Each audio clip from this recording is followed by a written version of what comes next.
have a lot, but you have to get Late night last night, yes. I was in Caucasus. What's the Canadian guy?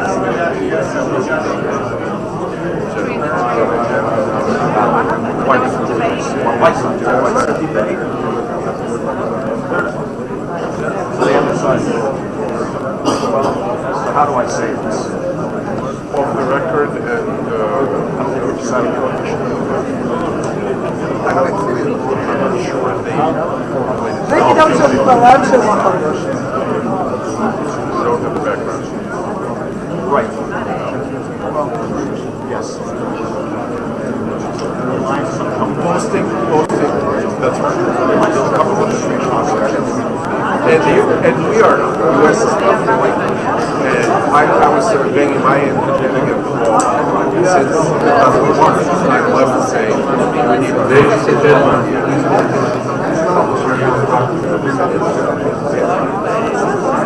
I never remember. It's competitive, comparative.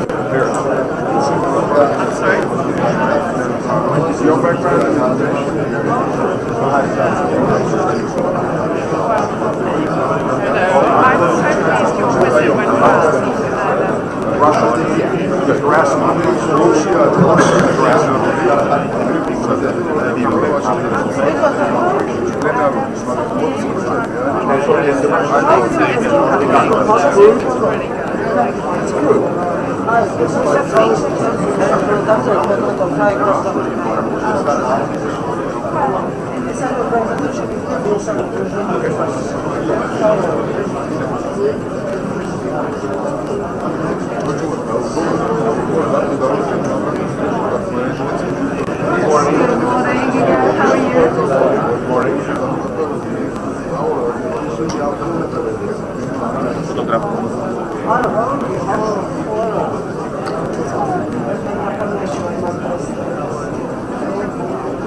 second wave of our conference. So it's a pleasure to welcome your speaker to the Parliament. I'd like to ask you, sir.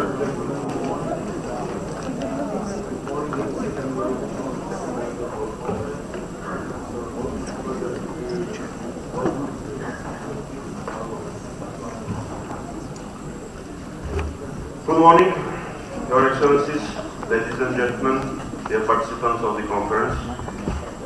It is a great privilege for me to be here among such a distinguished audience and address the issues of security of my country and of my region and of my globe.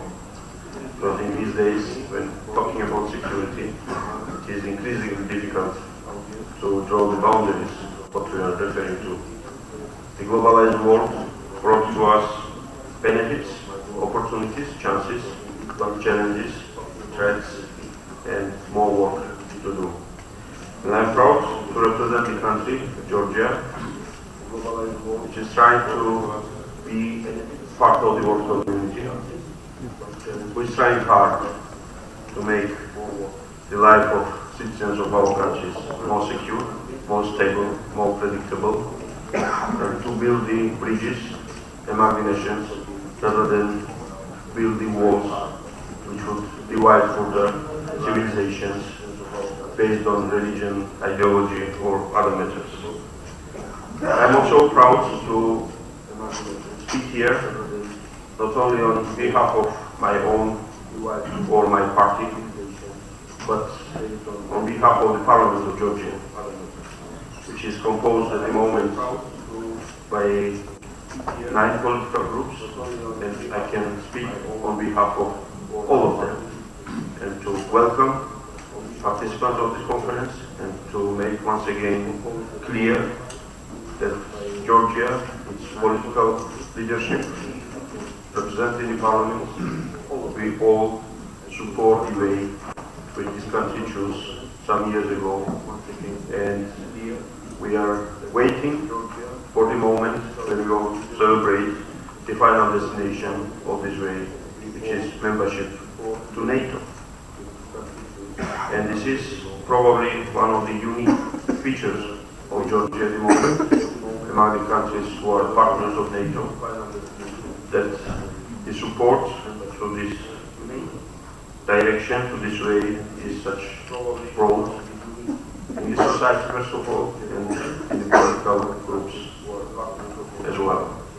The Parliament of Georgia has expressed its support to the current government and its policy to do everything possible in order to secure our country now and to build better contacts with our friends on bilateral relations, and most importantly, to make tangible, real progress our NATO membership.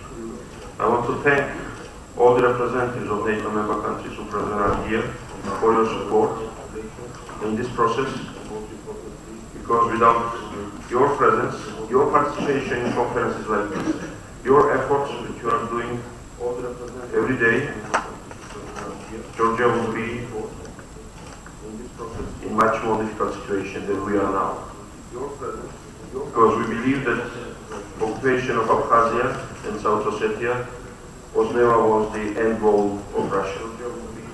These territories are clusters, are some enclaves for further move in order to establish its full and exclusive control, not only in Georgia, but in the region. Therefore, I welcome the conference which addresses the security issues of the region. Unfortunately, the problems we are addressing now in Georgia have started not yesterday, or the day before yesterday, but immediately as Soviet Union broke up. Unfortunately, the imperialistic ambitions of Russian leadership never realized that the world has changed. And whatever was the case some 200 years ago, when South Caucasus became part of Russian Empire, cannot be relevant now in these modern days. In those days, it was not only Russia, but some other countries who have controlled the regions and nations in that world. But unfortunately, our colleagues in Russia failed to realize that the 21st century is based on very different values and very different world system. And that has become a problem not only of the former Soviet Union states, South Caucasus or Ukraine or Central Asia or other, but it has become a problem of the world, and recent developments in Ukraine is unfortunately very clear and best demonstration of this problem. Therefore, as we, with some of my old friends who are present here, just exchange few thoughts before the start of this session, unfortunately conferences like this are very interesting. I wish the conferences devoted to security agenda would be boring, addressing the issues which do not occupy our minds and are not interesting for media and so on.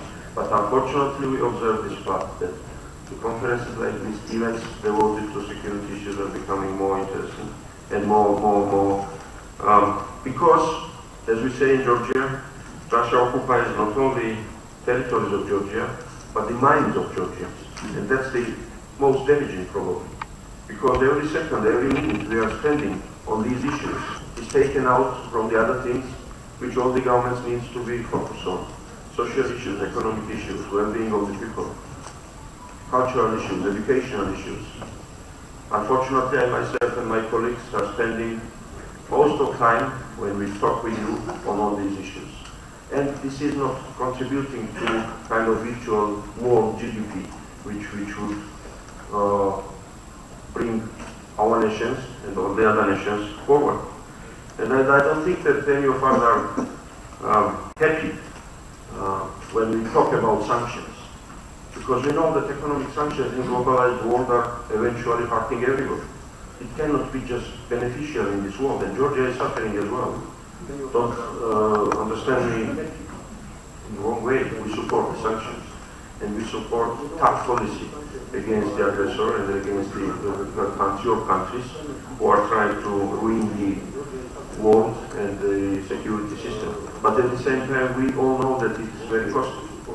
And therefore we need to find the solutions which would last longer than the solution we thought we found after the breakup of the Soviet Union and after the end of the Cold War, because it appears to be very short-term solution. It seems that we all overlooked some important fundamental issues. It seems that we all who were participating in the analysis and the predictions of the world after the end of the Cold War made big mistakes. Where those mistakes are, yes, this is the subject of conferences like this. But I hope, and we want to believe that such mistakes will not be made now, when we have quite clear case studies, what went wrong and why it went wrong.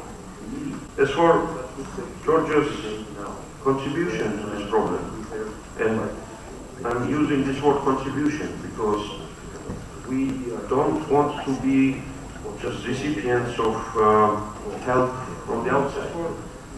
We want to be not just good partners, but good members of the world community, which is trying to address these issues collectively.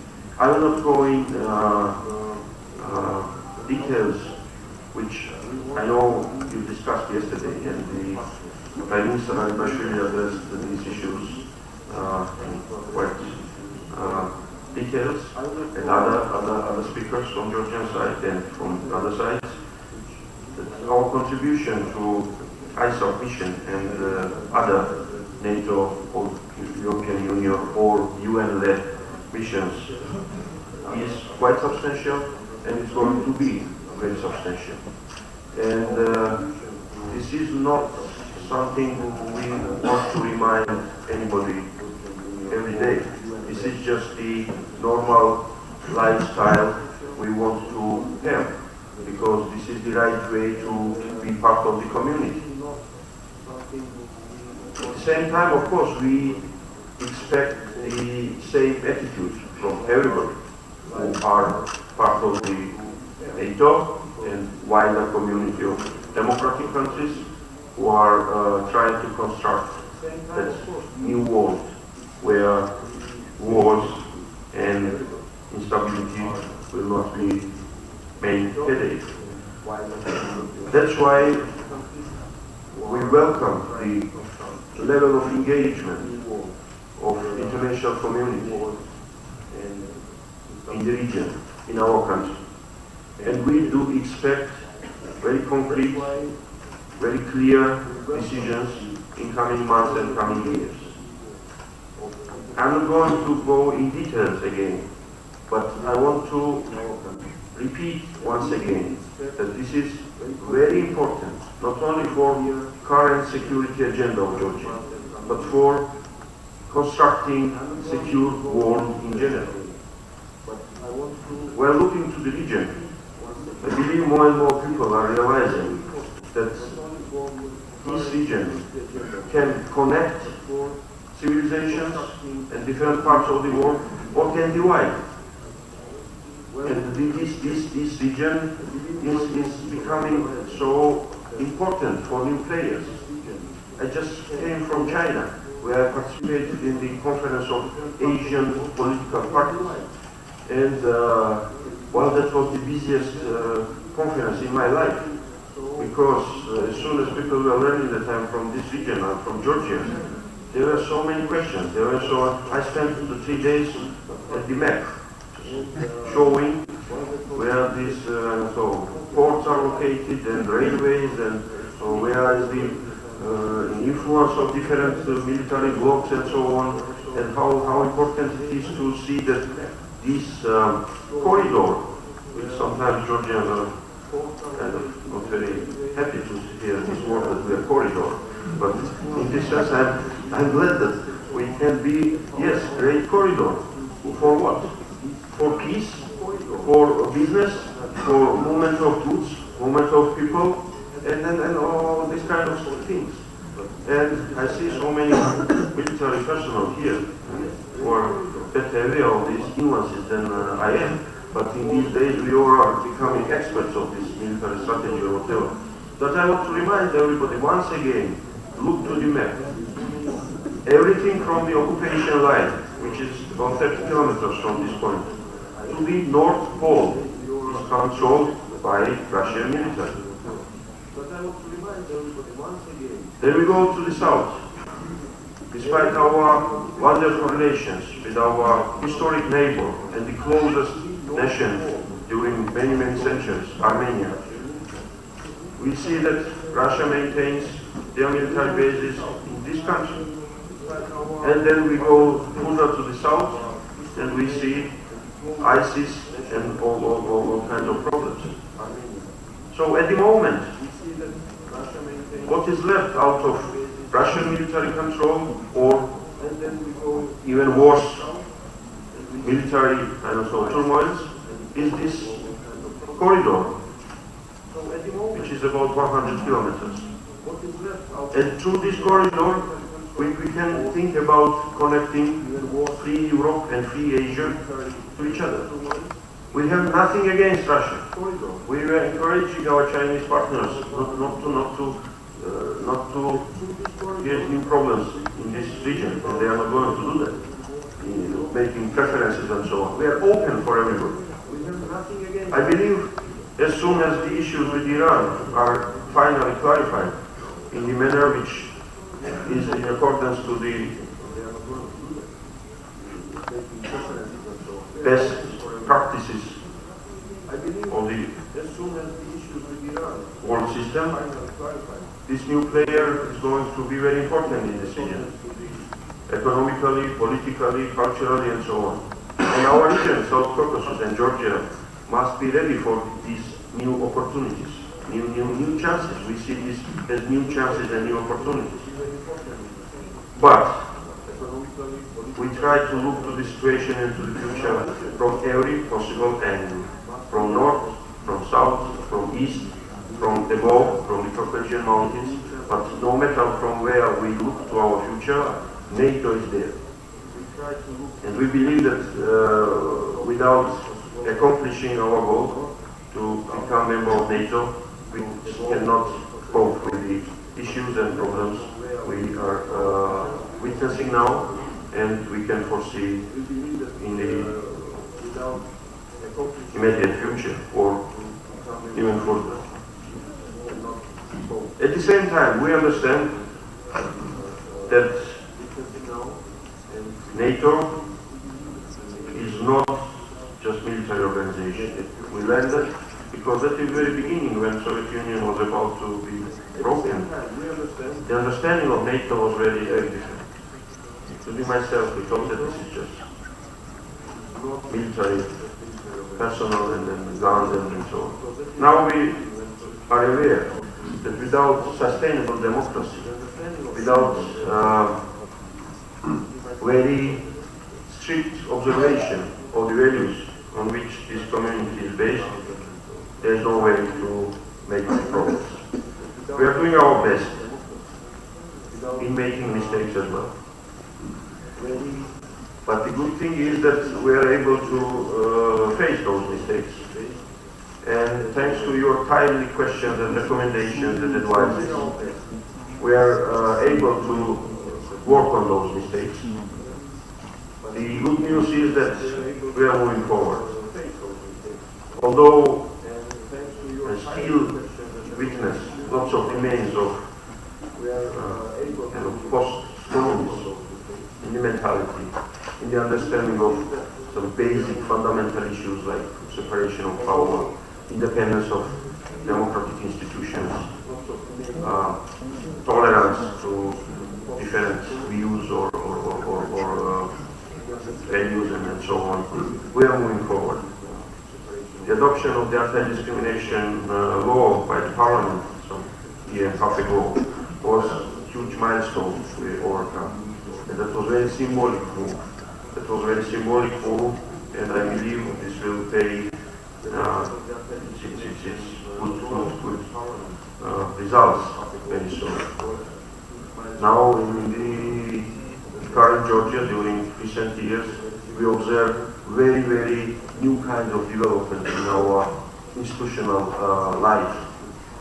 As I am speaking here, probably Constitutional Court is sitting somewhere and is making a decision how to nullify the law which Parliament adopted after many months of deliberation, as it happened several times during the last months. And we are learning that this is a process. When yes, court can overrule whatever political will is there behind the law, behind the decision. We are learning that different political groups can make it impossible for the ruling elites and party to make decisions. This is first time in our modern history when majority in the parliament or the government is not able to change the constitution if major opposition is against it. In the past, well, it was very, very easy to change constitution, and that was not a big deal. It is first time in Georgian history when in the parliament the majority is so colorful, coalition majority, where different parties, different voices, therefore decision making is so difficult, and sometimes processes are delayed. But on the other hand, we have very strong, monolithic, and quite qualified opposition in the parliament, which makes big difference. In the past, it was just vice versa. We had very monolithic constitutional majority and several individuals representing the opposition. It makes our life difficult, but we see how difficult is your life in your developed democracies in this sense.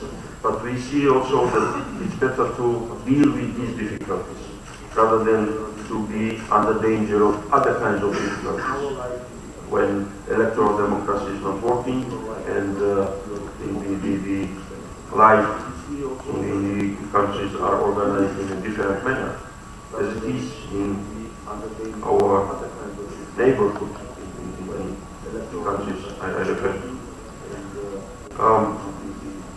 I spoke about the parliament, and I have to finish, not only because I have just a certain amount of time devoted to it, but I'm on my way to go to Kutaisi, the Western Georgian city, where the parliament is located. And although this is not the best decision we inherited from the government, previous government, but I would be happy to have only this decision, not quite right. Yes, Parliament is working in different city, and we have plenary session today, and I need to go and join my colleagues. That's the reason why I do not see my colleagues here. They are already on their own, on their way to the place.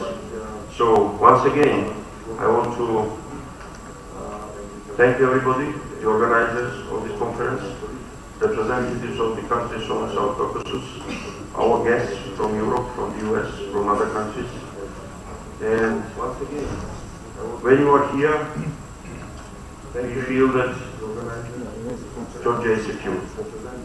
When such distinguished audience is in Georgia, this is kind of substitution to Article 5 of NATO Charter. So please make decision. Accept us as members or stay with us here. We would be grateful in both cases. Thank you.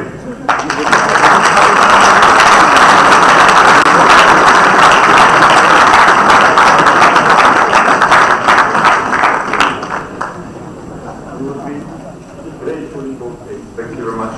It's really excellent overview of the show. And I especially enjoyed your one sentence. I will remember for ages for sure. So thank you very much once again. And now we'll have a short break and then we'll continue with the presentation.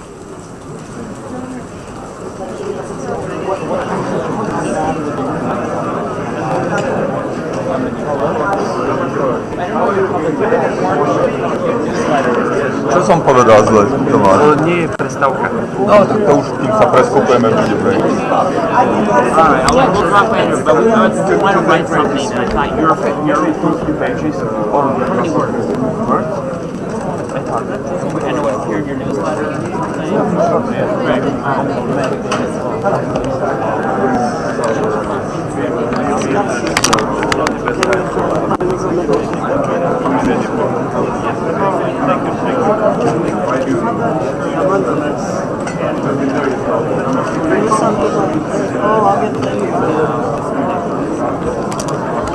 Very interesting what you said about Asia.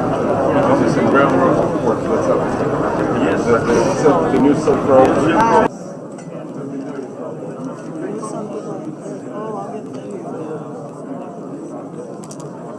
Very interesting what you said about Asia. This is a groundwork report. What's up? Yes. The new Silk Road. The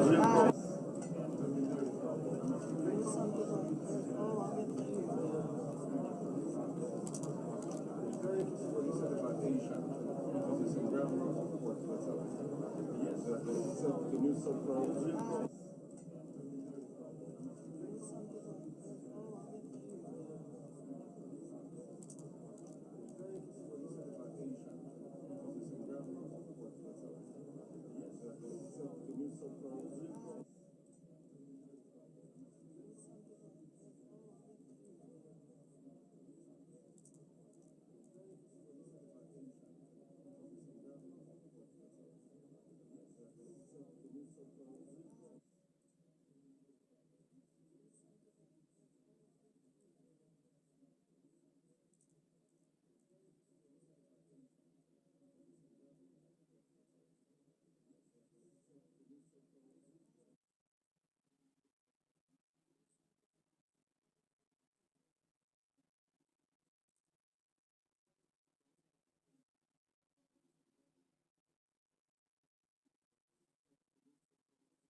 James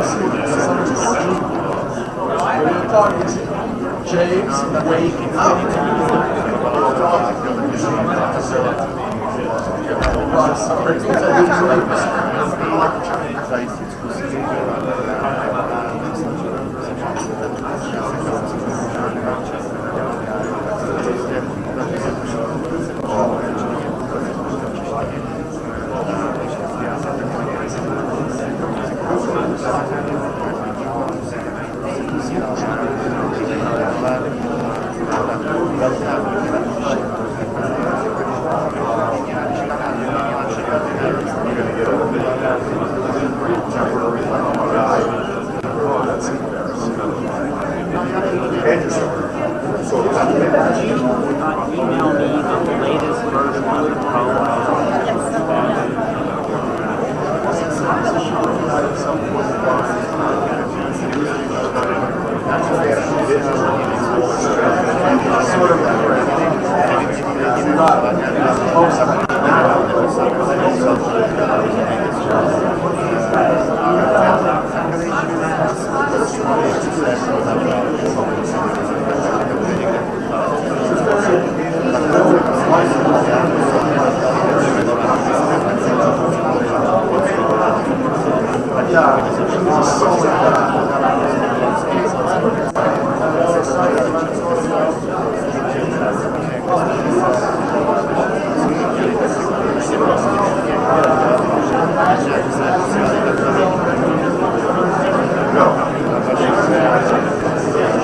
Katerina, why is this break? The coffee break was not now. Yeah, because Why did you not fill the bubble?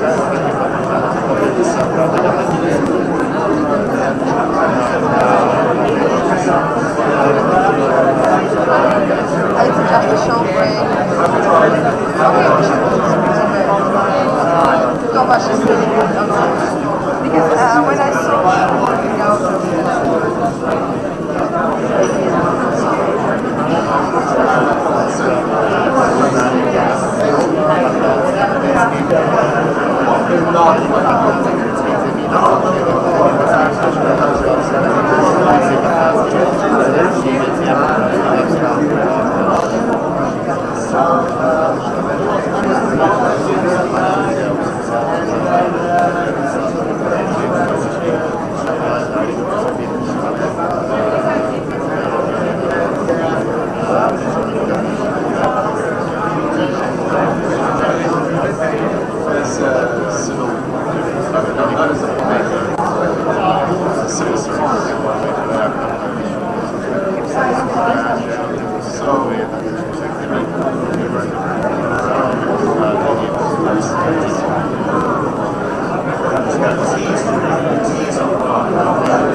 So as soon as people are ready, we'll begin the panel.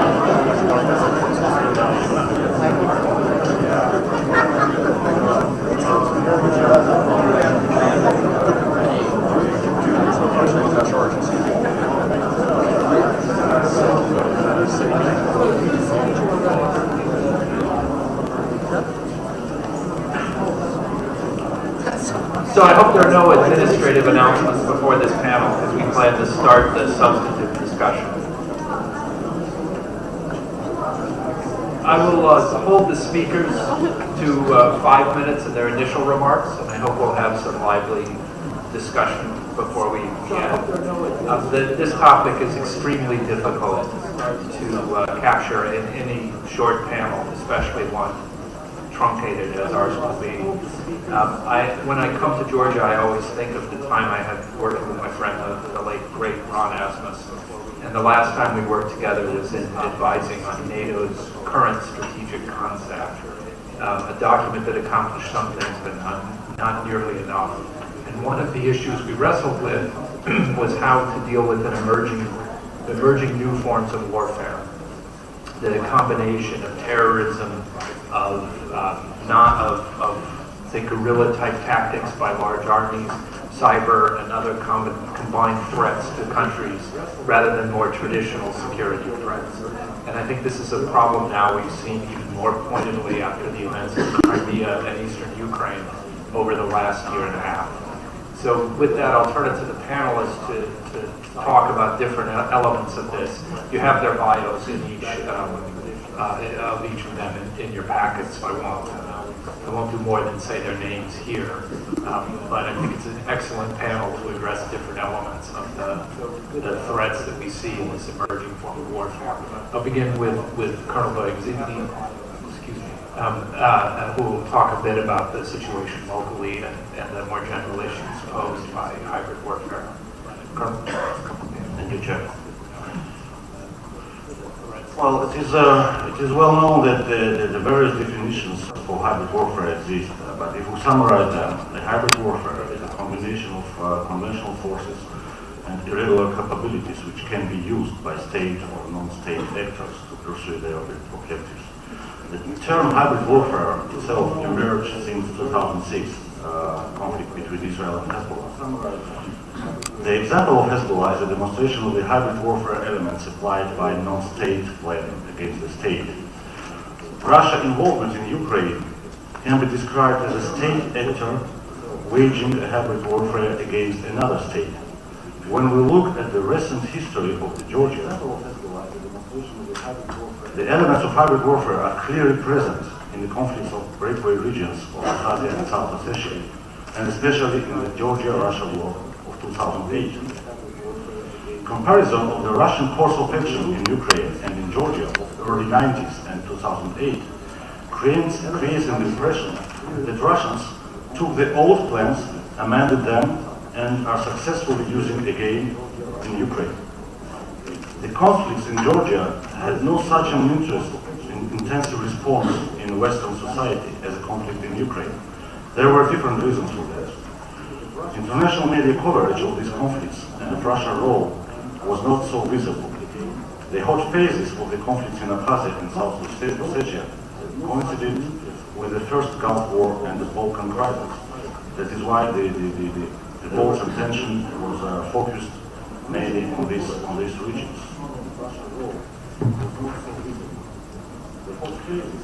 2008 August war in Georgia has aroused the active interest among the political, military, and think tank communities of allied and partner states.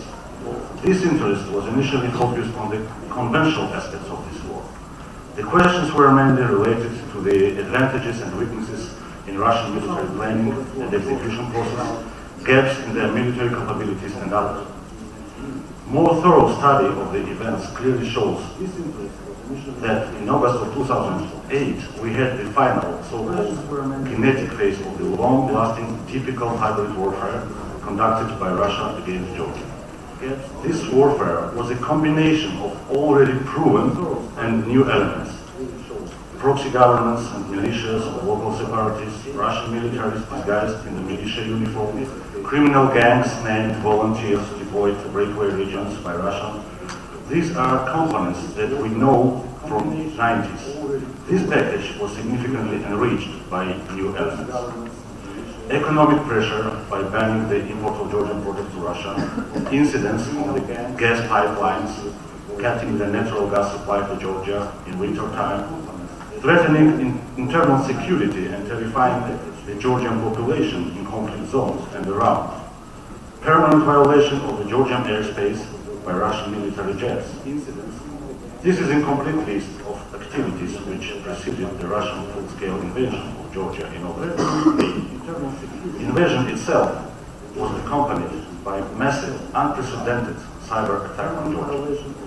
All above mentioned clearly shows that Russia applied in Ukraine the majority of hybrid warfare methods used against Georgia in previous years. However, the surprising effect of these activities in Ukraine proves that no appropriate lessons were learned from Georgian experience. Is NATO itself secured from hybrid threats coming from Russia? What else is the crisis in Estonia of spring 2007, if not a demonstration of hybrid warfare elements? The orchestrated by Russia riots of Russian population in Tallinn, diplomatic and information war, and finally cyber attack on Estonian news, government and banking websites. All this demonstrates that any ally or alliance itself can become the subject of hybrid threat. As it was mentioned, the hybrid threat can also emanate from non-state actors. The prime example is the Daesh or ISIL, which has evolved into a hybrid entity. Initially terrorist group, Daesh is capable to plan and to conduct large-scale military operations, matching conventional and asymmetrical warfare elements.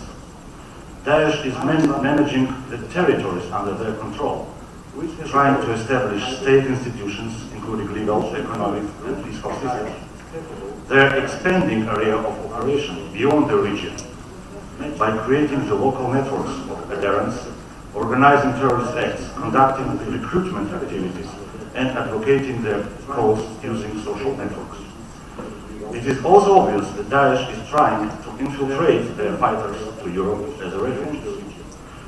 Georgia is also facing the threat from Daesh, as several Georgian citizens are fighting in Iraq and Syria. Daesh is trying to establish its networks in Georgia, making main effort on propaganda among the anti-Muslims.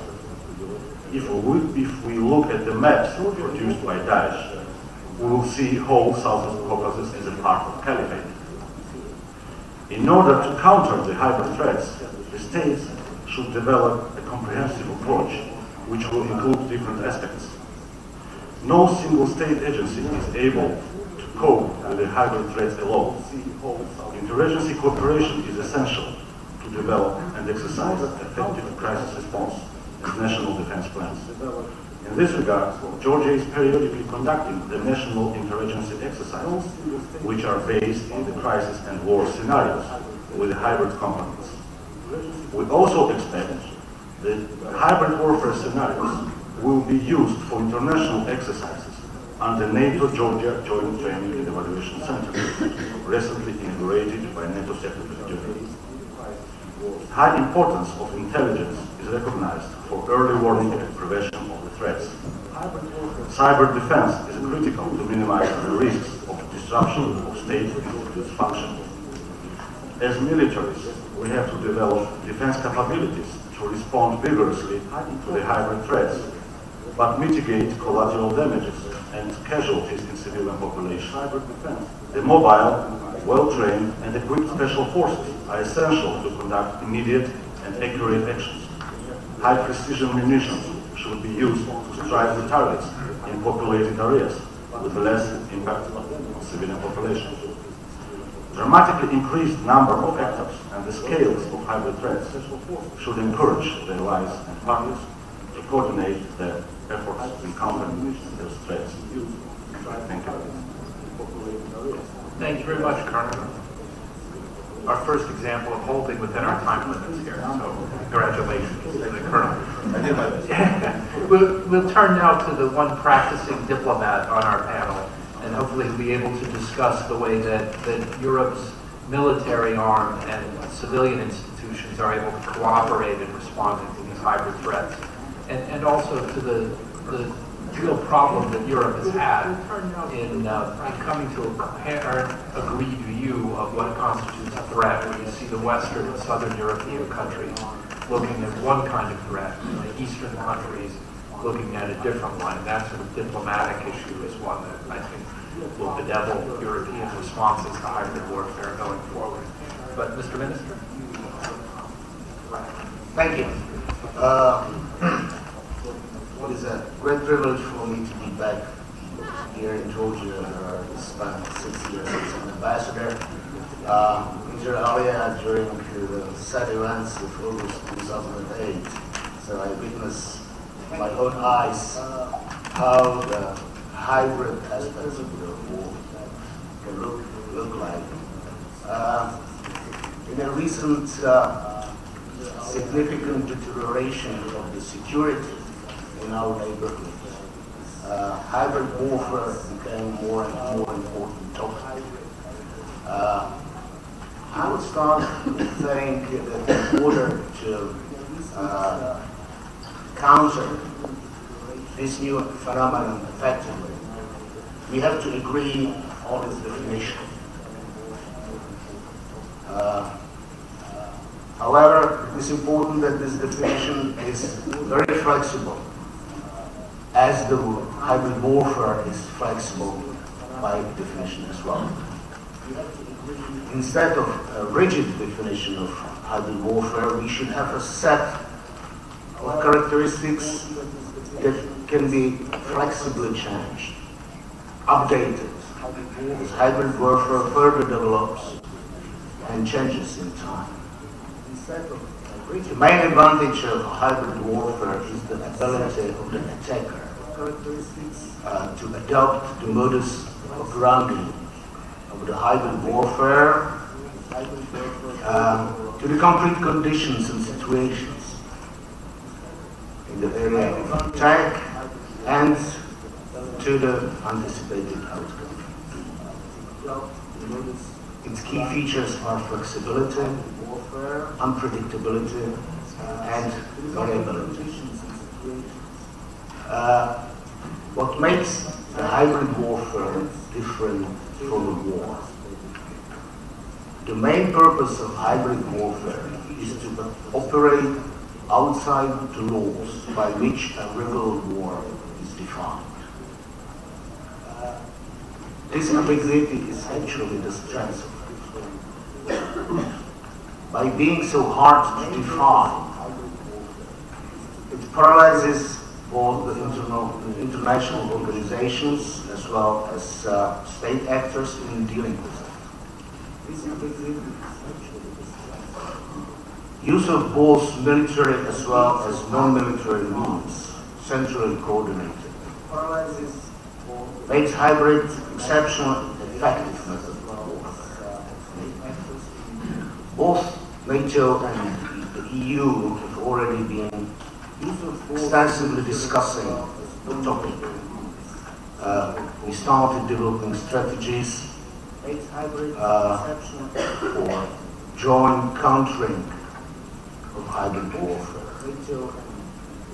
If I should count the main aspects of these deliberations, both NATO and the EU are involved, I should name the following: increasing situation awareness, information sharing and communication, developing strategic communication to counter information campaigns, improving cybersecurity, and last but not least, developing complementary capabilities.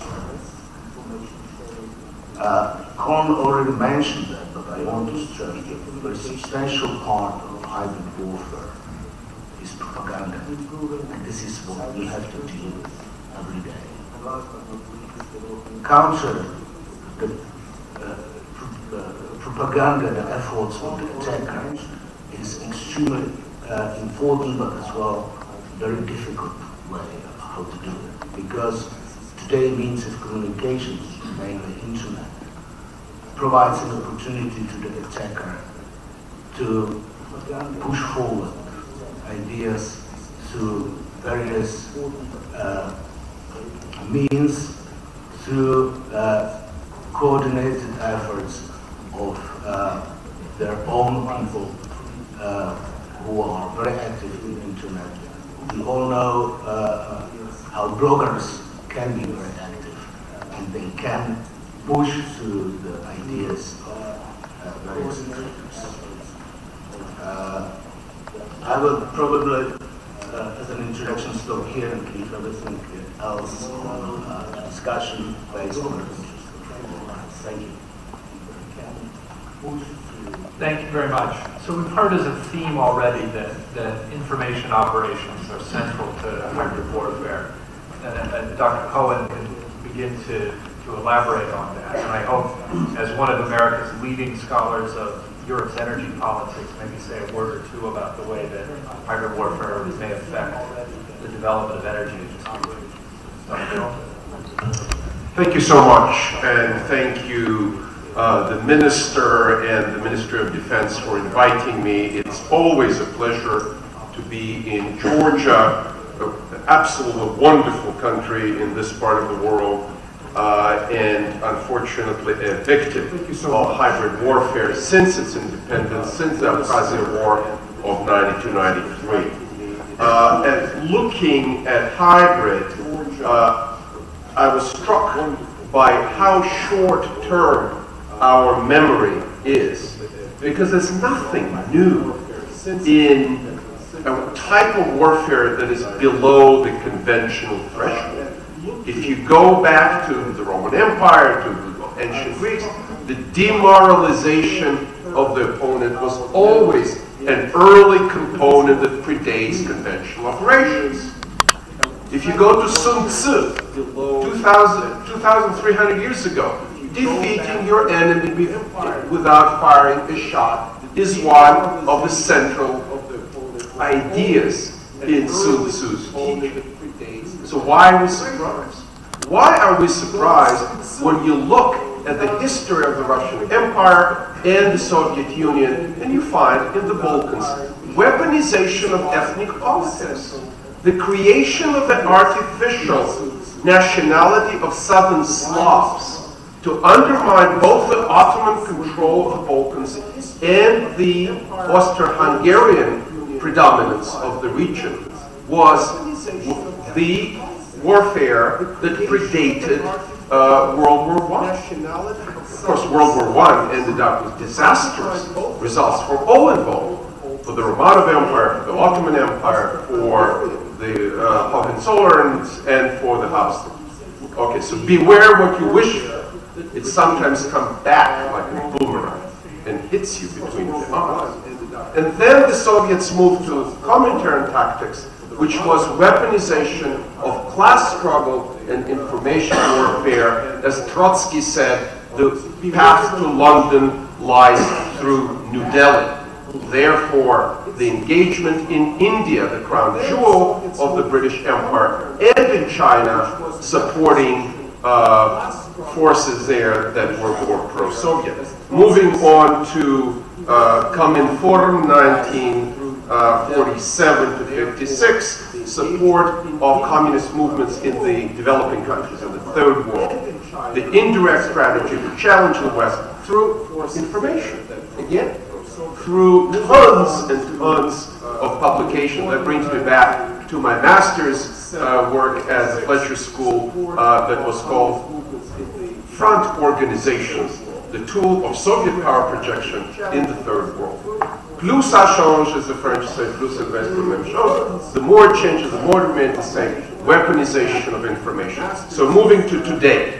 Russia, with declining revenues from oil, and I'll touch on energy in a moment, Russia is putting $1.3 billion on information outlets. National television and RT, Russia Today. Why? Because one, it boosts the regime's popularity at home. Whether you believe it or don't believe that Putin gets between 86 and now 89% with the wars in Ukraine and in Syria, the support is very high. Why? Because there's no information level playing field in Russia, and Russia is weaponizing information when it comes to this region, to this part of the world, and to Europe. In Europe, they are weaponizing extremist politics, both left and right, extreme left and extreme right, from Jobbik to Marine Le Pen, with a strategic goal. This is all strategic. Don't kid yourself. With a strategic goal to undermine the EU as a softer target and then move on to NATO as a harder target. So the time horizon is France 2017, get England out of the EU, UK out of the EU with the referendum, and then target other components of the Euro-Atlantic alliance. And they're doing well because we're still sort of railing about what are we doing in Syria when the Russians are pursuing this external tier from Iran through the Shia areas of Iraq, through Syria to the Mediterranean. 1,000 to 1,500 kilometers further out of the Russian fleet. What are we doing in Syria? Being a weaker power punching way above its weight. Is everything great for Russia? Of course not. And that's the energy part. With energy prices at 45 to 60, Russia is getting probably less than half of the income they got before 2014 collapse of the oil prices. Is this going to change? I don't think so. My sort of back of the napkin projections and people in the industry are saying that Russia may run out of reserves by the fall of 2017. If it happens by November 2017, 100 years after the Bolshevik Revolution, that will be a precious irony in that. Now, what can we do?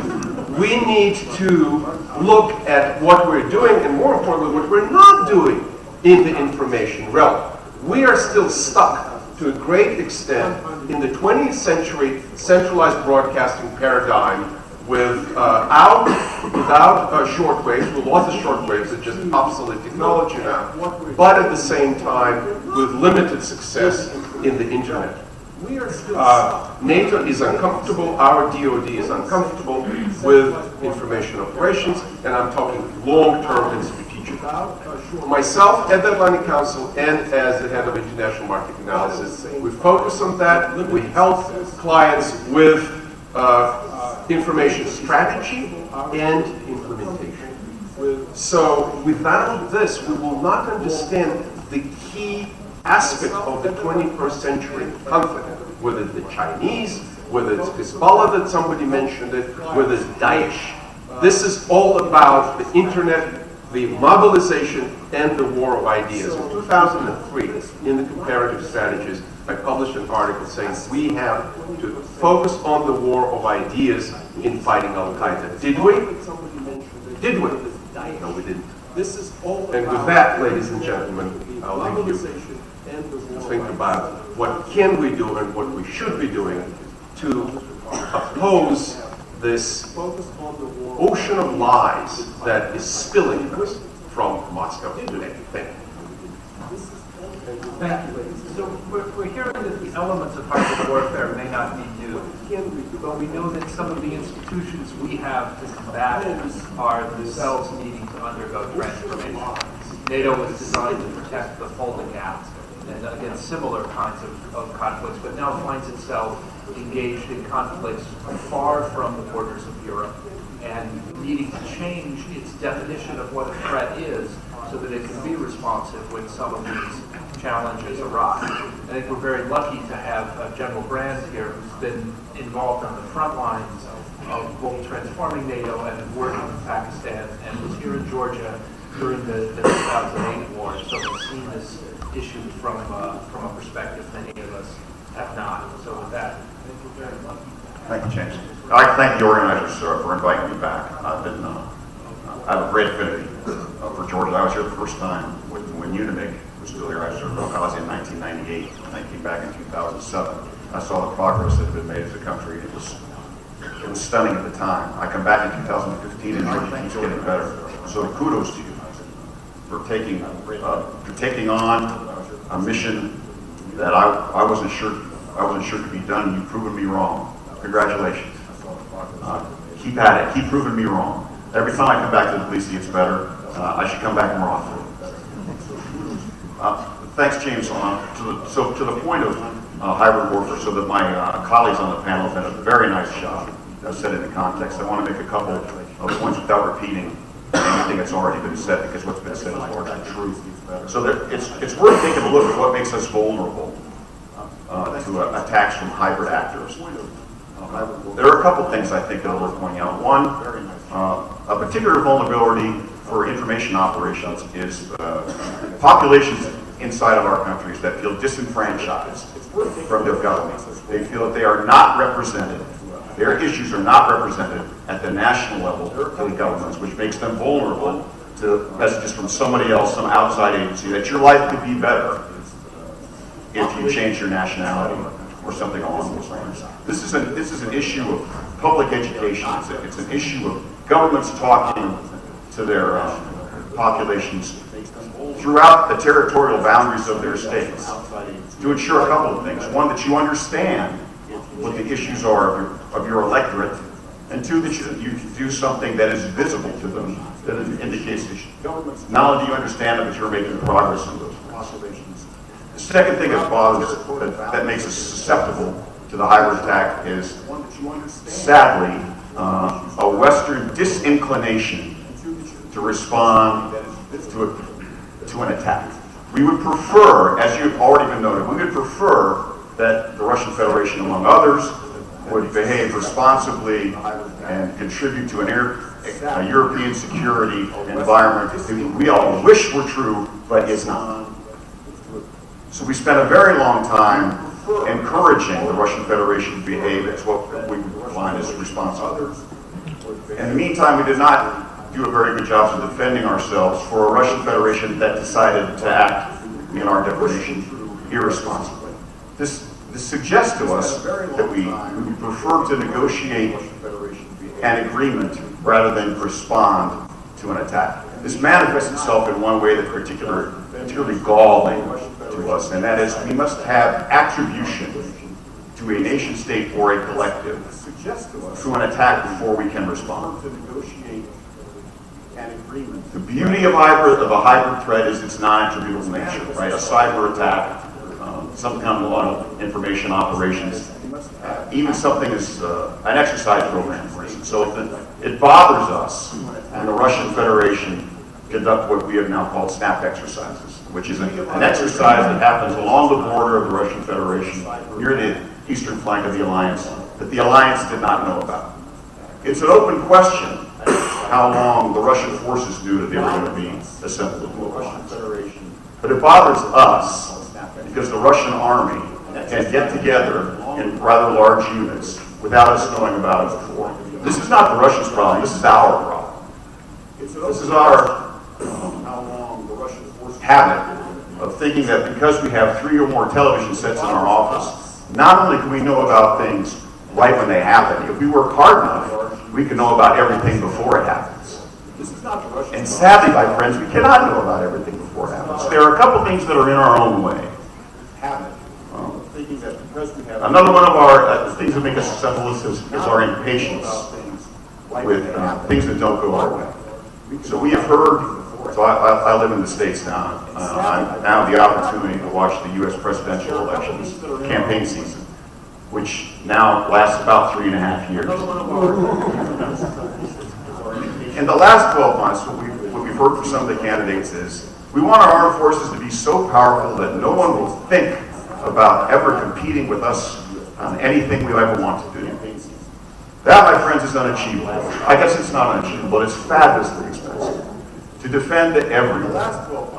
For those of you who watch news in Afghanistan, you will have known that the Kunduz fell to the Taliban about 2 weeks ago, and it created a big stir. This is a sign that the alliance's Afghan policy is failing. So Kunduz is now back in the hands of the Afghan government.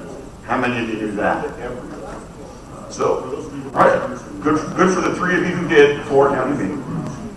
So that we advertise what we consider to be the weaknesses, but we do not celebrate the successes. So Kunduz is now back in the hands of the Afghan government. The hybrid threat will come to us in our homes. This is our home pitch. This is the home field. This is home ice. Nobody knows our countries better than us. So if a hybrid actor starts to mess around with the disenfranchised population, our internal security forces are the ones who will know about it first. The issue for the alliance is how do we then share that information? How does one partner be able to tell another partner convincingly in terms we can understand that something doesn't smell right in my country? There is some kind of and we know who it is, and here's the evidence to do it. This is compelling information to an alliance that is largely now political, not military. It's compelling information to the rest of the members that there is in fact something going on. This is the evidence that we have to supply it. And is there anything similar happening in your country that's neighboring? We have the infrastructure to do that. I mean, most folks have what they call a national command center, some kind of information gathering organization. If we can get out of our own way in terms of making not every piece of intelligence declassified to the point where we cannot share it, and if we can get out of our own by defending our computer networks the best we can, and taking some kind of understanding that we have a responsibility to inform our electorate without the fear that we will panic. I think that would be a couple steps. One more point I'd like to make before I conclude. The more effort and time and resources that our governments spend on what I have to call regime stability, which is keeping the governing power and party at the expense of putting the opposition either in jail or pursuing investigations against them. This is a distraction. The more effort, the more. If our intelligence services are chasing down rumors, what are things of political opposition, they are not concentrating on the threat of us. Thank you. This is a distraction. Thank you very much. Thank you very much, General. I've had a number of pointed comments about politics, not just in Georgia, but about across the area that emerged from the Soviet Union, the challenges those countries face, as well as the countries of South Asia and Europe's eastern border. And now to answer all the questions that have been left unaddressed, we have Dr. White, who also, if I'm not putting you on the spot, has done a number of interesting studies about Kazakhstan and some of the other countries that have emerged from the Soviet space, and those countries face their own threats from different kinds of information operations and hybrid warfare. So that may be another area we want to explore, but I'll leave you to wrap it all up. Thanks. One of the benefits, of course, of my last is so many people already tell these brilliant insights that I can just concentrate on a couple points I want to leave people to think about, because I know we want to quickly move to discussion and what's the most interesting dialogue we're going to have here. So I'm going to just talk a bit about some of the analytical issues we need to consider as we approach this concept of analytical hybrid warfare, and then some of the policy implications that we need to consider. First, one issue that still I think is open is, as Eric pointed out, there's a long tradition in both Soviet past and former military behavior about mixing conventional and unconventional operations in various combinations. One issue we're sort of left with was what's happened in Georgia and now Ukraine and potentially the next countries is how much of Russian decision-making in those two cases was due to pre-existing plans and how much was a result of exploitation of fleeting opportunities. And there's presumably some combination of both, but it has implications for what we might see in the future. With the caveat, of course, being that what might have been the case in Georgia and Ukraine may not be the case in the future. So let's just say that Georgia was a spontaneous exploitation opportunity. They tried various tactics. Some did not perform that well. Conventional operations were not very good. Some performed better. And then when another opportunity came around, Ukraine, they retooled it and they used some more effective tactics and the sub-conventional. And now Syria, there's a difference. So we might, we have to, of course, be in mind that this is kind of a continuing evolving process in the case of Russian tactics going forward. Syria is very interesting, even though it's not so much a sub-conventional as a conventional operation, in that there are some people, for example in Pentagon, who think that the Russians use the hybrid approach because they're weak conventional, but can't win a conventional conflict against many conventional opponents, so they have to be more creative and rely a bit more on sub-conventional asymmetric tactics. We've heard this about many countries, not only Russia. And now, though, we actually do have an example of Russia fighting what, in many ways, is a conventional military operation. First time Russian military forces have done this beyond the borders of the former Soviet Union. And so it's useful for us to see how effective the Russian military is performing there. Can they do close-door air support well? Are they? I mean, remember that was the problem with the Georgia campaign. They had very poor cooperation between their air operations and ground forces. And it appears to be going better here, but it's something we're going to have to look at because that has implications for Russia's options and future development of the nature of the Russia challenge as we go forward. The alliance itself, of course, it has a rich legacy of lessons it can look at coming out of particularly Afghanistan, but also Iraq, of combining conventional and sub-conventional responses to any of the kind of challenges we're facing. We did a lot of research on that right since the campaign ended, but now we can maybe perhaps approach these from a somewhat different perspective, thinking about what implications we've seen there might have for future kind of these hybrid type threats. And we want to, of course, continue to keep on focusing on Afghanistan and the South, just because it's easier to hear in Georgia and Eastern Europe to focus on the Russia challenge. So we want to make sure that since there are some allies for them, it's not the main security threat. They're more concerned perhaps by what might come out of the South. And of course, this varies by time, and government officials are hard to generalize by country. But still, we want to make sure that everybody understands that the alliance is going to contribute to their security, and we're not focusing too much on one threat to neglect of other potential challenges. And the last analytical issue I think we need to do is let's not forget about what countries like Iran and particularly China are doing.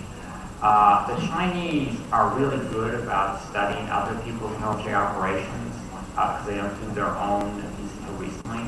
And they may be seeing what Russia's been doing in Ukraine and thinking about how that applies to what is their version of the hybrid warfare. You know, this basically salami slicing of islands, using fishing fleets rather than little green men. But basically, it's the same kind of tactic they use, mostly non-military, but coercive measures to try and expand their influence. And I'm sure that there are some studying Russia, and probably Russians looking at what China's doing. We need to keep on looking at any possible learning that might be taking place to help us get a sense of what we might see coming ahead. In terms of policy implications, we discussed a lot of them, which I think are all good. For the intelligence, it's going to be a challenge because the intelligence sharing with the alliance traditionally is focused on external threats. We'll debate what's the nature of what Russia is doing in this country and Russian force developments. But many of the problems information about internal domestic challenges, vulnerabilities that they're seeing with other countries in the alliance scenarios to be able to pool that information. And that's also the case for some of the exercises we have. I mean, countries are doing national exercises to respond to hybrid challenges. NATO itself is doing, and the EU are doing collective exercises. But we need to make sure that there's not a gap between looking and applying to the multinational exercises in which the scenario is a problem, domestic vulnerability within members countries. Now, the key thing about, of course, responding policy-wise to these hybrid threats is they need to address three types of dimensions. They have to deal with the whole of government. Where it can't just be the defense ministries that address this. It's something that it's got to be, of course, foreign ministries, intelligence, but you can go beyond that. Think of all sorts of agencies that have a role to play in this kind of response. It's a whole of government response. It's actually beyond that. It's really a whole society, particularly for countries like the United States, where so many the private and societal actors play a role in critical infrastructure, in influence at the particular state level, but it's true in many countries in Europe too. We have somewhat federal systems, the local authorities have a lot. So we need to make sure that this extends to deal with company vulnerabilities, not only in cyber.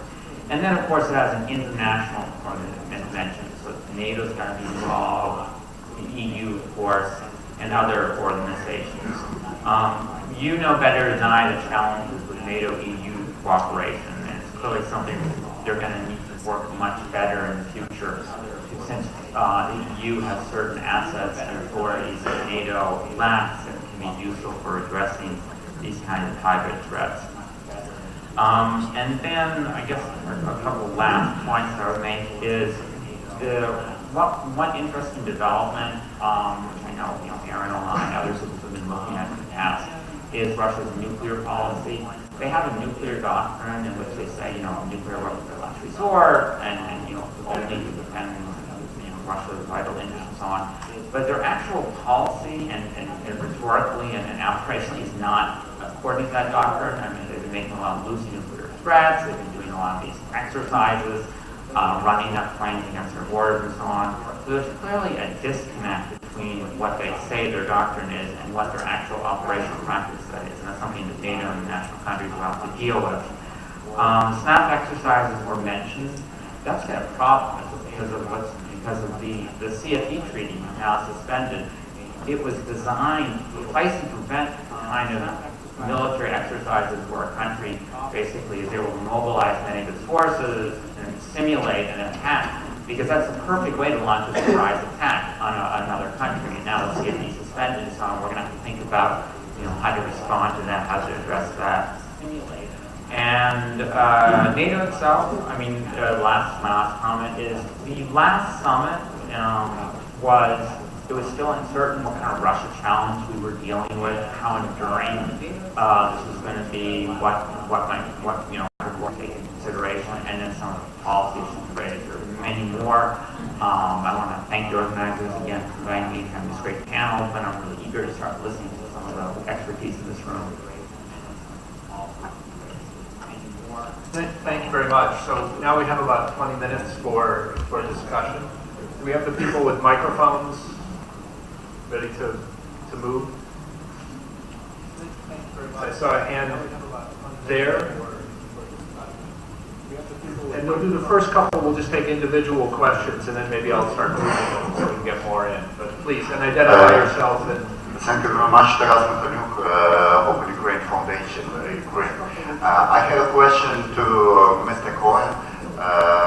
We hear very often about limitations for democratic countries, that democracies cannot do this, cannot do that, they cannot produce propaganda, they have to be transparent in their actions, they cannot support directly political parties, they must not have hidden agenda, etc., etc., etc. And it reminds me the picture when there is confrontation between noble knight and barbarian. When for barbarian the only goal is to win and survive using any method. And for noble knight the important thing is to keep the rules. He's even going to die, but without the rules he was thought to be noble. So the question is, how should democracies behave during hybrid war? Even going to die. The universal principle of existence is survival.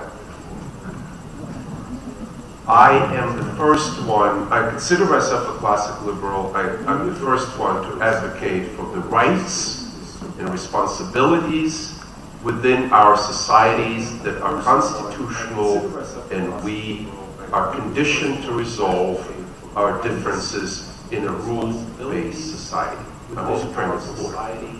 However, as a security analyst, I'm advocating to take those measures which are necessary to survive. The uniform military, but the rule of the uniform military and other services by all means necessary. And when it comes to the nature of conflict in the 21st century, it starts with economic warfare It starts to, your country knows very well how Russia weaponized the gas flows, the oil, how they both benefit from the sale of the energy resources. They weaponized corruption. If you go to the European countries, and I do not want to name any names in this room, but you know, you go country by country, and you know who is doing what, who is chairing which board of Gazprom pipelines, okay? Which former chancellor, which former prime minister, which current president, in which country. That is a weaponization of corruption. So if a country like Georgia that has a steady supply of gas coming from a small neighboring country all of a sudden discovers its own resources, but instead of developing its own resources, goes and starts talking about buying gas from Gazprom, I have my questions, and so do others. Discovers its own resources. So, a democracy, first and foremost, has to protect itself.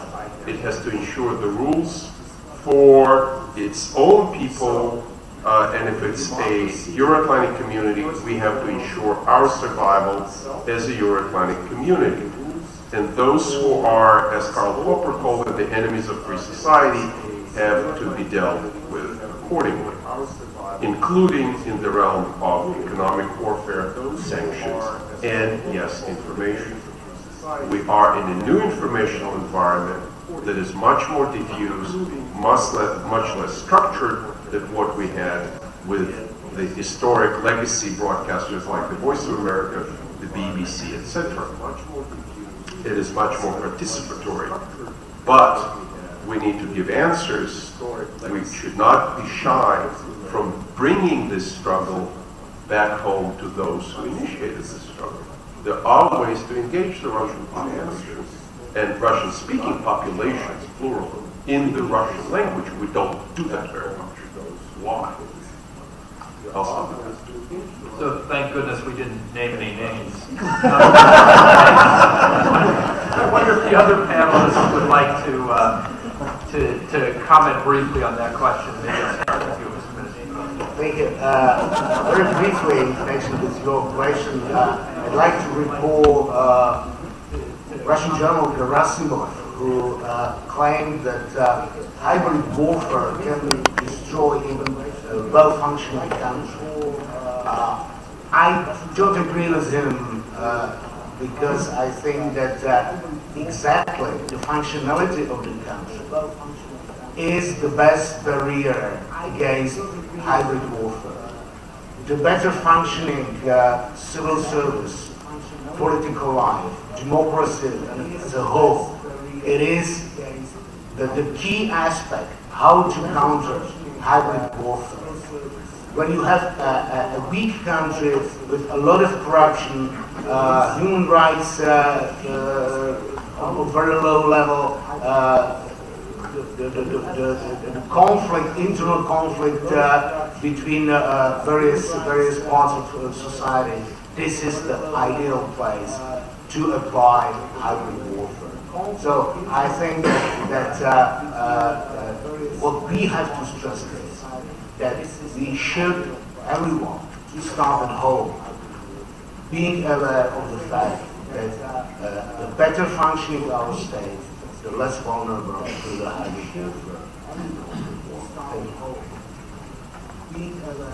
Thanks. So I would like to associate myself with the remarks of the ambassador because I think that's 100% right. To the point of democracies have a couple of disadvantages, I guess, when dealing with a hybrid threat that is not a democracy. But the advantages outweigh it. So the better the democracy is, the less vulnerable you are to a hybrid threat. And you don't need to sacrifice any of the democratic values to defeat a hybrid threat. We have plenty of strengths and capabilities to defeat a hybrid threat without advocating the values even temporarily. Which I think it's just bad precedent.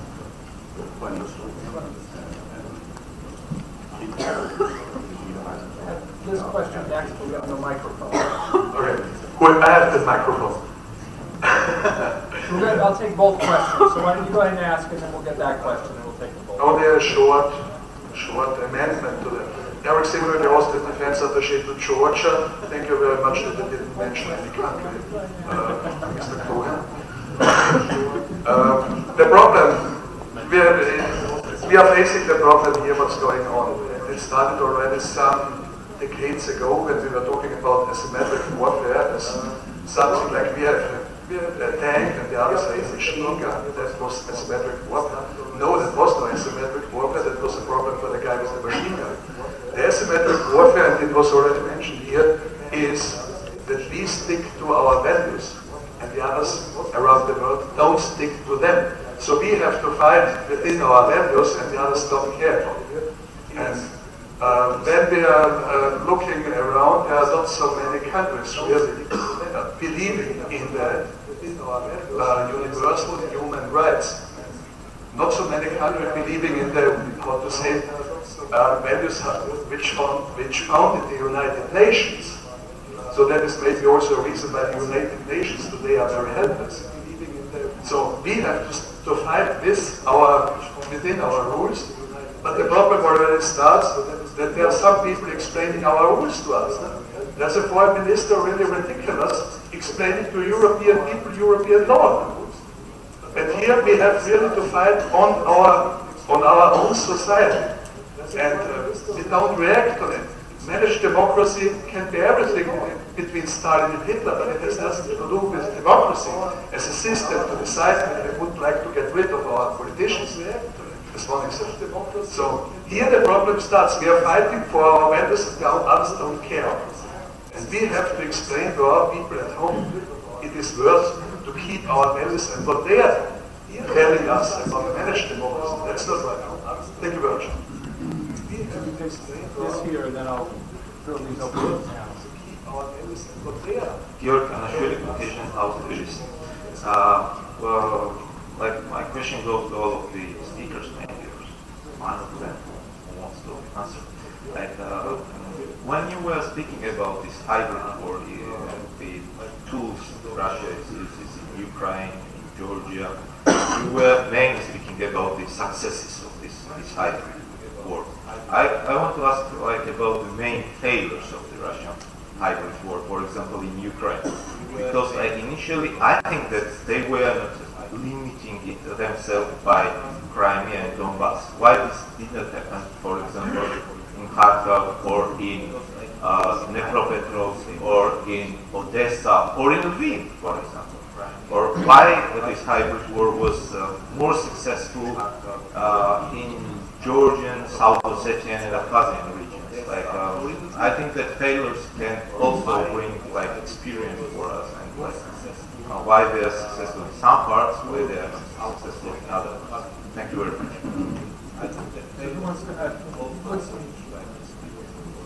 So we'll take these two across the panel. Then I'm going to take two more questions. I've already identified the questions. Maybe I'll take three, and then we'll wrap up. But comments on these two? These two across the panel. To start and give others time to think about their answer. One element, a substantial part of hybrid warfare is the surprise factor. You attack where nobody expects it. And that was the case with Crimea. Little free men suddenly appeared from nowhere. Nobody knew who they were, how they appeared there. And that was not the case in Odessa, Kharkov region. Because by that time, the society, the government, they were already prepared.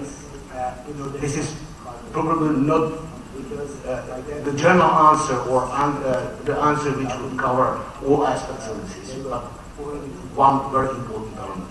This is probably not the general answer or the answer which would cover. I think it's an excellent question because lessons learned is what we're supposed to do.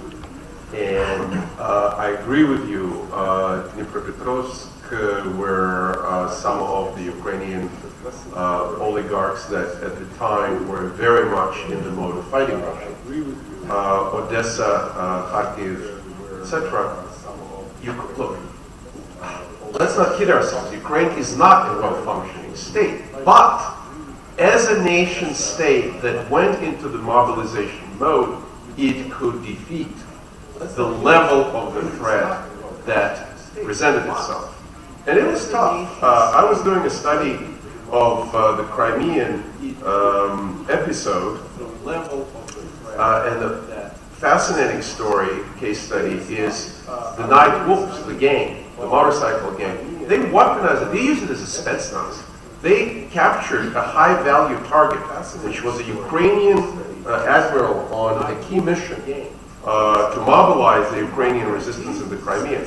The motorcycle gang captured it. There's a video of it. It was broadcast on Russian TV. So this is an example of success, yes, but in other places it didn't work. And another case study that came to mind is the Baltic States.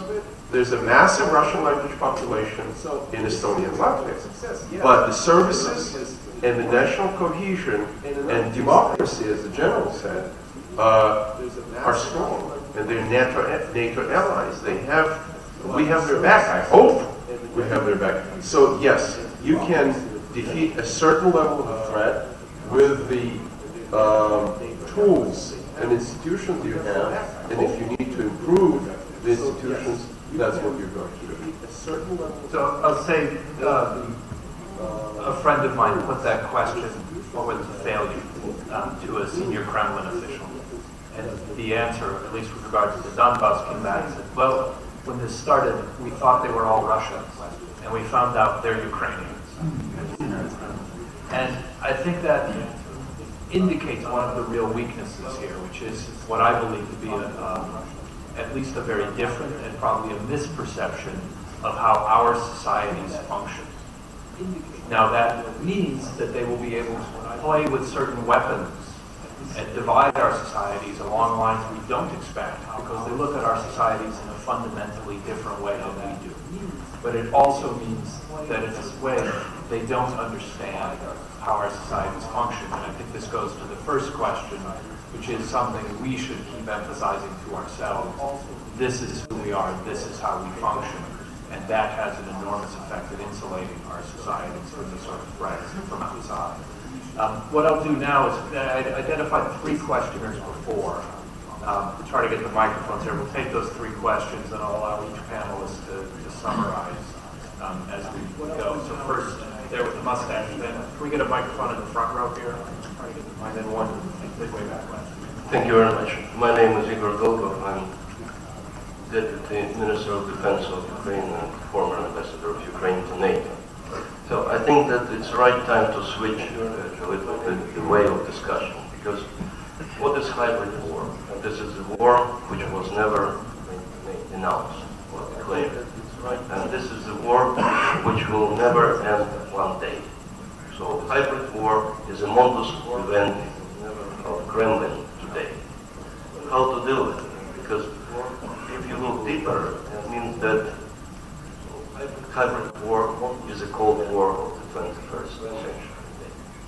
And we are not ready, we are not prepared. Not only in Ukraine, but in NATO, in Europe, in the rest of the world.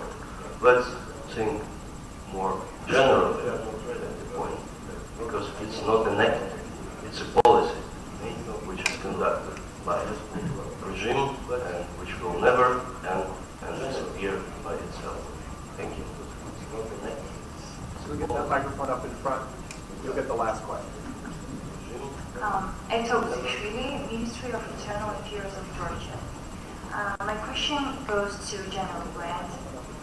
We all know that 2 months ago, Georgia's NATO Joint Training Center was opened, and Russian Ministry of Foreign Affairs assessed the opening of the center as a provocative action of the alliance which may cause destabilization in the region. Also, Russia responded with NATO, Georgia joint exercises by occupying additional Georgian lands. Russia also was alarmed by Georgian assignment of EU association agreements and signed so-called treaties with occupied regions. So what do you think how can Russia respond to opening of NATO Georgia Center, training center? Can it be a second major assault maybe? Thank you.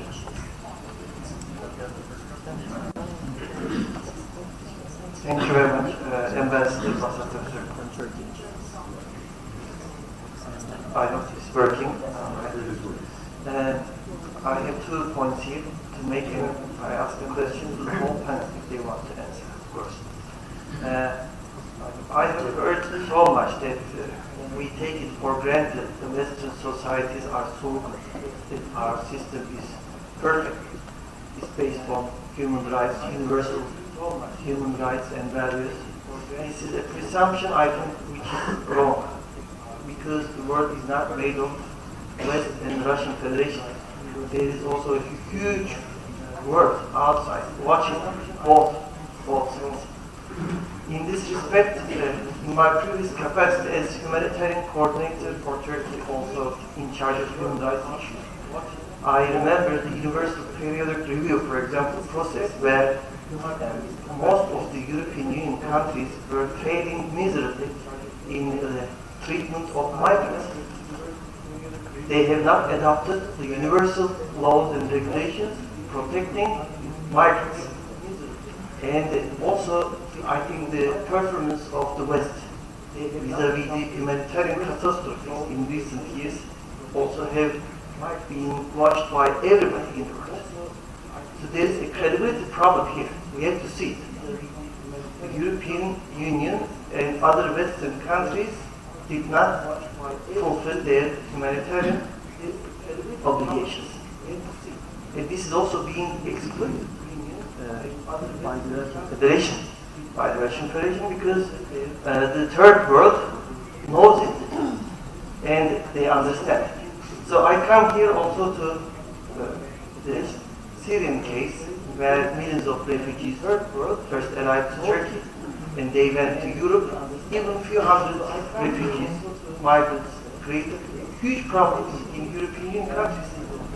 So this so-called perfect glass Euro fortress is broken with the arrival of a few hundred migrants and refugees. So we have to see these weaknesses as well.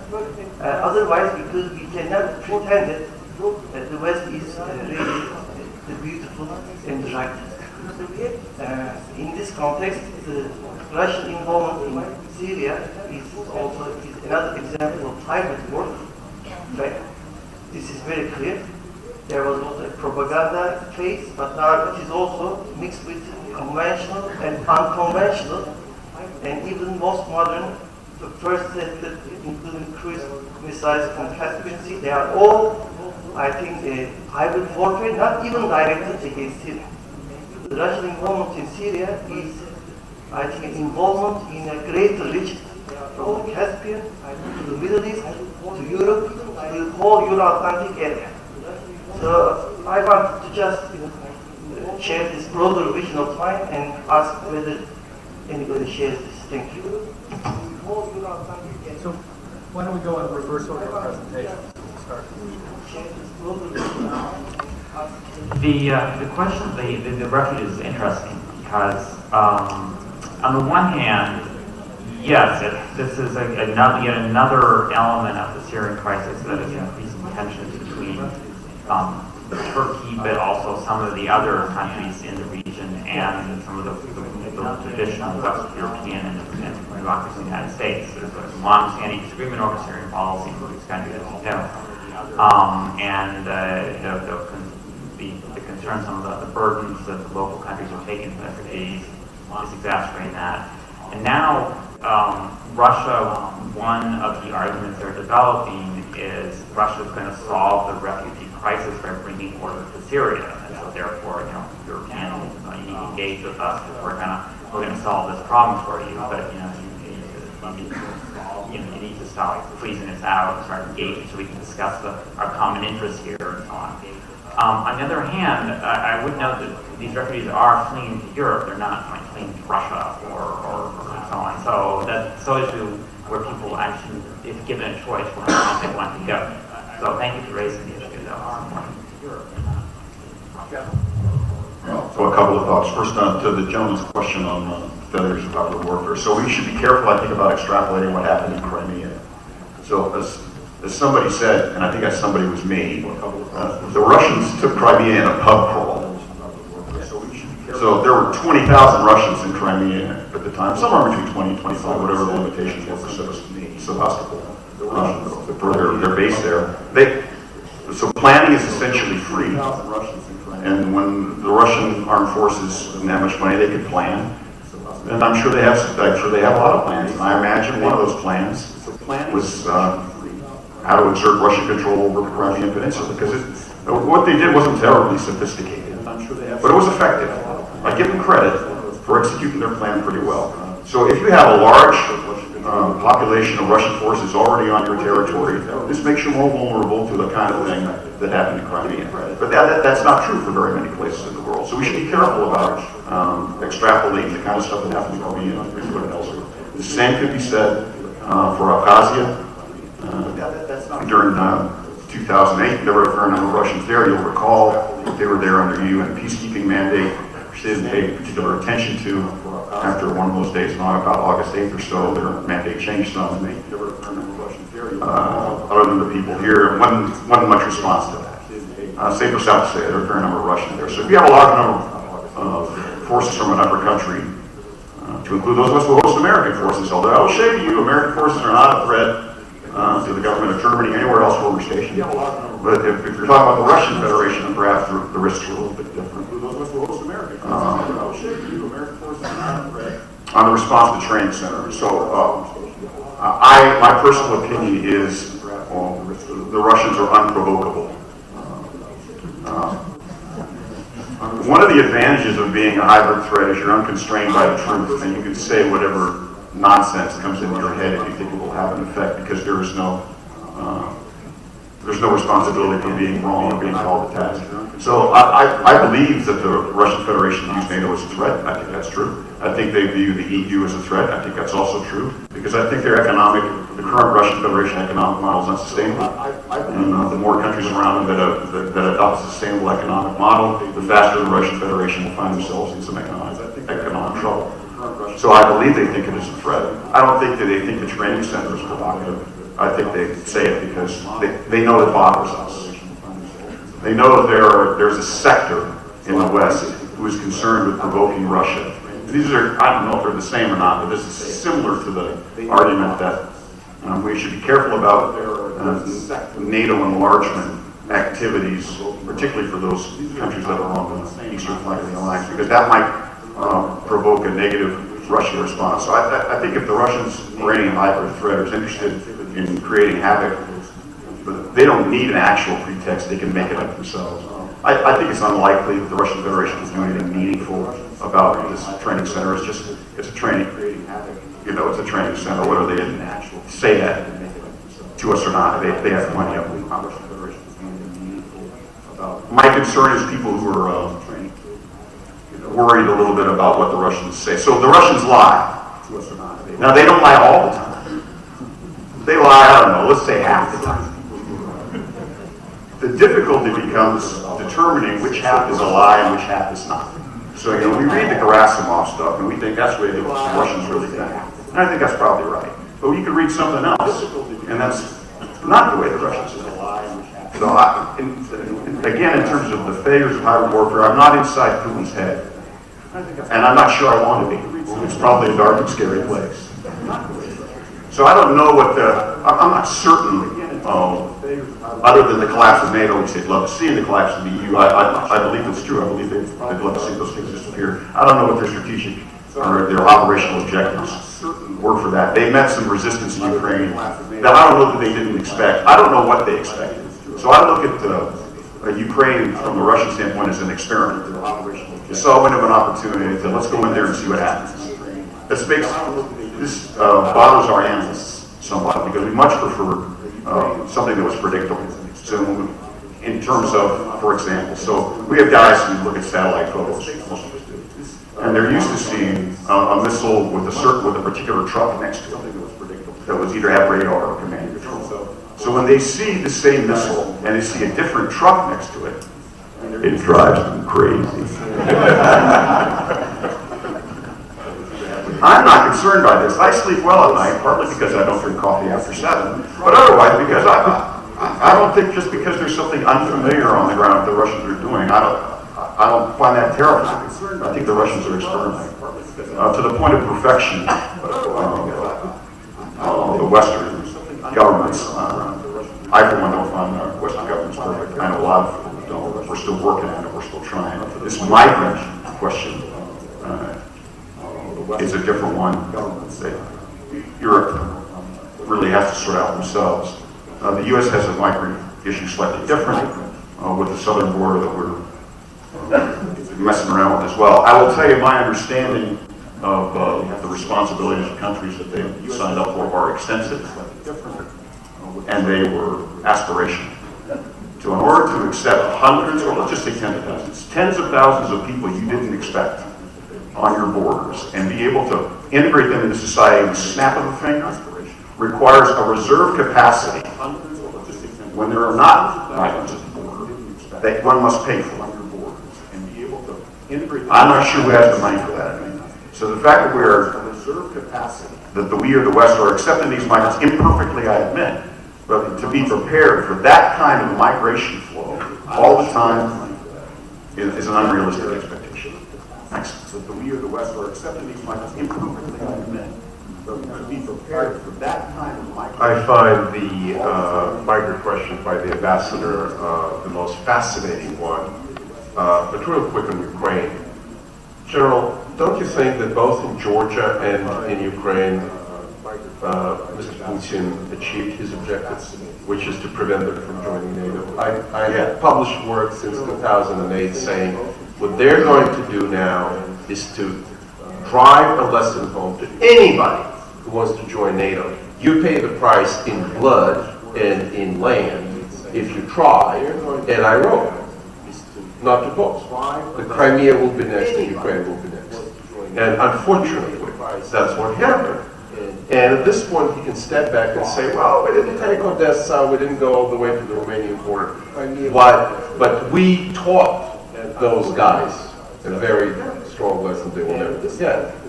And it's up to us now, do we really have the courage?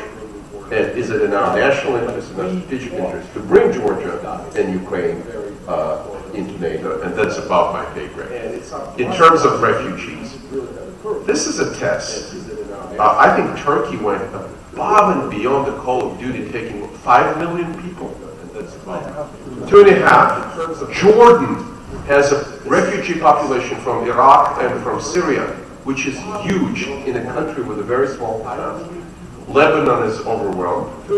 But at the same time, I do not see where is the sort of cultural and civilizational commitment and capacity in Europe. Can they really do it? The Chancellor of Germany decided that she can, maybe her country can, but our friends, other NATO members from Hungary, Czech Republic, Poland, Baltic states, decided that they can't. And at the same time, with all due respect, in the Arab countries, in the Arab world, there's huge capacity. Qatar is sitting on $1 trillion of a national fund. So do Kuwait, Saudi Arabia, and others. They have land, they have millions of migrants from other places, and in the legal systems of these countries, there's no notion of political asylum, refugees, and a pathway to absorption, citizenship, jobs, and training. And I think this is, as we say in legal jargon, a lacuna, a thing that needs to be filled and corrected, that countries that have cultural affinity, language, religion, lack of skilled labor. A lot of Syrians are educated, lack of skilled labor, and they can integrate, that they can go to Arab-speaking Sunni countries and start their livelihood there. But beyond that, in terms of Europe, what my European friends and colleagues are telling me, I was in Berlin a month ago, talked to very senior level people, and asked them a simple question that we in Washington would say. What was the interagency process that led to this decision? And, you know, were the internal security services involved, foreign ministry? There was none. And my second question was, what are the security filters that filter before they enter? And they're not. They said, we'll backstop it with our services getting involved in the retrospect. And by the way, they said between 30 and 60, 70% are not refugees from conflict. They're people from Bangladesh, they're people from other places. They say they're Syrian, and there's lack of capacity to distinguish which dialect of Arabic. If they speak Mughrabi, right, Algerian, Moroccan, Arabic, it is very, I can hear, I don't speak Arabic, I can hear the difference if they speak Mughrabi and not Shams Arabic. Algerian, Moroccan, Eastern Arabic. So Europe has to do its homework, but I think the brotherly Arab countries have to do their homework to absorb some of their brethren as well. So, thank you very much. It will be brief because we are running out of time, and coming back to hybrid warfare. The elements of it have been around for centuries. The problem is that they were separated. There were individual actions. What we face today is that those elements of hybrid warfare which were present before are now combined into one very sophisticated system which evolves, which develops further on. And that's why it is so important to learn it and why it is so dangerous. I will dare not to agree fully with our friend from Ukraine, Deputy Defense Minister, that we are not prepared.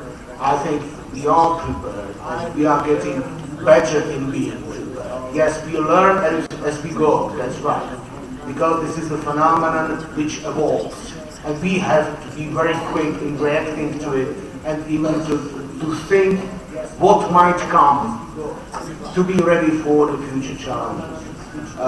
Definitely, hybrid warfare will not disappear. It is to stay here. This is the phenomenon which we will have to face in the future, and we must get ready for that and be much better in our situation. This is the phenomenon which we will we have identified different hybrid threats. We have talked about different hybrid warfare. Then we also discussed the issues how to cope with it. Ambassador has just mentioned NATO is prepared for that. NATO is planning how to deal with these threats. I think that I already mentioned that it is not one agency business. It is interagency business in the country, but it is also it should be also multinational efforts to plan the efforts, the common efforts against the hybrid warfare. In this case, I think the countries like Georgia, the aspiring countries, could be involved in the sharing of information, the sharing of experience, and can be included in the planning process how to counter hybrid threats. It will help us to be more prepared for these threats. And I think we have a lot of things to share from our own experience, which lasts from early 90s. Unfortunately, we have a huge and very rich experience of facing hybrid threats, and we can share a lot, including the current threats and Daesh, for example. We accumulate a lot of information, and we have experience of dealing with that. And I think the incorporating of Georgia's experience in planning and preparation to counter hybrid threats will be very useful. Thank you.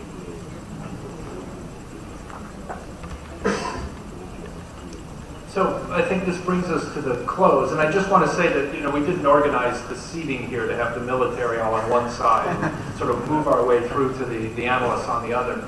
But even this diverse panel, I think, came to a couple of conclusions I found pretty interesting. One is that in discussing hybrid warfare, it's important to have some clear-eyed realism about the objectives.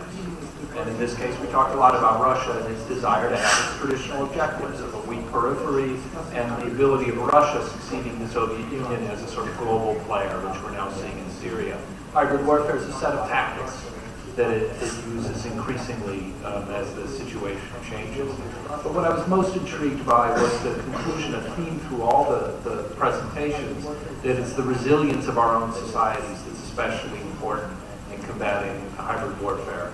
Not just our own internal capacity and keeping it focused on the right threats, not upon domestic political divisions or imaginary fears, but focused on the right threats, but as well the sense of solidarity between societies, as our Turkish colleague reminded us. That was the secret of success at the end of World War II in building up the institutions we're now trying to extend to Georgia and other countries today. And it feels like that's a place where our institutions are especially under threat, that sense of solidarity among the countries. And that's something we need to attend to. So with that, I'd like you all to join me in thanking the panelists for some really great insights. And we'll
Can I have a look just for a bit? Only. I'll return to the previous. Thank you very much.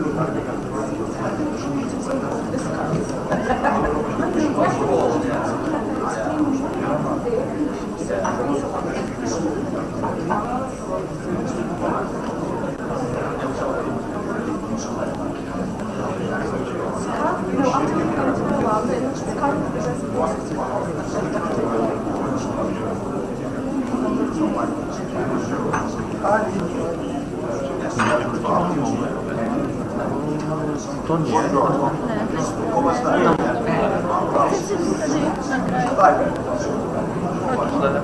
Ale tam potrzebuję kamerę, potrzebuję.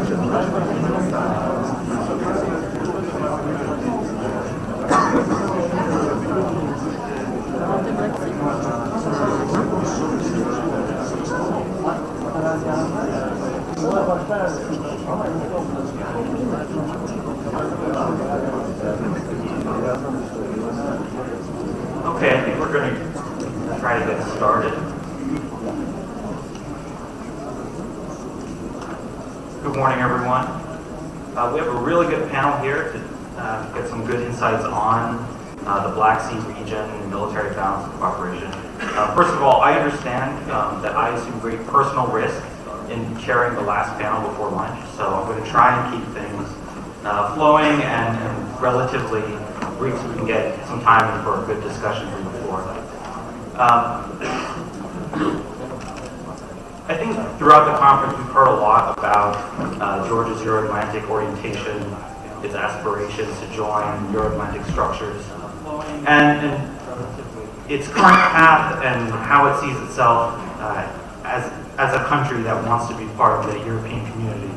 But Georgia's position in the Black Sea region is already an important factor. Its regional landscape is one that presents both challenges and opportunities. The challenges are pretty well known to us, things like the Ukrainian conflict, the simmering conflict in Nagorno-Karabakh, and the various Middle Eastern crises that have potential for great spillover into the region.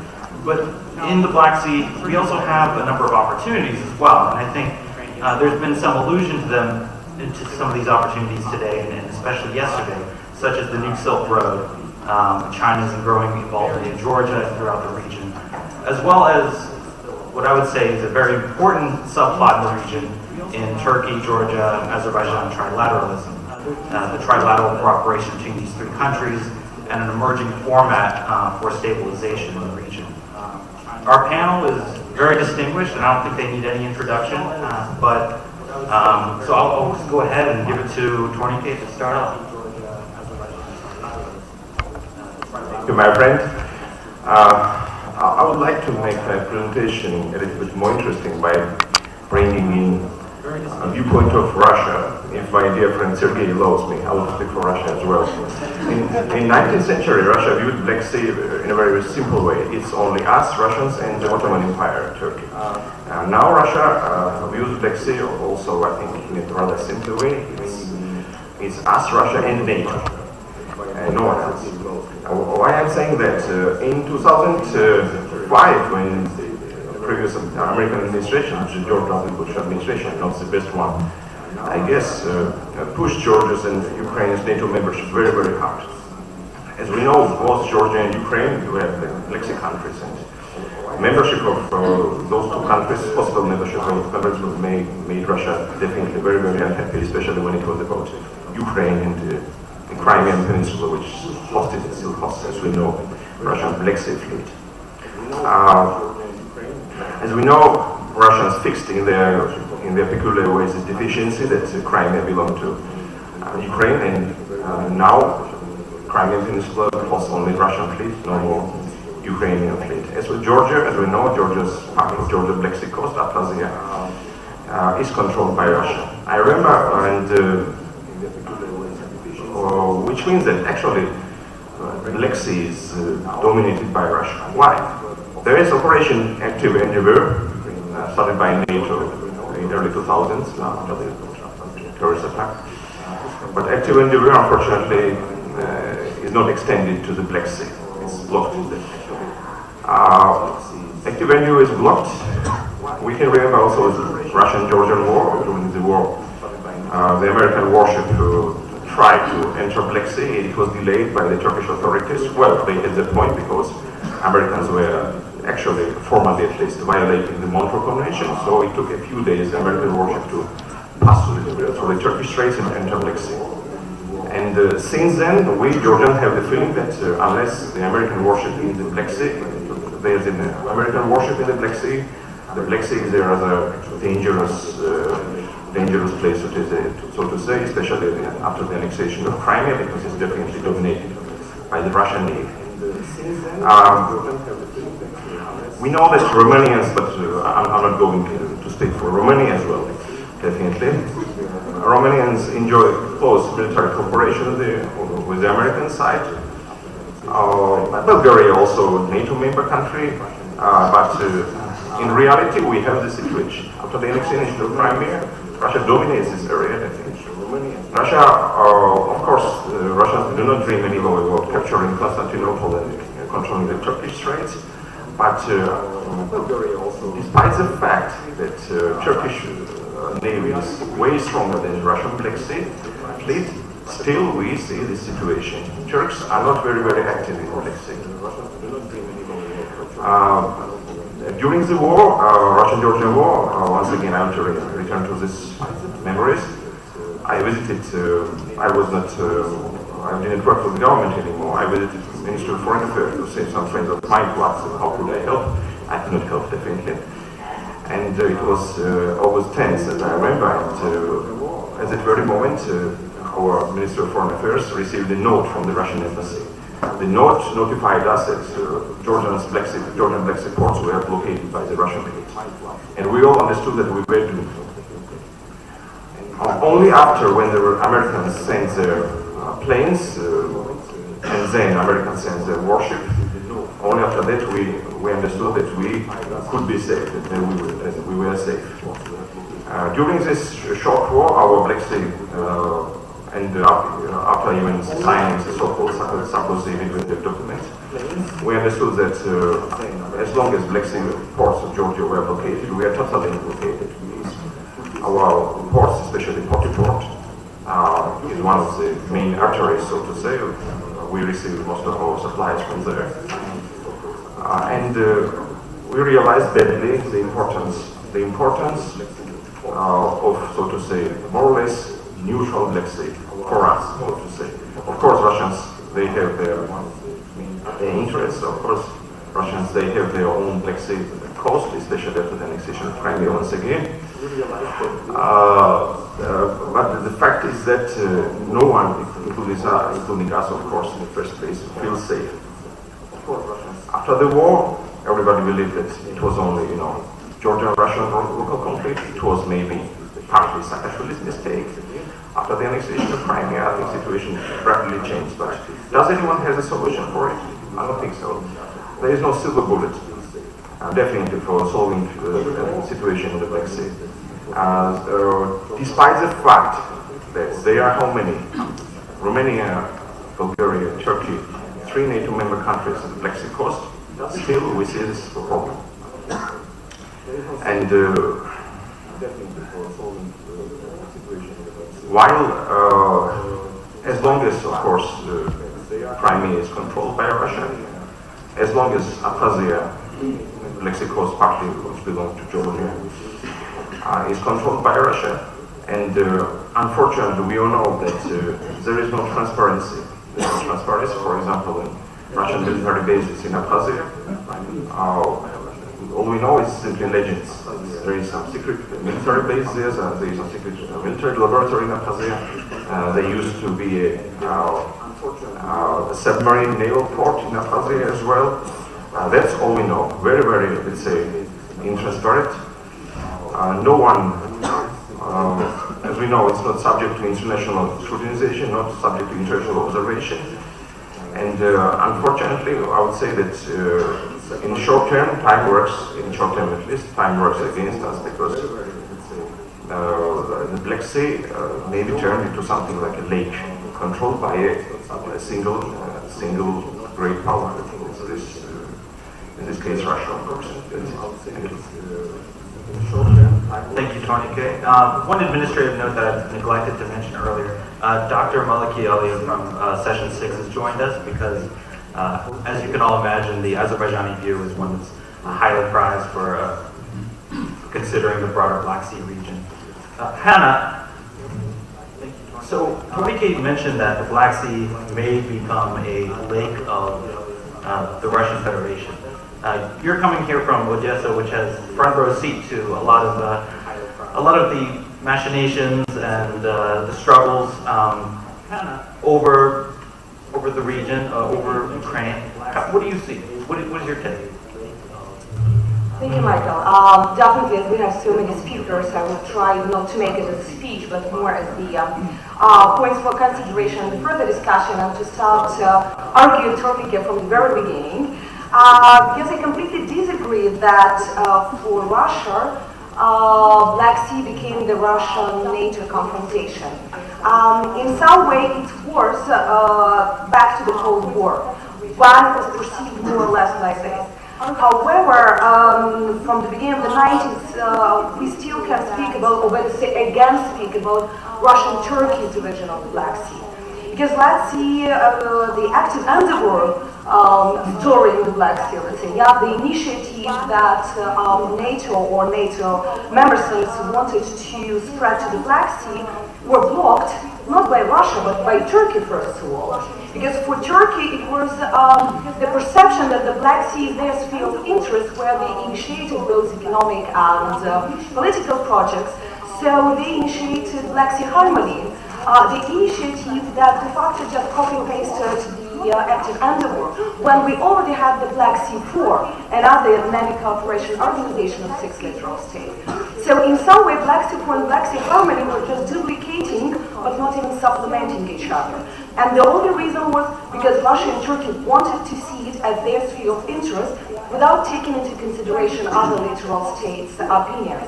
That's what we had when Bulgaria and Romania in the very beginning didn't want even to speak about Black Sea Harmony as a possible variant of cooperation. One of the issues that I definitely would like to state that we can speak about Black Sea currently, about Black Sea military or NATO balance, just about 6 littoral states. It is completely not, because the interest involved and the security system about which we are talking is a little bit wider. And definitely we can't skip Moldova. I know that we are joking that finally Moldova became the littoral state as well, when we gave them for 400 meters of the Georgian. But de facto, they have now the access, so we can't just take them off from these talks. And definitely we can't escape Caspian countries to be at the negotiation table, or at least into the consideration. And it seems to me that in this case, the recent offense of the Russian missiles to Syrian territory from the Caspian ship, so definitely it is this very serious signal that we need to see this region a little bit wider, and only in the very good chain of Mediterranean, Black Sea and Caspian, we really can understand both threats, possibilities, and those who are involved in this region. However, we definitely, I can't say that NATO is in the Black Sea, or it has ever been. From 6 littoral states, 3 are members of the NATO. However, we never really felt that NATO is in the Black Sea region. Maybe for NATO it was suitable just to give it to Turkey, thinking that Turkey is a reliable partner to be present there. However, we don't see any serious NATO strategy towards the Black Sea, how they see what to do there or how to proceed. Even the European Union managed to publish Black Sea Synergy, from our opinion quite a poor document, but at least it is some statement taking the Black Sea as the region, as the perception of some kind of vision. And even now, what we see that in July 2015, Russia presented the new marine doctrine. Ukraine is elaborating. I will take out of the discussion what I think about this new elaboration, but at least it is some intentions. European Parliament made very quite an interesting document about what should be, and they asked the European Commission to think about the development of the document about the security in the Black Sea region. And NATO is still in the partnership concept and still discussing it only in the general perception of other issues, partnership for peace or more security cooperation forever, but not as the perception and at least the vision of the region and its role in the security. What else? It was very interesting discussions last month in Ankara when the Syrian operation just started, I mean the Russian-Syrian operation, stating that, okay, what Turkey can do, maybe to close Bosphorus. Maybe it's time not only to revise the Montreux Convention, but also to think that in case of such crises, you can block the ships. The next day reaction is Caspian launching. So definitely the discussions about Montreux Convention and all those old documents should be on the agenda. However, just thinking from the perception of closing the straits, it's definitely not an option, especially with the current developments. The next coming from here is a very important question that when we're talking about balance in the Black Sea, military balance, we are starting calculating which from the countries has how many Navy ships or what kind of rockets we just put or anti-missile systems. That's great. However, it's very important to speak not only from the statistics point of view, but from the point of view of the effectiveness of what we have. Black Sea is quite a small sea. You can bring one huge Navy ship there. Will it be effective? As a captain's daughter, I spent all my childhood on the ships. I know a little bit how it's functioning. It's completely impossible. And for example, what Romania started to do a few years ago when they started modernization, their forces, they started from the border ships, not from the big aircraft carriers or something like this. Because definitely when we speak about the security and the security challenges in the marine sphere, we are speaking more about the functioning that can be done by the small ships, but which are more mobile, are better equipped, and security is really security of the border and territorial waters, where you don't need serious ships, but definitely not something that you use in the Atlantic Ocean. The same is coming to the, one of the reasons for this is how the territorial borders is dividing in this region. Because most of the issues that can happen, they are definitely because of the strange sometimes divisions or overlapping interests. When I read the Russian Marine Doctrine, the part about the Black Sea and Azov Sea, it's really funny. Because for the Kerch Strait, I can't imagine any of the ships that are currently involved. And do you know that the biggest amount of the accidents on the sea in the Black Sea are happening in the Kerch Strait? If you see the statistics of the last 10-15 years. One of the reasons that two bodyguards can't decide whose responsibility and how to save ships, which are, for example, during the winter time, have the problems, and that is just 7 kilometers of 7 miles of the water. So it is completely just something that you need few boats to do it, but two Navy countries can't decide between themselves. So it seems to me that when we analyze the military balance, we definitely need to think about the quality and effectiveness of our resources that we have, rather than the amount of the forces that we have. Because definitely, if Ukraine would be managed to evacuate from Crimea, is in the extremely bad shape except of the 2 ships. So it doesn't matter that we evacuated 10 ships or 15 ships. It is more the question of dignity rather than a question of capabilities of the Navy currently. And the last statement from me, it is a little bit the reflection to the previous session, and connected to what we have talking now. Somebody told about the that Crimea is a reaction to the NATO aspiration that we haven't learned the Georgian lessons from 2008. However, the person who said it didn't take into consideration that in November 2014, public support of NATO integration in Ukraine was 13%, 1-3. And officially in all documents, we were named as a non-bloc state, so meaning that we are not going to NATO. The support started to raise, not with the Euromaidan, but only after annexation of Crimea. So in some way, it's just a manipulation of the perceptions of the fears that, in the famous movie documentary where Putin is saying that how we came to Crimea, He was saying that we were afraid of NATO ships being together there. How you can have them in case you have 13% of the public support? So very often when we speak about the military balance in this region, we are still speaking more about the perception and the fears rather than the real situation on the ground. Thank you.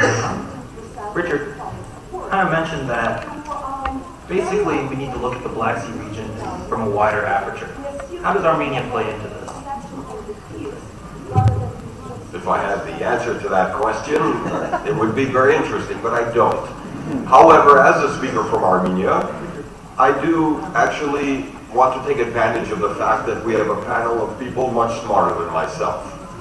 But looking at the wider Black Sea region, I do want to focus only on two specific points. The first is looking at deeper trends and triggers in terms of my second point, security and stability. In terms of trends, what's most interesting is there are three specific trends. The first is, despite my own personal allegiance and affiliation with the Army, it's actually a shift to the Navy that's going on. In other words, there is a shift from land power, territorial-based doctrine, to naval power projection. And in many ways, it is this shift from territory to maritime context that is defining and threatening that to encourage or to suggest the Black Sea is an emerging theater of operations. In other words, in this context, there is an expanding battle space, and the Black Sea will become even more prominent as an emerging theater of operations. What this means is a greater role for the Republic of Turkey. And in many ways, it is unfortunate that we don't have a Turkish speaker on this panel, because Turkey will become even more central in terms of Black Sea security and stability. Having said that, Turkey remains hostage to domestic political developments, and in many ways, it's too premature to assign a role to Turkey until we see what happens in Sunday's very significant elections in Turkey. But nevertheless, I do think one of the positive developments has been the abrupt divorce in Russian-Turkish relations, or the end to the romantic honeymoon between Turkey and Russia. And in many ways, Turkey is returning to its more traditional trajectory as a NATO member. What we also see, however, is it's not limited to the Black Sea. It's, as Hannah has pointed out, it's about the Caspian Sea. It's about the Mediterranean Sea and the Russian naval base in Syria in terms of Mediterranean Sea. It's also about an aggressive force posture by the Russians in the Baltic Sea, in the North Sea, and most recently, perhaps, threatening new pipelines, not carrying oil or gas, fiber optic pipelines below the oceans. So what we do see is an aggressive force posture combined with an expanding battle space. The third element of this is what's called op-tempo, an increase in operations designed to raise the caliber and contribute to greater threat perception. This is where the Black Sea has a direct impact, believe it or not, on other conflicts in the broader context. More specifically, Nagorno-Karabakh, where there's a very real risk of a war by accident, based on miscalculation and threat misperception. In other words, Russian actions and the misperception of Russian actions by Azerbaijan and regarding the Nagorno-Karabakh conflict actually argue for the wider context. Now, a third trend is a positive trend, and there's very few positive trends in this rather sad region, to be honest with you. In August 2008, obviously, the geopolitical map was changed in a very negative way. There are two new trends, however, that offer the promise and the potential for changing the geopolitical map in a very positive way. Normalization between Armenia and Turkey offers an opportunity to change the map in a very positive way, to reopen borders and to reintegrate the region. The second trend, of course, is the Western brokered nuclear agreement with Iran, which offers a way not only to overcome decades of intransigence, but more importantly, to bring Iran back into the international community as more of a contributor to international security. It's worth aspiring for. Now, what's also important is my second final point, and at the risk of losing popularity, to prefer provocation. What I'm talking about is stability and security in terms of as interesting, as sexy as it is for us to talk about geopolitics. It's really not about geopolitics. It's much more about local economics and politics. In other words, the endangered species in this region are the statesmen. Good governance gone wrong is too often tolerated. Moreover, there's a lack of leadership and a lack of strategic vision across the board throughout this region. It's great to have aspirations. It's great to espouse grand strategic orientation. But at the end of the day, governments are held to account by what they deliver. Governments need to improve the lives of the ordinary citizen on a daily basis. It's this lack of accountability that makes it clear that aspirations are not enough, accomplishments matter. My point here as well is that, let's be honest, Putin and Putin's Russia is not to blame for everything. Putin is not to blame for our own shortcomings in democracy and our own policy mistakes.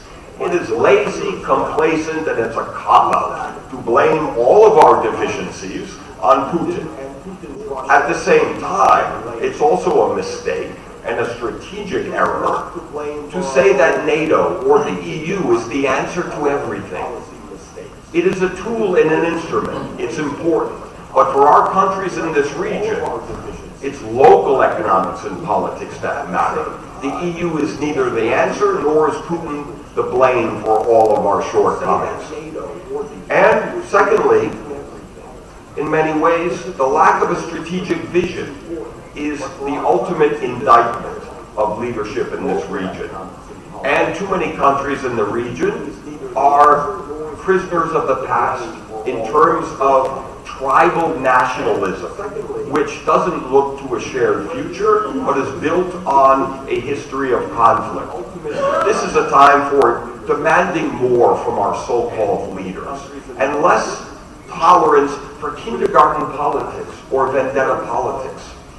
At the same time, I would close with a point that in the United States there's a concept of too big to fail. In this region, I would argue the concept is too small to fail. And this is where I want to close on a note of optimism. I chose to move to this region 10 years ago. I may be a little crazy, but I'm not a fool. I wouldn't live in this region voluntarily if I didn't have a degree of well-founded optimism. The optimism is based on the countries of this region being too small to fail, which means it doesn't take much and it doesn't take many for real change. And the change is coming. Thank you. Richard, thank you very much for that positive note, because I think we could all use a little good news right now. Sergey, going back to one of the darker themes, however, do you see the Black Sea as a expanding battle space?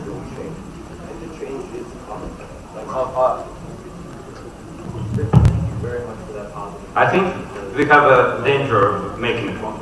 And in this sense, I pretty much agree with Richard's last standpoint that what's important is the economic development on a pretty much local level, and you cannot remedy the economic problems just by appealing to the free trade areas as such. You can use them as a tool, but you have to work a lot on the local level to change things to the better.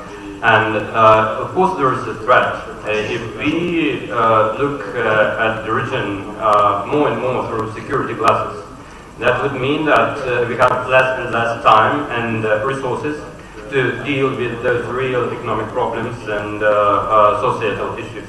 We have to be very careful with this trend of securitization, and I mean, I do understand that the Russian actions contributed greatly to this trend of securitization. Nevertheless, I think if we are to build a better future for the countries of the region, we have to find a way to desecuritize the area we are talking about. And this is not only because the spending on military, on security issues is completely unnecessary. To a certain extent, it is necessary. If you are worried with the Russian actions, and I think in this sense I can get back to the idea that was voiced during the last session, you should first and foremost be worried with your economic societal weaknesses, much more than with your military weaknesses, because if it comes to an open military conflict, then the Putin government would be on the side of strength for a number of reasons, starting with the size of the country and the size of its military.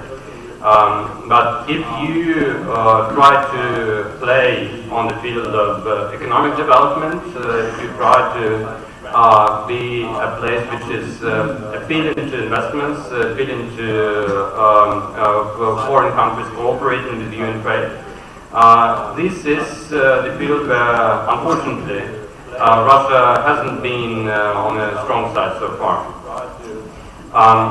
But to get to this point when we can assure the desecuritization of the region, we have to make steps, and it's not an easy task to elaborate those steps. We do see a number of warring signs, a number of problems that keep growing and may, in a longer run, produce new conflicts. You all do understand Putin's attitude to NATO, and I think most of you understand that, due to his character and his age, you are not supposed to change this attitude. You will see him addressing the NATO issues from the very same standpoint that he voiced on many occasions. And that means if you drive the debate about the regional security completely in the Russian-NATO paradigm, you drive it in a dead end. You drive it in a situation where the confrontation will be almost inevitable. It will only be about the level of this confrontation that we will be able to speak about.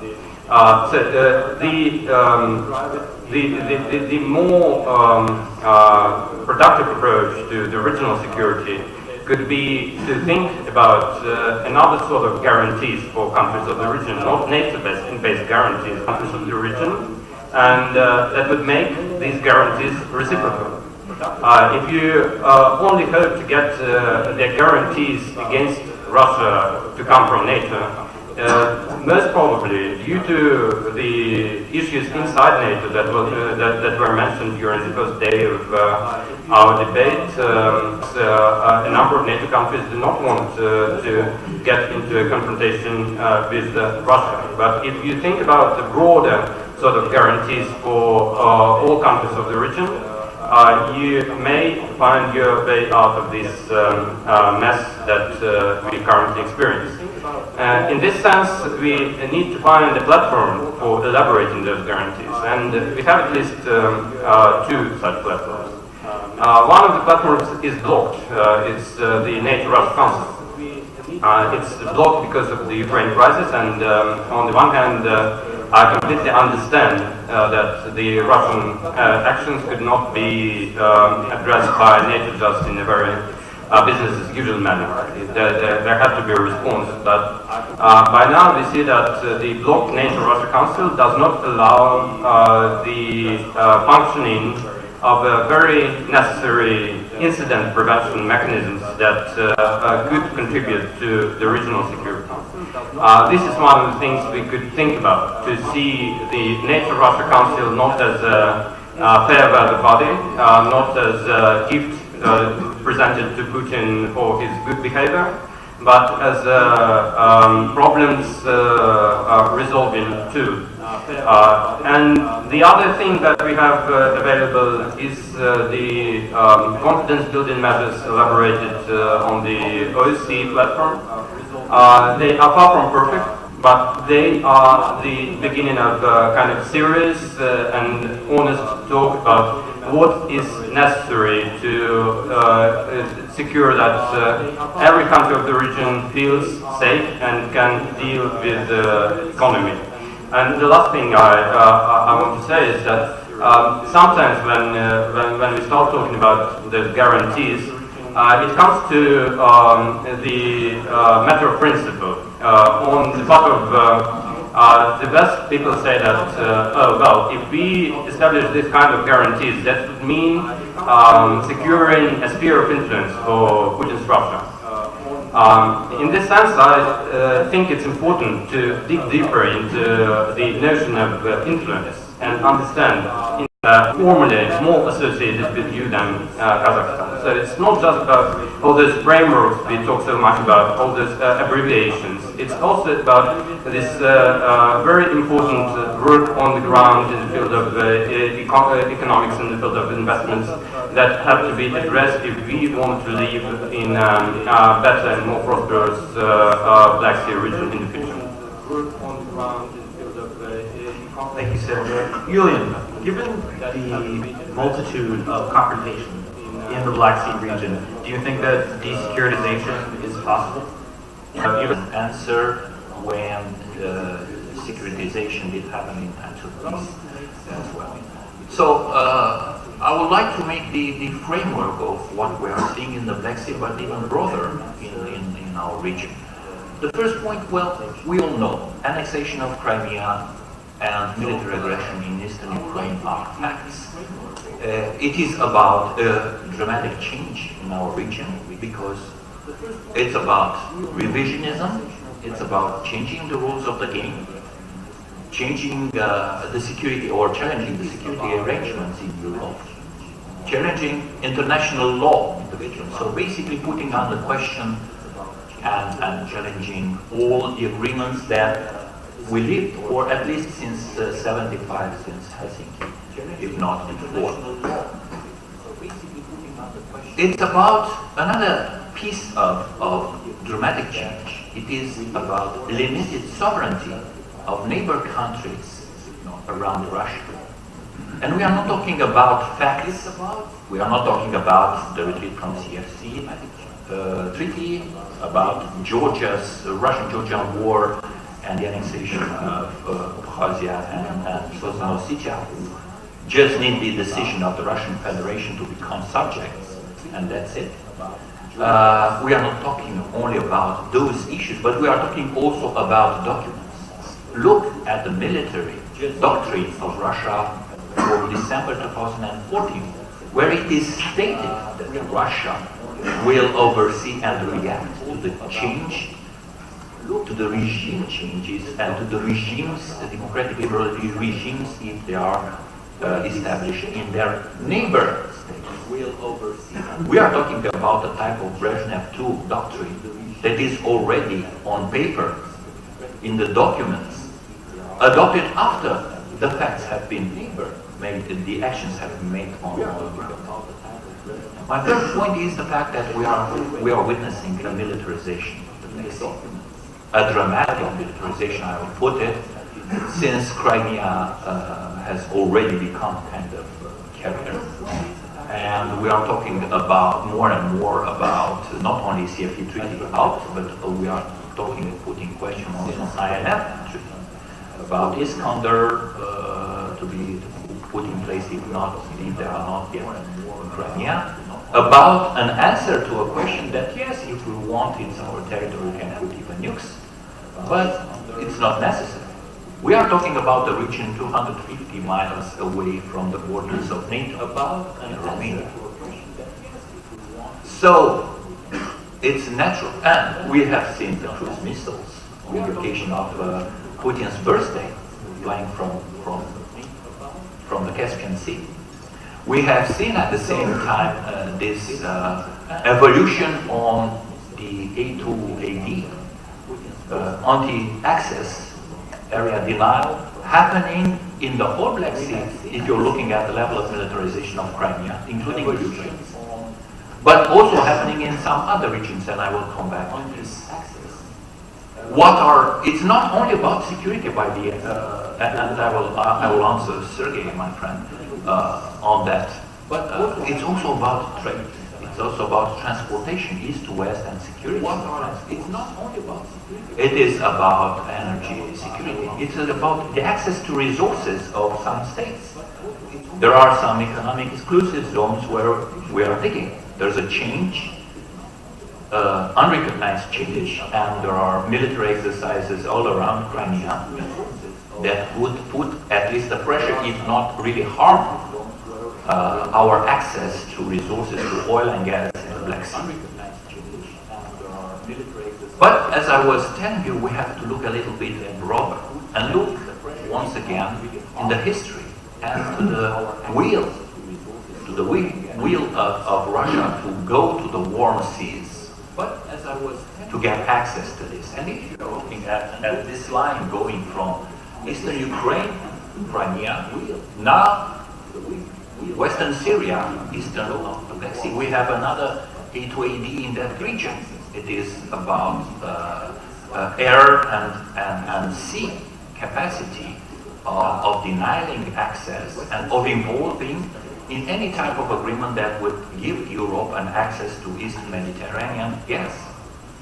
Anytime when we would like to make this move, we have to run to Moscow and ask them if we can pass over this area.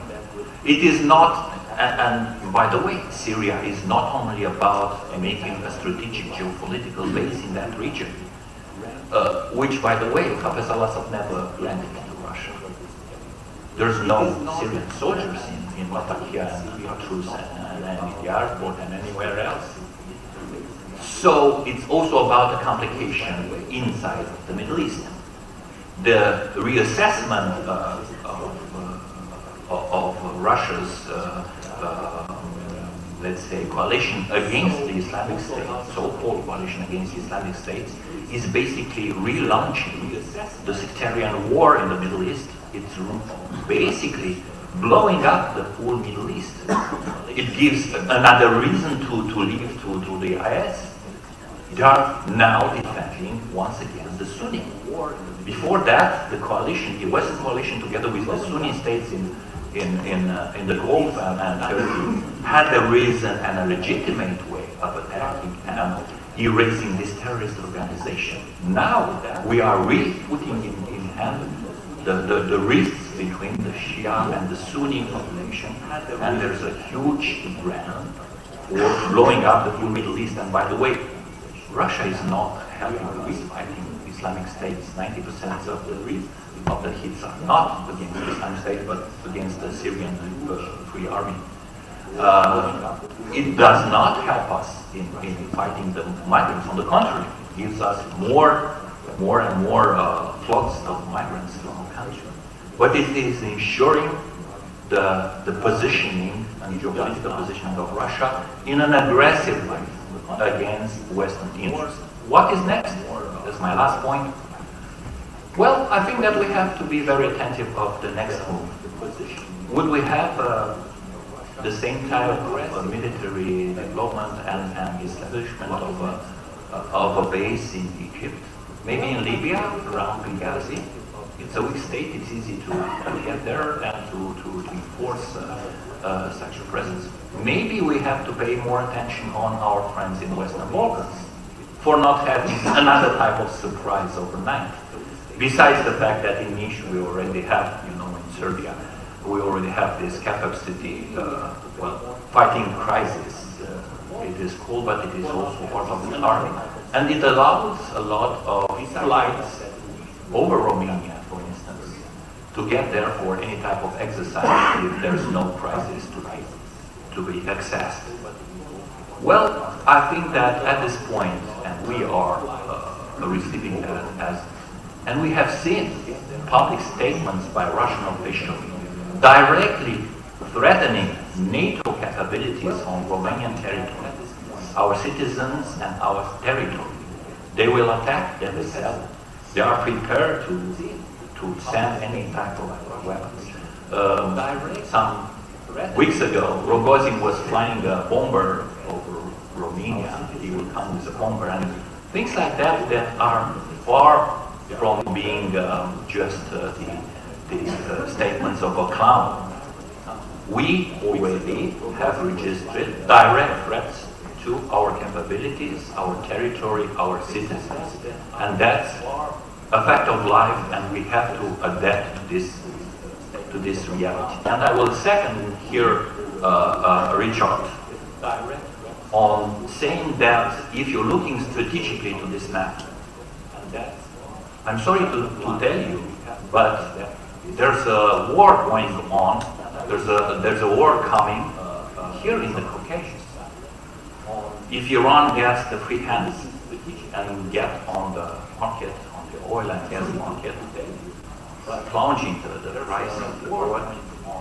If in the Caucasus those countries are free to move, there's no possibility to Russia to elaborate. So I think that those crews coming from the Caspians are also announcing the fact that this region should be busy and that the West, European Union, NATO, the US should be busy in this very region.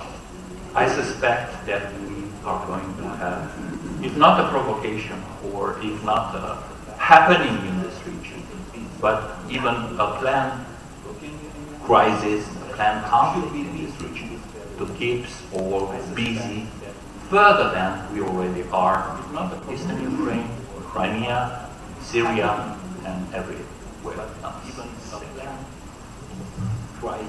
Thank you. Julian, you brought up the U.S. And turning to you, Luke, how do you see the U.S.'s role in the region? Is it a sign of the times that, for the most part, we haven't talked about the U.S. and its capabilities and its engagement in the region? Is that something to be concerned about, or is it something else? Well, thanks firstly to our host, the Ministry of Defense. I really appreciate the invitation. It's great to be back in the region, specifically in Tbilisi. Yeah, it is worrying, I have to say, because the U.S. has some certain goals for the region that it should follow through to try to implement, and it has a certain interest in the region to back up these goals. I would say that predominantly the U.S. should focus on making the Black Sea a region that is sovereign, stable, secure, and self-governing. And the U.S. interest in the region derives primarily from the treaty obligations Washington has with NATO, of course. It's already been pointed out. 3 of the 6 Black Sea littoral countries are in NATO. 2 more are in Partnership for Peace. And of course, Georgia is one of the official 4 aspirant candidates to join NATO. About 89% of the Black Sea's coastline is in one of these 5 countries, the 3 NATO countries, the 2 Partnership for Peace countries. This region has shown the willingness, the political will to be a net exporter of security for NATO, believe it or not.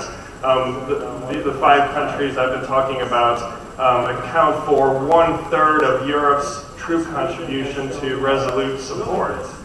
So the region is important.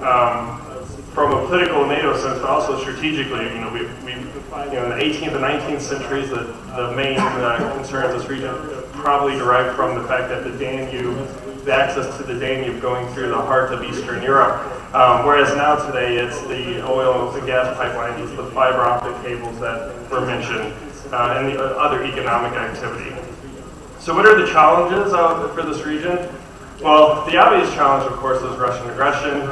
Between Abkhazia and Crimea, there's 35,000 square kilometers of illegally occupied territory in the region. And that's an obvious problem. I think we have to understand what motivates Russia in this region to figure out how we're going to best approach the problem. There's been a lot of talk on this panel and in previous panels about the new Cold War.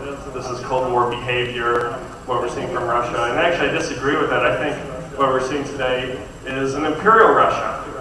I think this is more like how Russia behaved during the time of the Tsar. I think you can draw more parallels with Putin's behavior with Russian czars than you can with the former Soviet leaders. So, Nicholas I is known for presiding over a stagnant economy, crushing political dissent, fighting Islamic fundamentalism in the North Caucasus, expanding in the South Caucasus, and ending up with a war in Crimea. That sounds pretty familiar to me. Russia is always going to want to have this region, the Black Sea region, to some degree under its control. On the eve of World War I, Russia depended on the Turkish Straits for 90% of its agricultural exports, 50% of its overall exports to the world stage.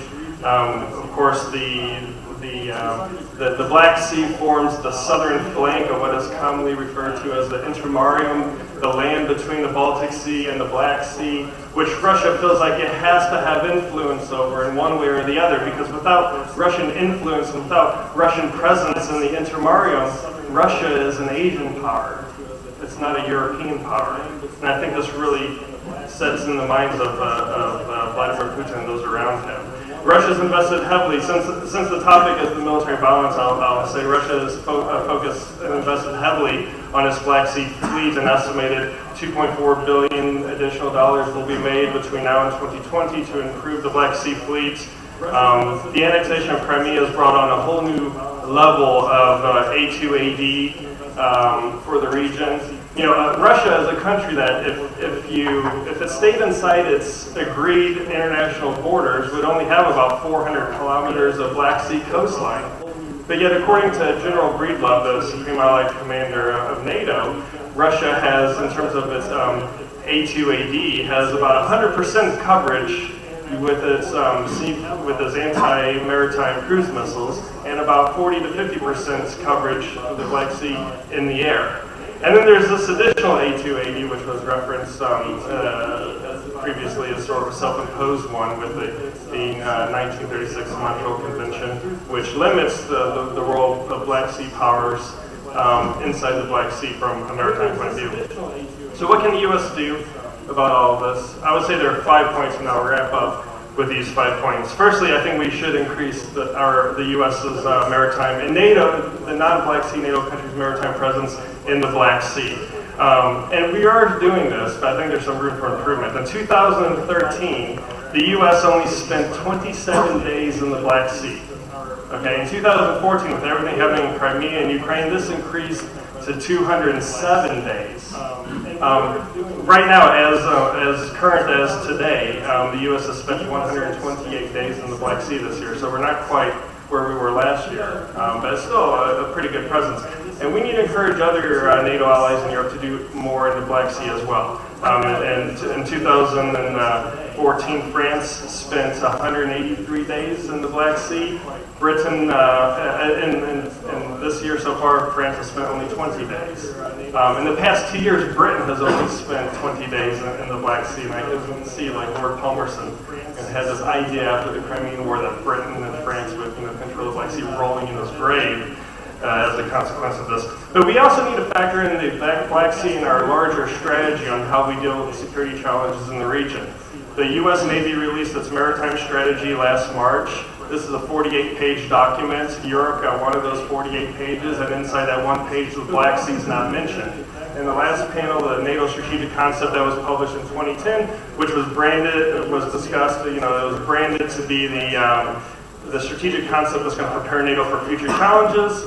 And the words Black Sea are found nowhere in this document as well. Secondly, I think the U.S. needs to do more with capacity building in the region because of the limits placed on with the Montreal Convention on non-Black Sea powers operating in the sea. I think the U.S. needs to do more to build the capacities and capabilities of our allied countries in the Black Sea region, in particular because the situation after the war in 2008 and the situation after the annexation of Crimea, which completely destroyed both the Georgian and Ukrainian navies for all intents and purposes. Thirdly, I think we need to encourage NATO enlargement, that this will bring about a region in the long term that is stable, sovereign, self-governing, and secure. And if the countries in the region that aren't members of NATO democratically choose to become a member of NATO, and the 28 democratically elected governments of NATO choose in a democratic fashion to invite that particular country into the alliance, then a third country like Russia should not have a veto on it. Fourthly, I think that the U.S. should start defending on the front line a little more in Central and Eastern Europe. We're told that we're in places like Afghanistan and Syria and Iraq because you shouldn't defend on the goal line. But the problem is in Central and Eastern Europe, we don't even defend on the goal line. Or if we do, it's a very light defense. And this nonsense about the 1997 NATO-Russia Founding Act, which must be the most quoted but rarely read document out there in terms of this debate about can we have bases in Central and Eastern Europe. And the document says that under the current and foreseeable security circumstances, that's a quote from the document, NATO will not have bases in Central and Eastern Europe. Well, the world's moved on since 1997. Putin is no Yeltsin. Times have changed. And I think it's time that we start changing sort of our attitude on this. And then finally, I think the U.S. needs to encourage NATO to get back to the basics. And this I know is probably not as fashionable in Western Europe. I know in Central and Eastern Europe this idea has a lot of credence. And NATO doesn't have to be everywhere in the world doing everything. But it does have to be in the North Atlantic region, in Europe, in North America, able to defend the territorial integrity and the sovereignty of its 28 member states. And the U.S. needs to understand that with our treaty obligations under NATO, we have to be able to defend and secure Varna in the same way we would Virginia Beach. And we are obligated by a treaty to do this. And this means investing in the right capability for the defense and territorial integrity of the 28 members of NATO. And this is also pressuring European allies to invest more in defense and doing more. It's a sad state of affairs, which most in this room know that only 4, soon to be 5, hopefully in Poland, only 4 out of the 28 members of NATO spend the 2% of GDP on defense. As an illustrative point, I like to point out that New York City, not New York State, but New York City spends more on policing than 14 NATO members each spend on their national defense. So it's time that we get back to the basics, get back to the founding document. Let's dust off the 1949 Treaty of Washington, and then let's develop our strategy in the Black Sea from there. Thanks. So what I'm getting is that we should deploy the NYPD at the eastern flank. So Kamal, we talk about the Caspian region as being part of the wider Black Sea region, and obviously pipelines play a big role, but you can't talk about these things without considering Azerbaijan. What is the view right now from Kamal? We talk about... Thanks a lot, Michael. Thank you very much for having me here. The organizers, thanks to MOD, a lot of good friends. Good to be here again. Well, I do realize I'm in a room full of experts, so please pardon me from starting from the beginning, as I usually do, and painting the whole picture. Why Azerbaijan, and why is it for Azerbaijan important to be in the wider Black Sea region? What happens is that geography plays a really great role in geopolitics. Yeah, we have a geo there, and Azerbaijan is a landlocked state, despite being a literal state of the Caspian Sea, because Caspian Sea is actually a lake, and we don't have access to open seas. Hence, the Black Sea is the closest open waters that will provide access to the ocean. Very easy, and the role of Georgia in that sense is very, very clear, and we have to have this corridor of cooperation to be able to provide the transit from Central Asia towards Europe, to have our own oil and gas exports, etc., etc., etc. This narrative has been going on for a very, very long time. But when we take the region as a whole, we have to consider one thing from a military point of view and from a regional security point of view. we're blessed to be bordering in the south two regional powers, which are Iran and Turkey. Why I'm saying that? Because Iran is actually a natural border for the spillover that comes in the Middle East when it comes to the South Caucasus. The same goes to Turkey, which is the southern border of the Black Sea region. And both of the security of both of those states are actually crucial for the region. And since they're more or less stable, we have what we have, a wider Black Sea region. Now, having said that, let's go a little bit into the military of the Black Sea, where all the problems that we've been discussing are now intertwining between Russia and NATO and all the security framework. When I hear that Russia is more present in the Black Sea and has upper card, and at least it sounds like that, that's what I'm getting from the panel, I have to disagree. If you think about it, Russia got into a situation where it has 6 literal neighbors, none of which are allies. 3 NATO members, yeah, and 3 other states that cannot even be considered friendlies, even not neutrals anymore. So when it comes to Russia and its assertiveness, it comes directly from the disbalance that it has created at some point.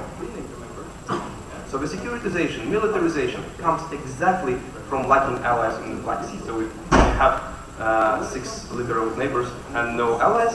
That's not good. As opposed to the Caspian Sea, where it has 1 close allies and 3 friendlies. Yeah. They have cooperation, they have trade, they have normal stable relations. So we don't see rockets launched and through the territory of Turkey flying to Syria, you see it from Caspian Sea. This is the difference. So when it comes to the view that Russia is more assertive, well, this is a natural response to the situation where it got into. Before, line of deterrence was laying only between NATO and post-Soviet states. Now it's shifting closer to Russia. Russia feels threatened. The cooperation in this sense becoming more and more problematic. The access to the Black Sea, hence for the South Caucasus, is getting more and more problematic as well, and that cannot not bother countries that are connected to the open seas for that. So, what Azerbaijan, in my point of view, is always and has always tried to achieve and will be trying to achieve is to still provide some kind of a security corridor, access to the Black Sea, and investing into the cooperation into the Black Sea rather than militarization and securitization. Our small but interesting impact there may not be noticeable at first, but providing the transportation and routes for the energy is the maximum point that we can reach. Our problem, as a problem of the whole security of the Black Sea region, is of course mounted on the regional conflicts that we experience. We have our own Nagorno-Karabakh conflict, we have conflicts in Caucasus and South Ossetia, we have Ukraine situation, we have all of that, and this, unfortunately, is an elephant in the room, and this elephant is not going to go anywhere until it's resolved, and only after that we can speak about the cooperation on the Black Sea region on the level it should be, providing the source for the transit, the transportation of energy, for the safe routes, and for the development and the prosperity of the whole region. The context of the conflicts on in the wider Black Sea region have been discussed numerously, and it's a topic of a whole separate conference there, so we're not going to go there.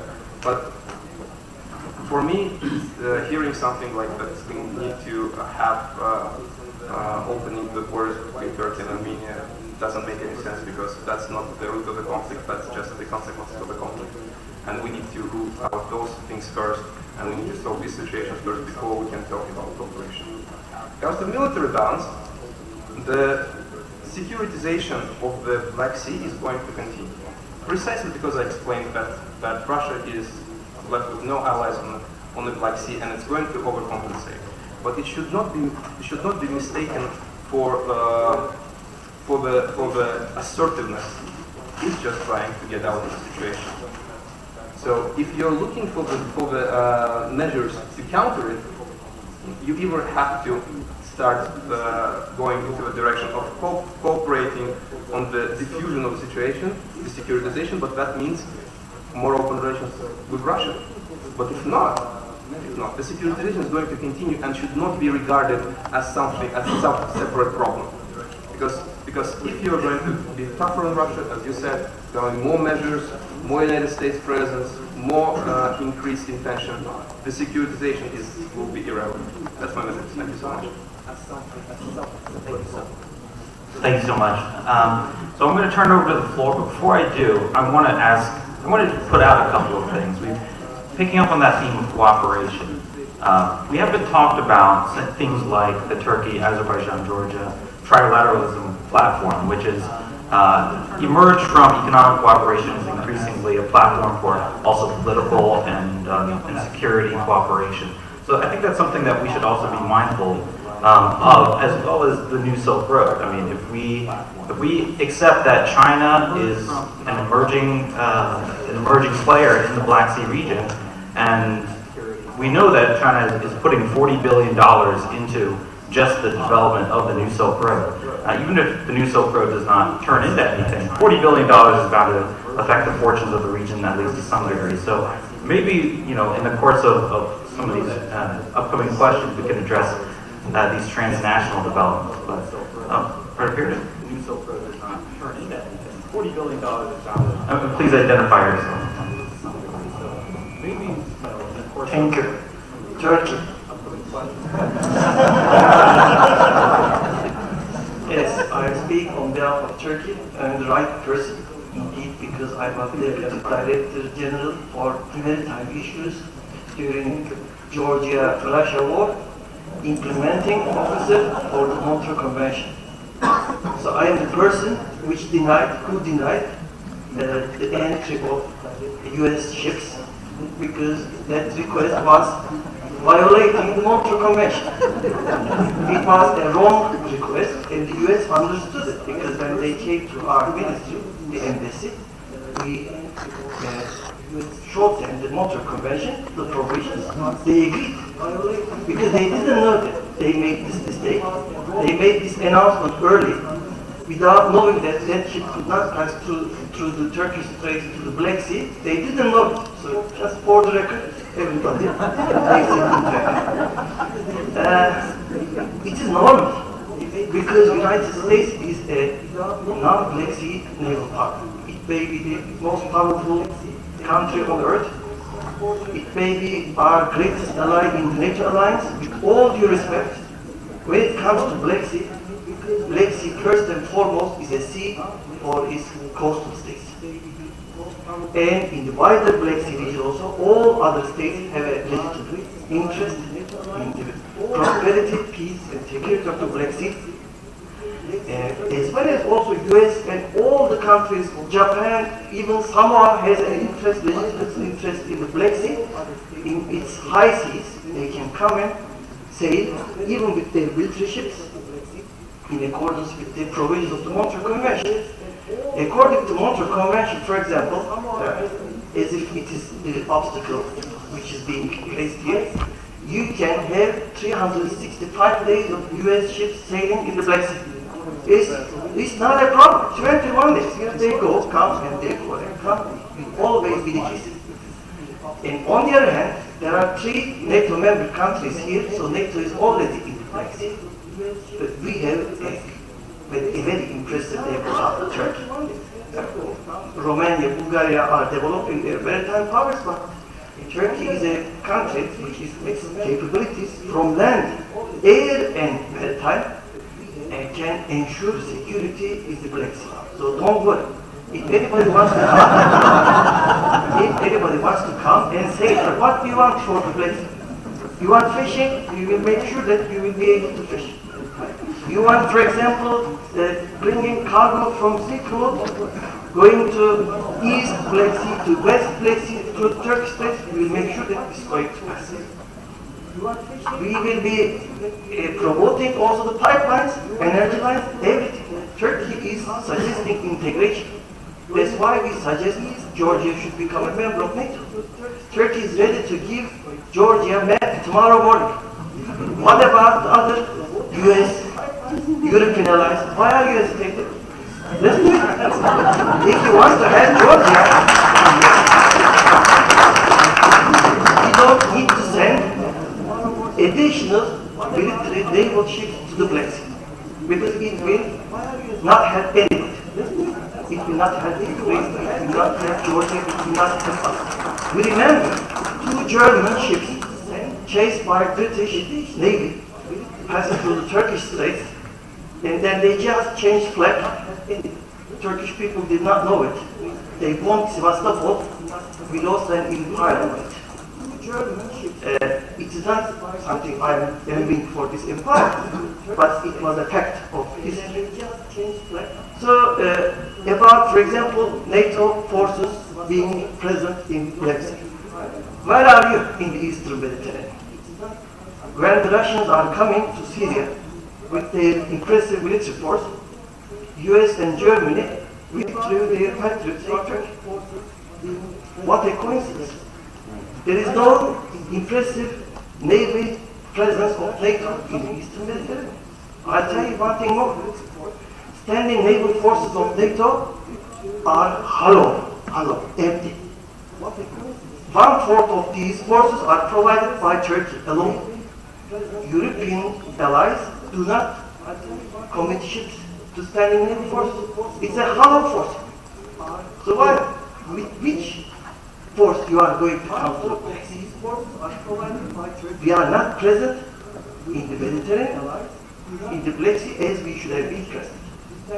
So in this context, I think we should never lose sight of the fact that Black Sea one day will become a sea of prosperity, peace, and security, with its coastal states, including the Russian Federation, and also in the wider Black Sea region, which will include Afghanistan. Afghanistan is the heart of Asia, and the Silk Road will come also through this country, through the Caspian, also to the west. And in this context, if the Europeans and the Westerners would like to help also this region, they should just make the deal for the pipelines, and they should prefer the gas of Caspian and Turkmenistan over Nord Stream 2, for example. Thank you very much. Thank you very much. I'm going to let a few people respond to that. Firstly, I am not a representative, nor will I defend the feckless Obama administration's policy on transatlantic security or Europe. So, as many people in this room know, I've been a steadfast supporter of Georgia's membership into NATO for years, and I would happily give them math tonight. But your comments highlight on the importance of Turkey as a NATO member, and frankly, I wish more NATO members could hear that message, that what Turkey contributes. And it's not just the military capability and the strategic location, but it's also, you talk about the Silk Road and the heart of Central Asia, and I don't think that we perhaps in Western Europe or the U.S. appreciate the cultural, historical, linguistic links that Turkey has with many of these Central Asian countries and sort of influence you have in that region. But I will say, to conclude my response, that for some reason I suspect that if Turkey was ever invaded, the restrictions of the Montreal Convention would quickly go out the window for the U.S. Navy to come in and play a direct role. But I will say, I'll leave it at that. Thanks. For some reason I suspect that if Turkey was ever... I have a question, a comment also. Question is, what was wrong with it? Didn't American side notify the Turkish authority in due time, or it was something wrong about the size of the ship? Oversized ship. Okay, good. The comment is that during World War I, actually, it was Enver Pasha who allowed the German ships into the Dardanelles Straits. It was not all German fault. It was also Enver Pasha's Young Turks' fault, as we know. Yes. And what I say that I know, we all know that Turkey has a very strong navy, much stronger than Russian navy. But unlike Russian navy, Turks, unfortunately for us, lack maybe political will to influence situation in the Black Sea. I know, we all know that Turkey is a very strong area. Julian, you want to make a quick comment? Sure. Well, I'm very happy that we also have this Turkish input, and I'm very safe. We are strategic partners with Turkey. If Turkey defends us, I'm sure that we are all very calm. But the last developments in Crimea and in Eastern Mediterranean, in Syria, as we learned, made a huge pressure on Turkey. We discovered that Russia cannot be taken for granted as a friend. I'm very happy that our friend is also agreeing on this. But coming to the basics, I think that what we are seeing here is the fact that NATO needs to move from contingency planning that they have done and from the RAP to maybe in Warsaw to revision of the maritime security, especially in the Black Sea and the Eastern Mediterranean, since their interests are at stake in that region. On the other hand, let's contemplate what we did for Russia. There was a complete openness to Russia. I'm challenging the idea that our Azeri friend put here. We tried to integrate Russia in the West. Remember the first step. There was Russia, democratization, moving to EU and NATO. And it happens until 2003, the Putin doctrine. Remember the first years of Putin. He was a very nice guy, welcoming in the West. He is going to make reforms. He knows how West looked like. He lived in Germany. Then we moved to sovereign democracy, the Putin doctrine, and we engaged Russia. So, to have a dialogue, we did have the papers from Roma and NRC. We did have these developments and engaged Russia. And we arrived at the moment that Russia retreated from CENAA Treaty, begins war in Georgia, annexed Crimea, military aggression in eastern Ukraine. We have to realize that we are in a position, I know it's very difficult, very difficult. We need to realize that we have to confront Russia and annex Crimea. And by the way, we offered in between the West, EU, NATO, and Russia, a spiritualized border. Countries that are able to decide their future, that are making their reforms. We are supporting. The influence comes from East and West at the same time. And what we did have with this type of openness, war, annexation, change of border by force. So, sorry, we have to come back to an enforced border, to give weapons to Ukraine, to defend the West in the place where we can have, at the delimitation line in eastern Ukraine, if not. So, we are now in different times. War and peace is at stake in Europe. We are back again to the old geopolitical books, and we have to adapt to this new reality. If not, we look at the history of the Second World War, how things evolved in that period, how the Western big powers retreat step by step, and where we did the round. I don't think that anybody in this region would like to see war coming back in our lands, more than we've already seen after the Western. Okay, let's try to get some questions. We started about 30 minutes late, so. Okay, there was misunderstanding. I never blamed anybody, especially allies, for the situation where Russia is in. I just merely state it's what it is. That's it. Sorry about 30 minutes. Back here. Thank you.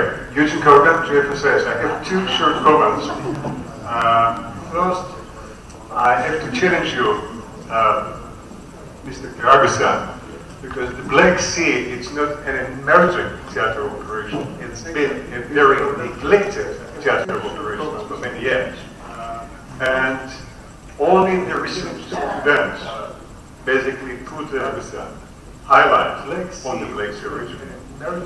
Second point, there is no yet end to the honeymoon between Turkey and Russia.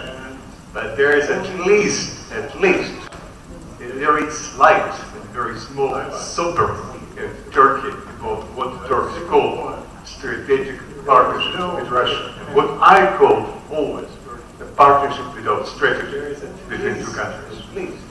Because, sorry to say, my Turkish colleagues, you are very much afraid in military terms of the Russian Federation. Now, Russia, it's a real menace, and it's not a cooperative partner or ally, because in the Black Sea region. Russia is a menace because this menace will continue. What we saw that took place in Crimea will take place next time around another very blurry region between Russian Federation and the littoral states in the Black Sea region. So do not be surprised if another type of Crimea will take place here again.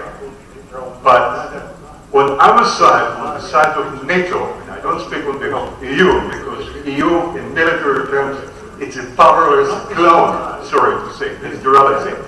But on the side of the EU should be ready and not flinch to counterattack any Russian menace in the Black Sea region. And it's very important to be ready at the moment and not to be ready 5 minutes later, because this 5 minutes, they're a decisive and crucial moment for us in the West. If we flinch, there will be no free sport for us in the Black Sea region. Thank you.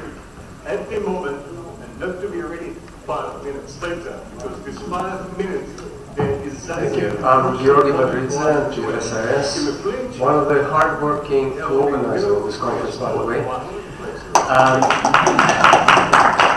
Thank you.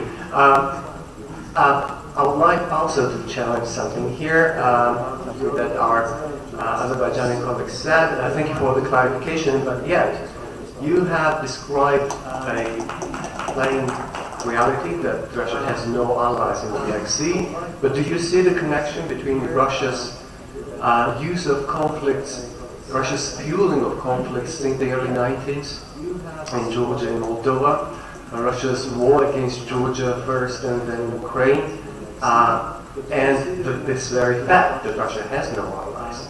And it sounded as if you were explaining Russia's growing assertiveness with this fact, but do you agree on the roots of this fact? And second, the word of friendly advice, not to have any illusions about the friendly relations between Azerbaijan and Russia, because the moment Russia's done with Georgia, there will be no Azerbaijan, at least not in its independent state. And second, the word of friendly advice. Don't be shy. Now, let's get a couple more questions.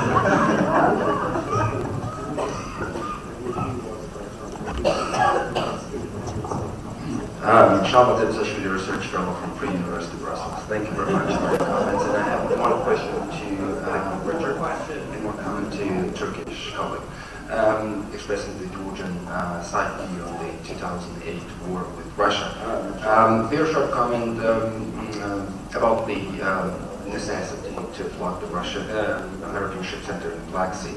I think it would be very nice for many of Georgians to see also Turkish ships standing alongside with American ships in the port, delivering some at least political signal to Russia, and not only sticking to the necessity or legal aspects of blocking U.S. ships to entering the Black Sea. This is just one point expressing Georgian view. And the second, once we talk about the Black Sea region, I have this kind of uncomfortable, I'm not comfortable with that, because I have this sense of disconnection of many issues that have only one in common. They have different origins in different, very narrow, contextually very narrow regions, but they all converge because all these states have common maritime border. So the question is, do you see any political issue or process that would really bring more cohesion into understanding of Black Sea region, not as a very broad, let's say, term, which then brings tons of other issues from different regions, but really identify very narrow issues that will really identify Black Sea region as an issue that really matters to countries. Thank you very much. Okay, I want to get one last question. But really identify very narrow issues that will really identify Black Sea region. Yeah, go ahead.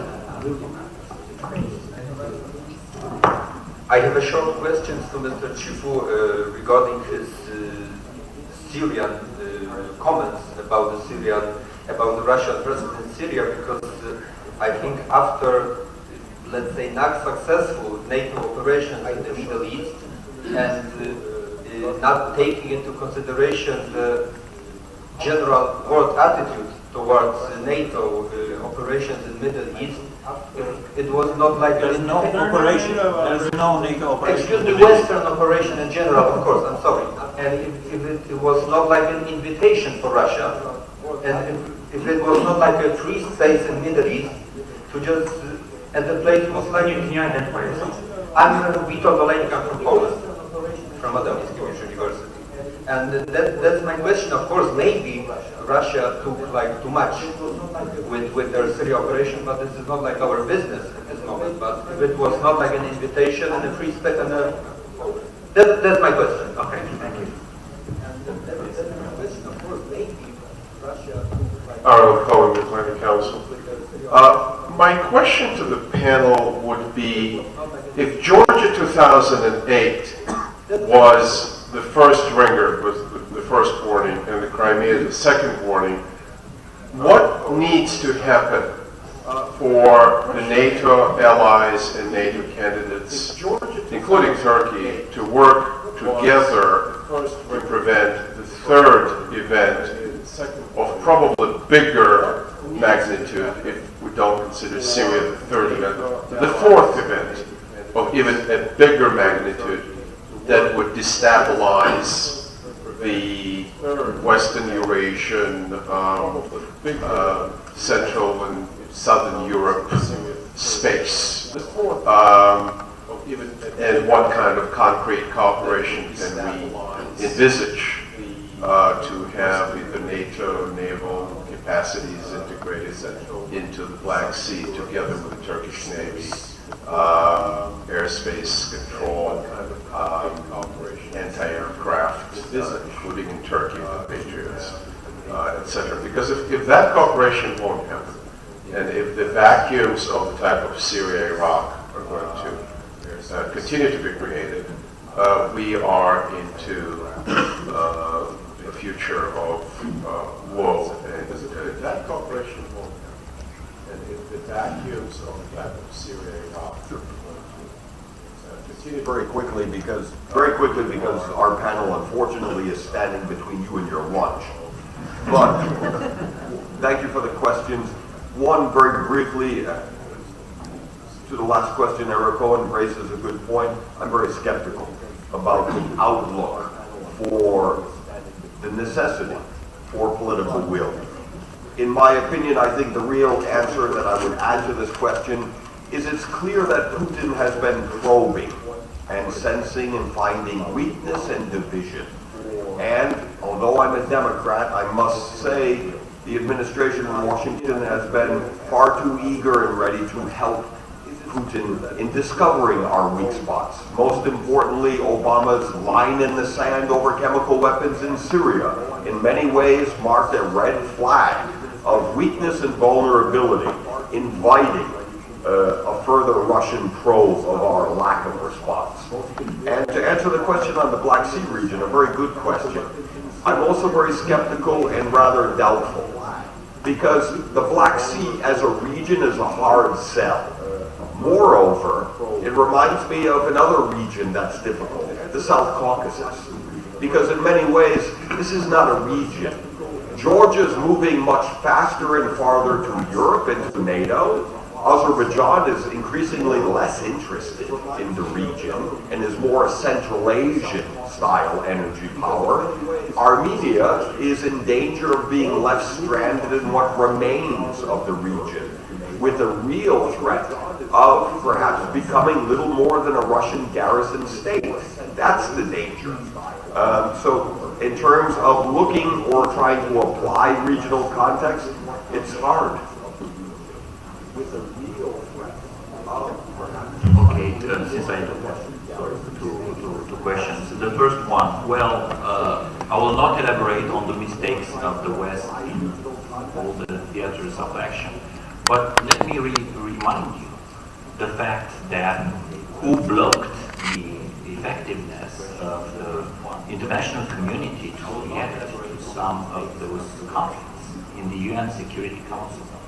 I think that this defense rests, and by the way, Russia has intervened 4 years and a half after the beginning of Syria in a very I will put it, selected window of opportunity to make its step in Syria, which does not refer to Islamic State, does not refer to Middle East problems. On the contrary, it complicates them. It is referring only to its strategic position in the Eastern Mediterranean, and that's it. Ariel, I'm sorry, I'm as skeptical as Richard. Here we are, because we are realistic and we were hands-on on some issues. But I think that the first step would be at least trying to avoid that the financial contribution of European citizens is used for the adventures of Russia all over the world. There are a lot of good businesses done and who are supporting this military evolution, military build-up, and all these adventures of Russia based on European money.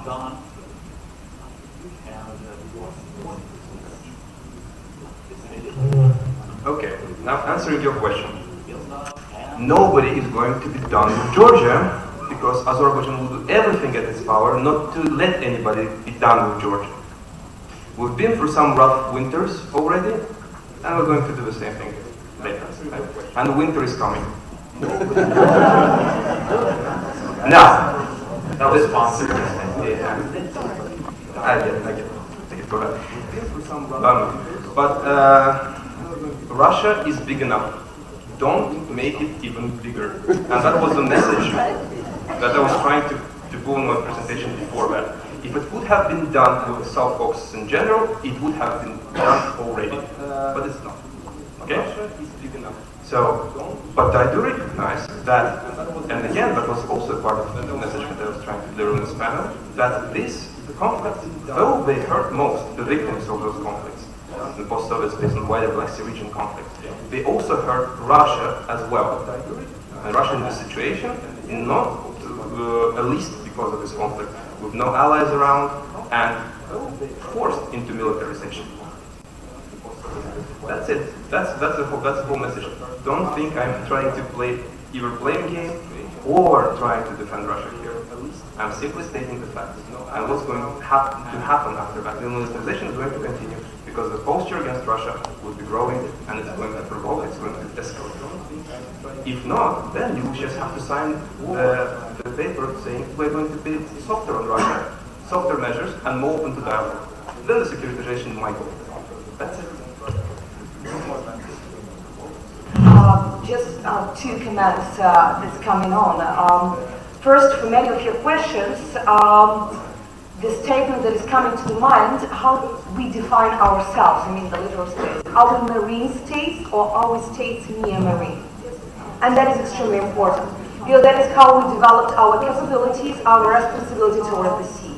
If we're marine states, we are developing our navy, we are developing maritime cooperation, we are developing security of the sea in which we are living. If we are just seeing near marine, so near the sea, we are either just enjoying our beaches and nice weather, it is in the best cases. But we are totally not responsible. I can't say that Bulgaria had any aspirations to speak about the security, especially navy security in the Black Sea region. Unfortunately, for many years, Georgia as well couldn't be defined as the maritime state, and Ukraine even having the longest border or longest shore we were not feeling ourselves as a maritime state, but just a state near the sea. And only now we understand all the mistakes that are coming to us. So from this, I'm coming to the second statement, very provoked by our Turkish colleague, that you said that the countries can secure themselves or the region itself. I wish it could be true. Unfortunately, because many of the countries don't feel themselves marine, they are not caring about the region. The second, we had few cases where these countries just escaped or skipped their responsibility. It's not only what my Georgian colleague said, where were Turkish ships in 2008. I'm sorry, but where were Turkish ships when Crimea were annexed? And events of March last year, when Donslav Bay was blocked by the Russian ships, when 5 auxiliary ships were sank, what is exactly, if you read the General Assembly resolution defining what it means aggression, it is point 4, if I'm not mistaken, blocking of the sea ports of another state. So the actions of the beginning of the March 2014, you even don't need any proofs. It is exactly according to, you can't even, I don't know, any other defining of this international law. It is exactly the same. Does any of the NATO member states in the Black Sea assisted Ukraine with the evacuation of the ships from Crimea when we were just destroyed? Or anybody patrolled the line in between assisting when the ships were coming to Odessa in the March, provoking the situation there? Sorry, but neither Turkey, nor Bulgaria, nor Romania. From Romania, at least, we have strong statements that really were quite clear. From Turkey, a lot of in Ukraine, a lot of people, a lot of experts were shocked that having Crimean Tatars there, it was such a low voice from Ankara. And it's not only business with the elections, it was just the decision that the good relations with Russia was much more important than any other security situation in the region. So I definitely would like to wish to see the situation as you described. But in practice, for the last 10 years, we don't see any of this development. Okay, Luke, I'm going to give you the last short word. Great. To answer a couple of Ariel's questions, what we can do, what NATO can do, is make it very clear to Russia that there's literally a line on the map. You're in NATO or you're not NATO, and if you cross that line, there's going to be a war. And that we need to have the force composition, the force structure, the in place, and the resources to back up that threat. And then this gray area that is left, like Ukraine, Georgia, Moldova, we have to work with them to build up their own capabilities and work with them so they can eventually join the alliance. And in terms of a prediction, which I normally don't like to do, but since I sort of alluded to what's going to be next, I would say and if we're focused on this region, I would say keep your eye on Gagauzia. And then finally, there's been a lot of talk about where was Turkey during the invasion of Georgia in 2008. Well, the word on the street was a lot of Turkish troops were on the border with Georgia to implement the Treaty of Kars in case Russia went all the way to Tbilisi. So that pretty much probably answers that. Okay, thank you everyone, panelists, questioners, commentators. I think I've identified 3 main conclusions here. First, there's a lot of moving parts in the region, interests, strategies among the different states. Second, a growing militarization posed by the Russian threat. And third, and possibly most importantly, is that everyone is hungry. So I think I'll leave it at that.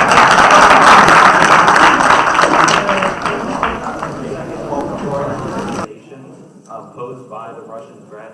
And third, and possibly most importantly, is that everyone is hungry. So I think I'll leave it at that.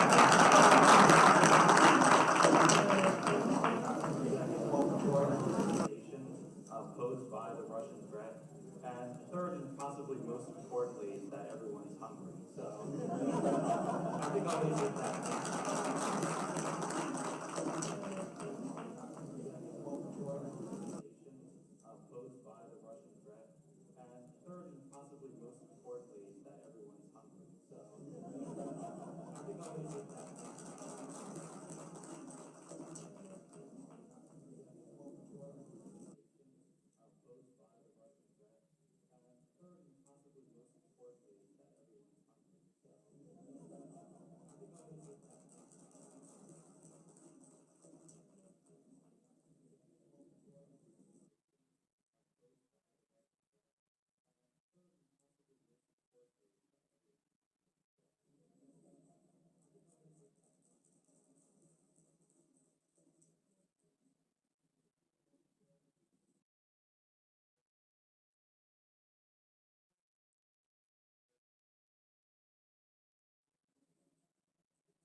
players, UN, Europe, US, Russia, all of them are involved in the processes in the Middle East.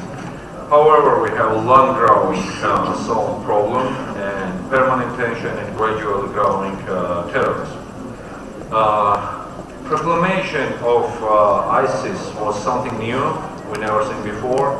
Of course, we had and have a number of terrorist organizations in the world, and they are associated with some geographical areas, but we never had a terrorist organization labeled itself as a state, and which is going to fight not just for some ideas, but territorial expansion. Actually, today, Islamic State, recognized by its execution and brutality, actually it's not a religion, it's not a Nazism, it's some kind of demonic mix of brutality and inhumanity. Nowadays we have thousands and thousands of casualties and refugees, and we have growing threat of terrorists, and I'm wondering if the international community is ready to really solve this problem. So we are going to discuss these issues, and we have, let me introduce our distinguished speakers. We have from Turkey, Dr. Cüneyt Gürer, who is very well known in Georgia. He served as a policy attaché in Georgia, and he awarded Military Service Medal. And Dr. Gürer received his PhD degree from Department of Political Science at Kent State University. His research interests and areas of expertise are transnational and comparative security policies, international organizations and security, policy, crime and society, research methods and statistics. He has participated in several international meetings on security-related matters and presented papers on regional and global security. At the same time, Dr. Gürer is the author and co-author of a number of books and articles about the international security. Welcome, sir. Our colleague from Hungary, Mate Salai, is researcher of the Institute for Foreign Affairs and Trade and a PhD candidate from the International Relations Multidisciplinary Doctoral School of the Cornelius University of Budapest. He obtained his bachelor and master's degree in international studies. His main fields of research include Middle Eastern affairs with a special interest in the Persian Gulf and the Islamic State, as well as the theoretical and practical analysis of the small state behavior. It's my pleasure to introduce my friend and colleague, David Georgian, who is the director of the Department of Americas, Minister of Foreign Affairs of Georgia. David holds a Master of European Studies from the London University and a joint master's degree in Advanced International Studies from the Diplomatic Academy of Vienna and the University of Vienna. He is currently writing his PhD thesis of catastrophic terrorism at the Georgian Institute of Public Affairs. David has been lecturing on terrorism at many universities of Georgia since 2007. He leads the counter-terrorism model in the Caucasus Academy of Security Experts and teacher of counter-terrorism at the Levan Mikhaladze Diplomatic Training Center of the Ministry of Foreign Affairs of Georgia. Welcome, David. And Mr. Joseph, I'm sorry for my pronunciation, Brikic, from the Bosnia and Herzegovina, the Deputy Minister of Foreign Affairs. He also chairs the Commission of NATO Integration Process of Bosnia and Herzegovina. Until his appointment to the Council of Ministers, he worked at the Herzegovina University in Mostar. He was ambassador of Bosnia and Herzegovina to the Kingdom of Spain and Morocco. So, ladies and gentlemen, let me welcome our distinguished speakers and back to our main topic and main discussion. So, first of all, I would like to ask all of you to make brief introduction of the current situation, what we have now in the Middle East region, your assessment about the ISIS and the growing terrorism, and later I will ask another question. Please. So first of all, I would like to ask. Okay, well, thank you very much for the very kind report and introduction. And actually, that was my CV that you read already, so you will not be able to find anything else if you look at my CV. So that's what I do. I do research on security sciences and international global security, and specifically focusing on the Caucasus area for the last 5 years. I'm looking into some of the dynamic changes in the Middle East also, but professionally I'm in the law enforcement area. So I started to have a feeling I am the only person here in this room from a law enforcement background. So they made me a little bit nervous because everything we discussed so far is pretty much about the high politics. But I think when we talk about the Middle East, changes in the Middle East, and ISIS, terrorism, etc., I think we have to lower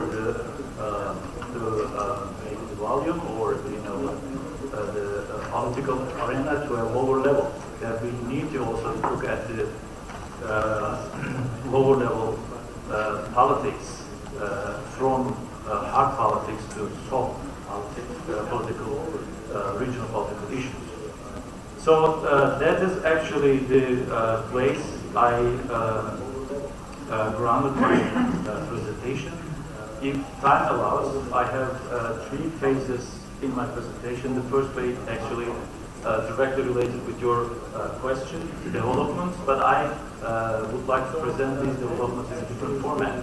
And I developed because I am really interested in the research and like how to conceptualize and how to make things measurable in terms of not only talking about things, but basically to produce hypotheses, to collect data, to assess data that we collect, etc. So the first part of my presentation, which will be also the question, the answer for your question, is presenting 4 hypotheses about the current situation. And the second part, if we have time, and I will ask if you allow me, and I'll be grateful to talk about some Turkish situation and experience. This is my analysis.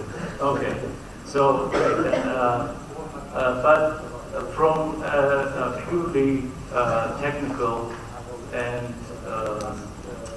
expert level analysis, I'm not going to present an official position here, although I'm officially in a law enforcement holding a position in the law enforcement agency, but my position doesn't reflect any of the official ideas here in this presentation.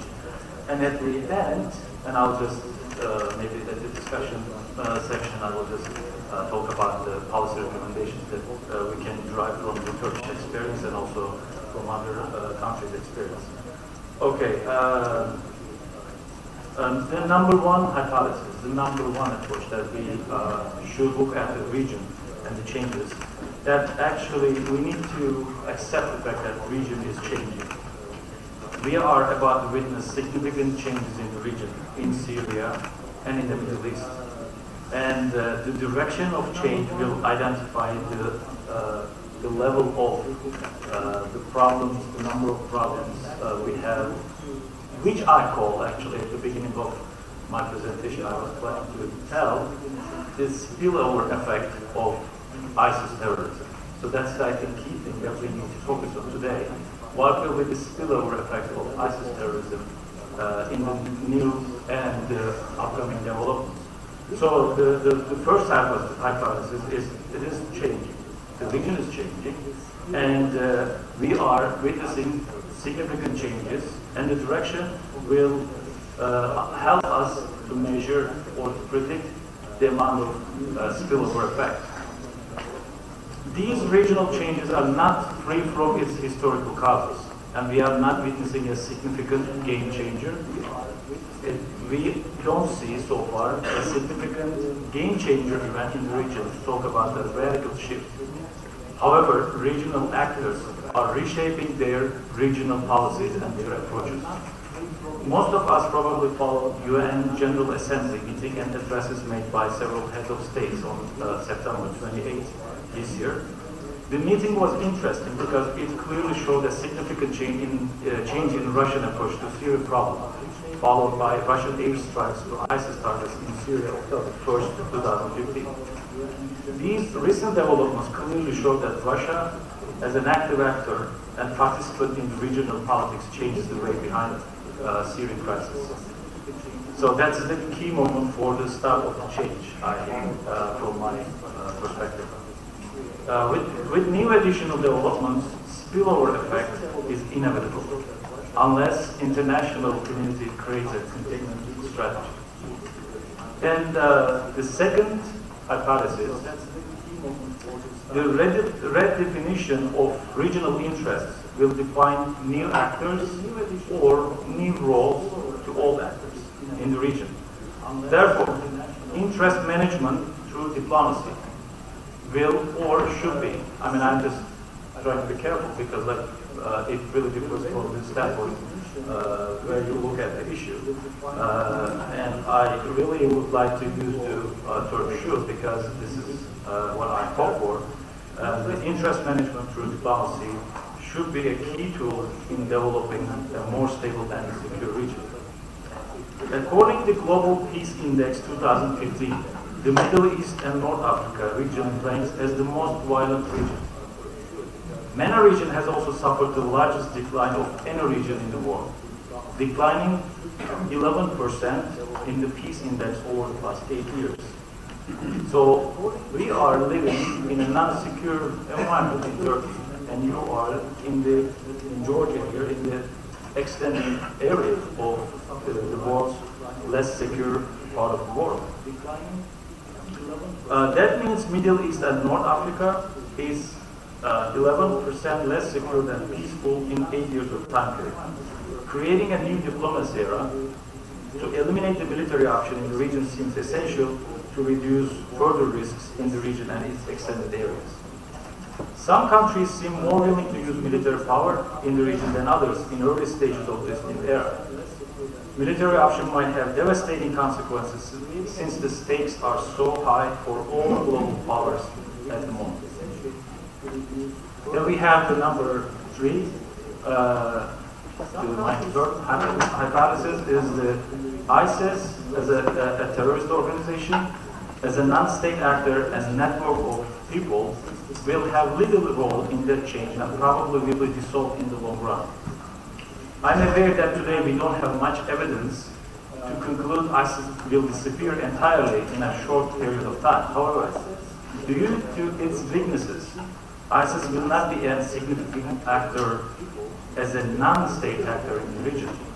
States will remain as the main actors in the region. That actually makes us even more vulnerable, as the organizations might encourage lone wolves and sleeping cells to act in different parts of the world. New countermeasures should be developed targeting weaknesses of ISIS to reduce its possible attacks. The key to create new security policies is to understand ISIS's weaknesses. ISIS is creating an illusion of power over states with extreme mentality and disturbing images. And my number 4 hypothesis, those are like the approaches of my approaches to the problem. In order to eliminate or minimize the possible threats, countries will, again, should give priority to blowback or return of foreign fighters, which is the mobilization. During this new era, by era I mean the dissolving process, returning foreign fighters pose significant potential threats to both transit countries and countries of origin. Cooperation failures should not be repeated once again when those individuals return to their homes. Therefore, cooperation among states to reduce the likelihood of an attack and domestic support programs for people who has been under the heavy influence of terrorist ideology and preventive programs for new recruits should be considered as important aspects of the solution process. So that's the introduction of how I evaluate the region And if they have time again, the second and third parts, I will be happy to talk about it. Thank you very much. Thank you for your introduction. It's very, very interesting. So, you have a very serious approach without this problem. What we have. Thank you very much. Allow me at the very beginning to thank all of you for coming back from lunch to this room and not going anywhere else. Thank you very much. I will start by saying that the game is on, the checkerboard is in the region, and the figures have started to move. Now it's just a question of figures of how important are they. The pawns, the bishops, the cannons. It seems that from the military point of view, this is a very, I would say, intensive period of time. And then, of course, when the military speaking diplomacy is a little bit on the side and being a bit quiet. Of course, I'm referring directly to Syria, and I'm referring to what is going on in the heart of the Middle East. But it should not be torn out of the context what was going on a couple of years ago during the Arab Spring, which was flushing the shores of the South Mediterranean. I was thinking that is the title of our panel timely, because we are speaking about the ISIS and beyond. And the latest that you can read without any formal intelligence, ISIS is still alive over there, having a huge chunk of the territories controlling, and the world stakeholders are having also a different, I would say, priorities and different ways of attacking, which is a common enemy, as the ISIL is, at least in a nomination to all of those who are involved in the Syria. But just in order to be timely, I would just say that the beyond and that every war is definitely going to stop, and it's going to stop by one of the peaceful solutions. And I will draw just the parallel what was going on during the conflict in Bosnia and Herzegovina, the aggression to my country 20 years ago. What is important, that what is right now exported from the Middle East, and I'm not just referring to the oil which is exported through the channels that is finding a way in the neighboring country, but I'm referring to the export of the values, export of the radicalization, and the export of, I would say, more or less tolerant toward the others.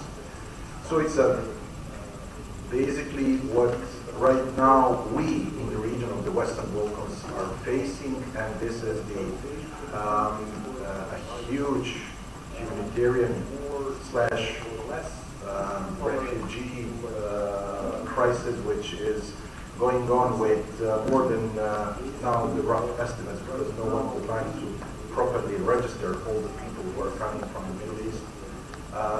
Some 500,000 people who are passing the territory of the Western Balkans.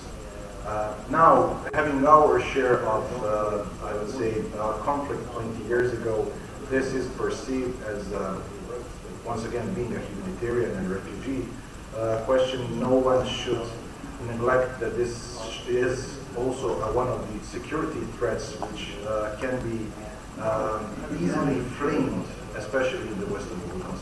Some of this morning panelists and also yesterday have mentioned this, and I just want to underline that this is something that should not be neglected.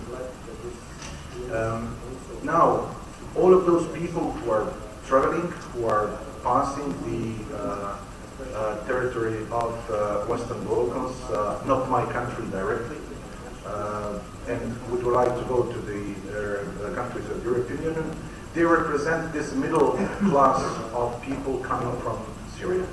70% of them are from 16 to 65 years, and they are 70% men, of course.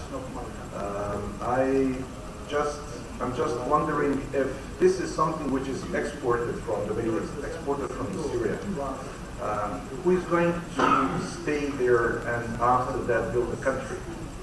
Because we have, and some of the colleagues here in the room, especially those who were involved in Iraq, knows how it's difficult to build the state after the conflict, and how it's difficult to build the state after the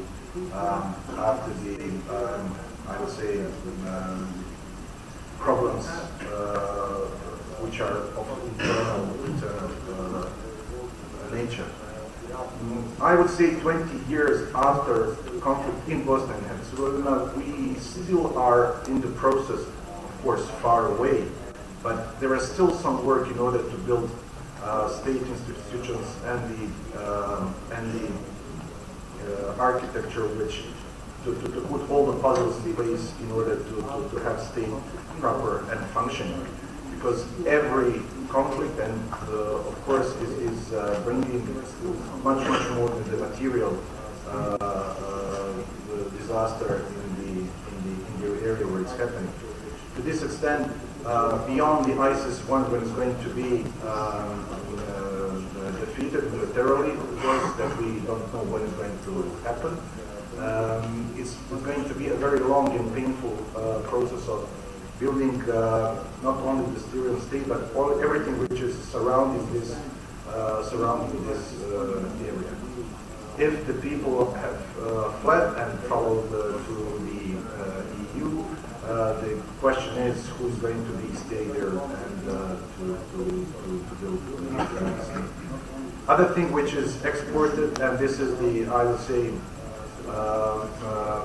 from this is romantic, I'm quoting, romantic sense of fighting for the right cause, which is of course resulted in the problems of foreign fighters throughout Europe, which is not also excluding my country as well. The foreign fighters through the history from the Middle Ages to the recent, there is a different, I would say, different motivation that was driving people to go on the foreign fronts and to fight.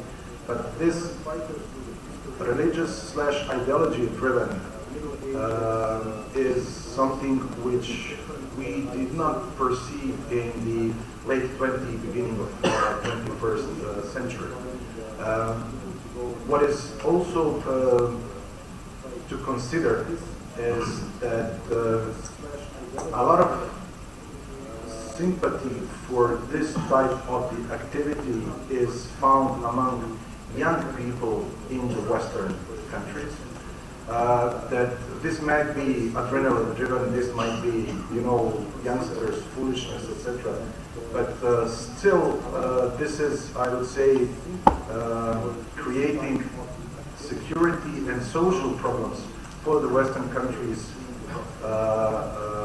related to the situation in the Middle East. So if we have this way of communication from both ways, I'm not sure where we are going into the forthcoming, I would say, months and forthcoming years, and what are the lessons that the younger generations are learning from the crisis which is ongoing in the Middle East, and with the tendency that it's not going to stop for the foreseeable future. There was a lot more political willingness to stop the conflict in the Western Balkans, to stop the conflict, aggression in my country, and all the wars that were going on in the ex-Yugoslavia, then there is a political willingness right now in the Middle East. So, and this is the third point I would like to throw, political will is conditio sine qua non that for anything to try to stabilize the region in order to have at least a region that will not export the problems to the neighboring regions and beyond. I'll stop here and then come back if there's some questions. Thank you. David, let's try to describe ISIS itself? Or is it actually some of experts consider this as a new level, advanced level of the terrorism? Is this ideology or this is just a new terrorist organization? Actually, world is fighting against the terrorism even all 20th century, but we still have this growing tension. So how do you see the situation, and if you compare ISIS with the other terrorist organizations, what's the difference? Thank you very much, dear moderator. I would like to first of all thank the organizers of this event and dear audience members. As for the question, and I think it's a very apt question, when we're discussing the ISIL, first and foremost, I sometimes have the impression that quite many experts consider it as some kind of novel organization, while I will try to argue actually to the contrary. I am following this organization and its predecessors for quite several years, and if we try to kind of break down its organizational essence, how it acts, how it is composed, we actually see lots of similarities. For example, many people claim, okay, it's large, it controls a large territory both in Iraq and Syria, it has lots of members, it has lots of funds, and it also actually culminated last year when they declared the so-called caliphate. If we compare this organization with other large organizations, we actually find lots of similarities, lots of common themes. And I will try and argue in this several things that I have during my introductory remarks that there are lots of elements that we see in other organizations too. First and foremost, let's begin with this often cited control of a large territory.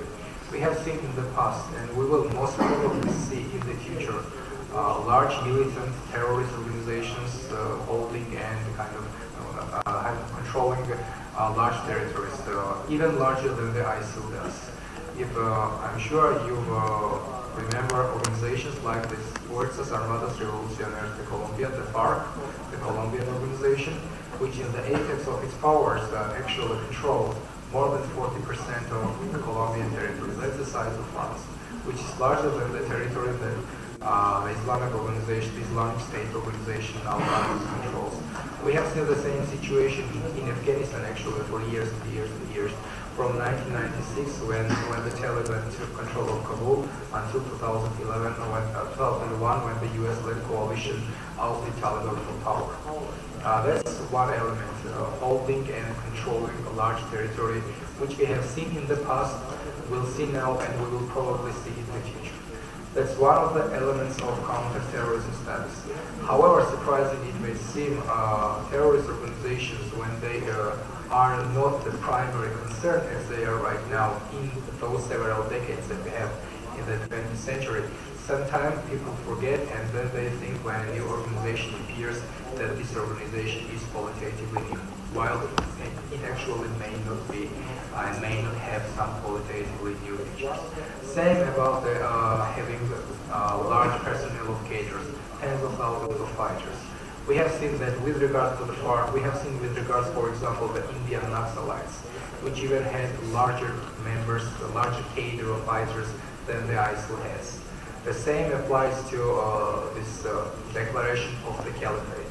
While ISIL was the first organization to actually establish and declare the caliphate, other organizations have tried it in the past, and many of them actually refrained from due to several reasons.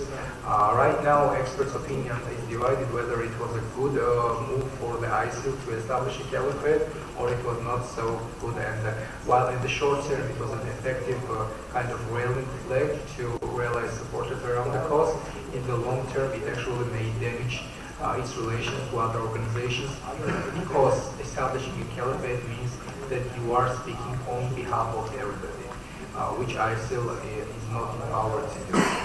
Back in the 1980s, and I would say late 1970s, this first idea was floated by Abdullah Azzam, and if you remember this person, he was the mentor of Osama bin Laden and one of the founders of the Al-Qaeda organization. So we have seen the attempts of even establishing the caliphate in the past.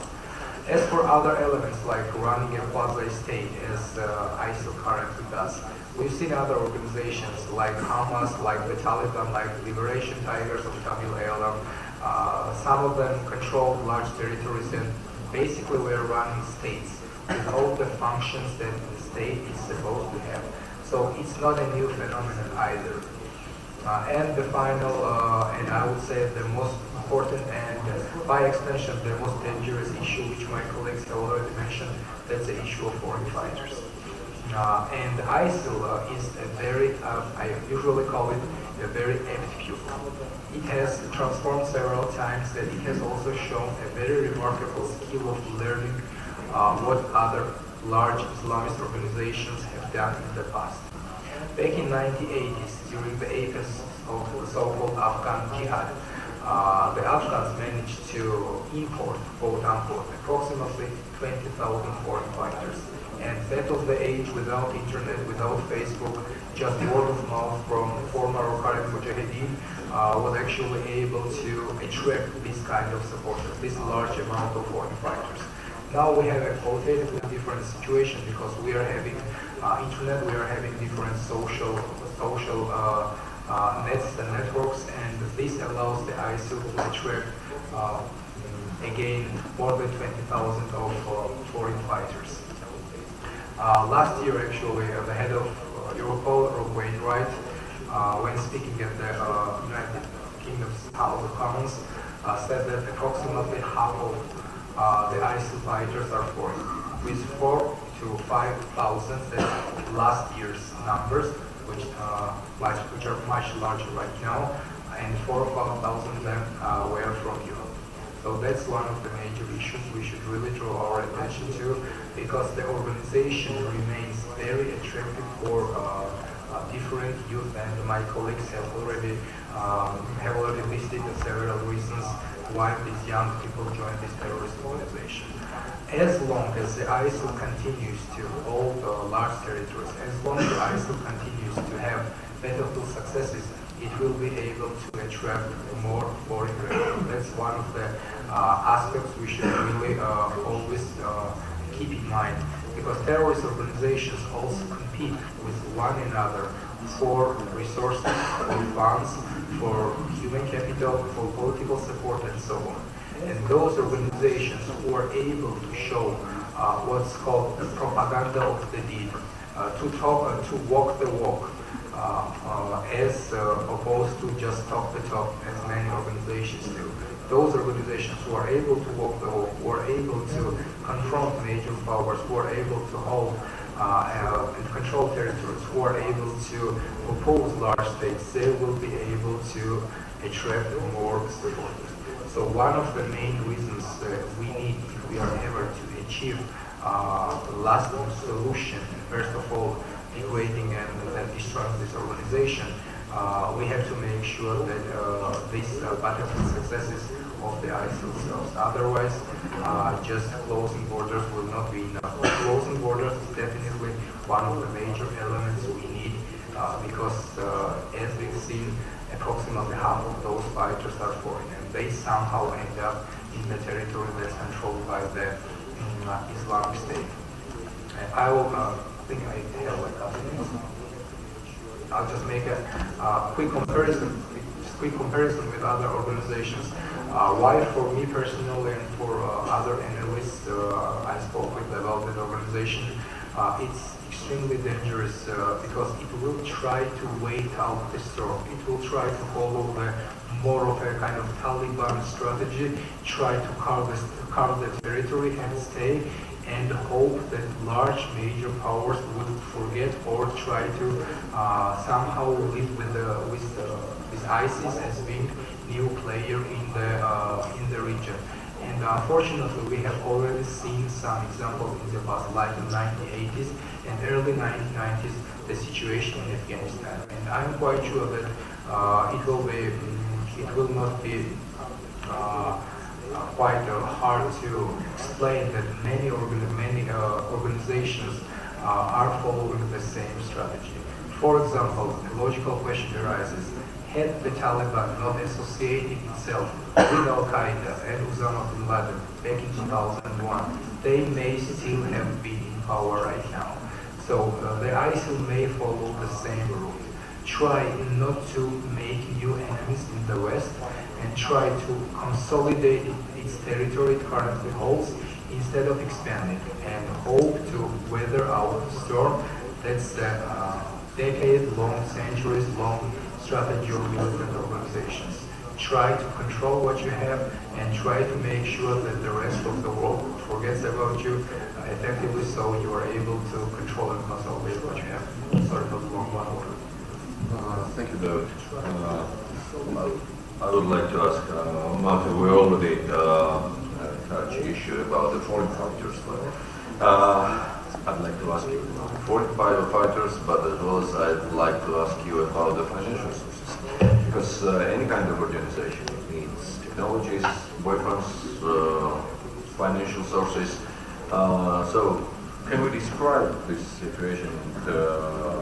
Who are the, when we're talking about a terrorist organization, when we're talking about the ISIS and their financial sources? There are persons, there are states, or what's it? This is a very interesting question. Thank you very much, and thank you for having me in this panel. I was preparing for making 4 points, and hopefully the first one will answer to this as well. My first point is about the dynamics between the state and non-state actors in the Middle East. My colleagues have already touched this issue as well. First of all, I have to say that the Daesh or the Islamic State is not a state in any kind of sense. It's from a political scientific sense, nor from the international legal sense. And it's not true that it's calling itself a state, in my understanding, because it uses the word dawla to call itself, in the Arabic word dawla, which in one sense can make it to be a state, like in the name of several states in the Middle East, such as Qatar, it uses the same word. Nonetheless, this is a very ancient word from Arabic, more than 2,000 years old, and it means some kind of governance, social or economic governance of a given territory, or not just territory, but a huge tribal or a social structure. So I would say that when we are thinking about the ISIS, we shouldn't think it of as a state. It doesn't it conducts some sort of state activities, but the most important ones which it conducts are not state ones. And in the center of the activities of the Islamic State is not the territorial conquests and so on, but the effective propaganda it conducts. And this is why a huge number of foreign fighters are coming. According to the latest estimates, I believe it's nearly 30,000 people or so. So it's a very huge number. And going back to the dynamics of state and non-state actors, one has to mention that I think what we are seeing today in the Middle East is not this or that question. We can't predict the failure of the state system of the Middle East.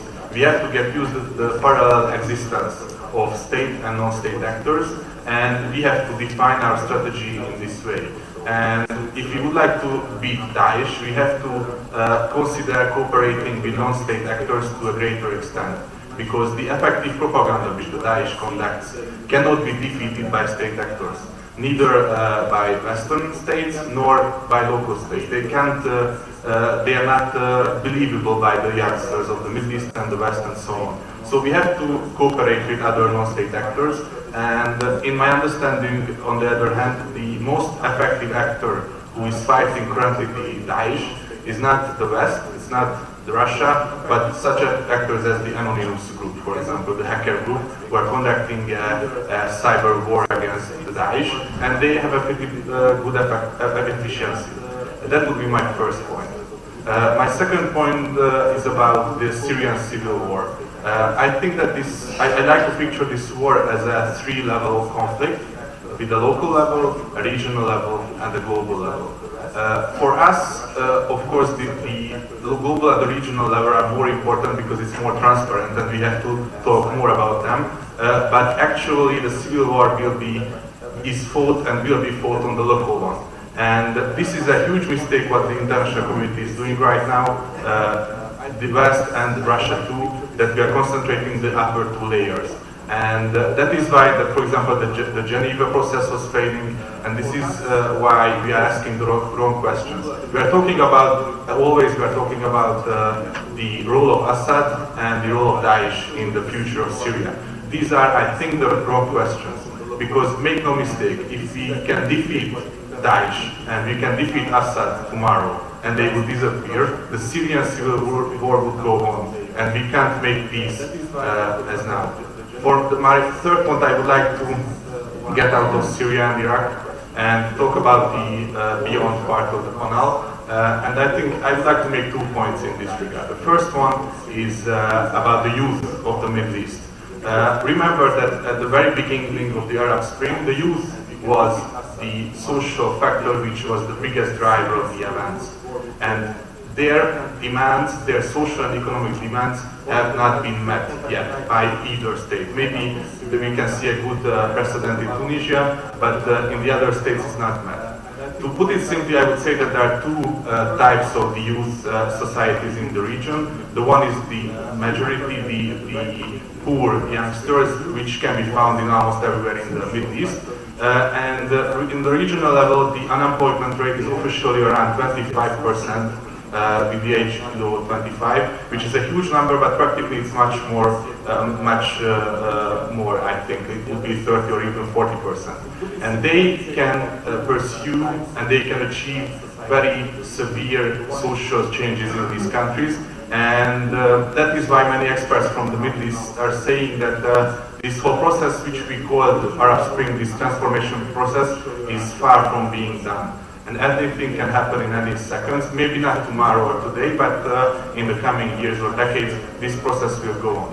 And this leads me to my last point, Egypt, which is one of the most important countries in the Middle East and the most populous Arab country, and that is why we have to put much emphasis on the country's future. And to my understanding and to my friends' understanding and researchers of the Middle East, they are saying that Egypt is far from stable, and we can expect some changes in the next years and decades. The two main things which the Sisi government hasn't met yet are the level of security and the level of economic development. These are non-existent factors in the Egyptian country and the Egyptian society. Just one data, 2 years before the takeover of the Sisi government, the average rate of terrorist attacks was like 3 or 4 attacks a month. After 2 years of the Sisi government, so between the middle of 2013 and the middle of 2015, this rate rose quite a bit. Nowadays it's about 2 terrorist attacks a day. So this is a very huge number, and this shows the unstable level of the Egyptian security.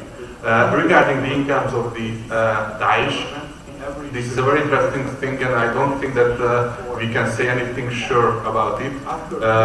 It's usually said that the oil is the biggest income, of course, but I believe that in the last year the huge oil drop, the drop in oil prices had a bad effect on the incomes of the Daesh. And of course the black market is a huge source of income for the Daesh, even when talking about oil or the artifacts and so on. So I think that this is a very, very difficult question.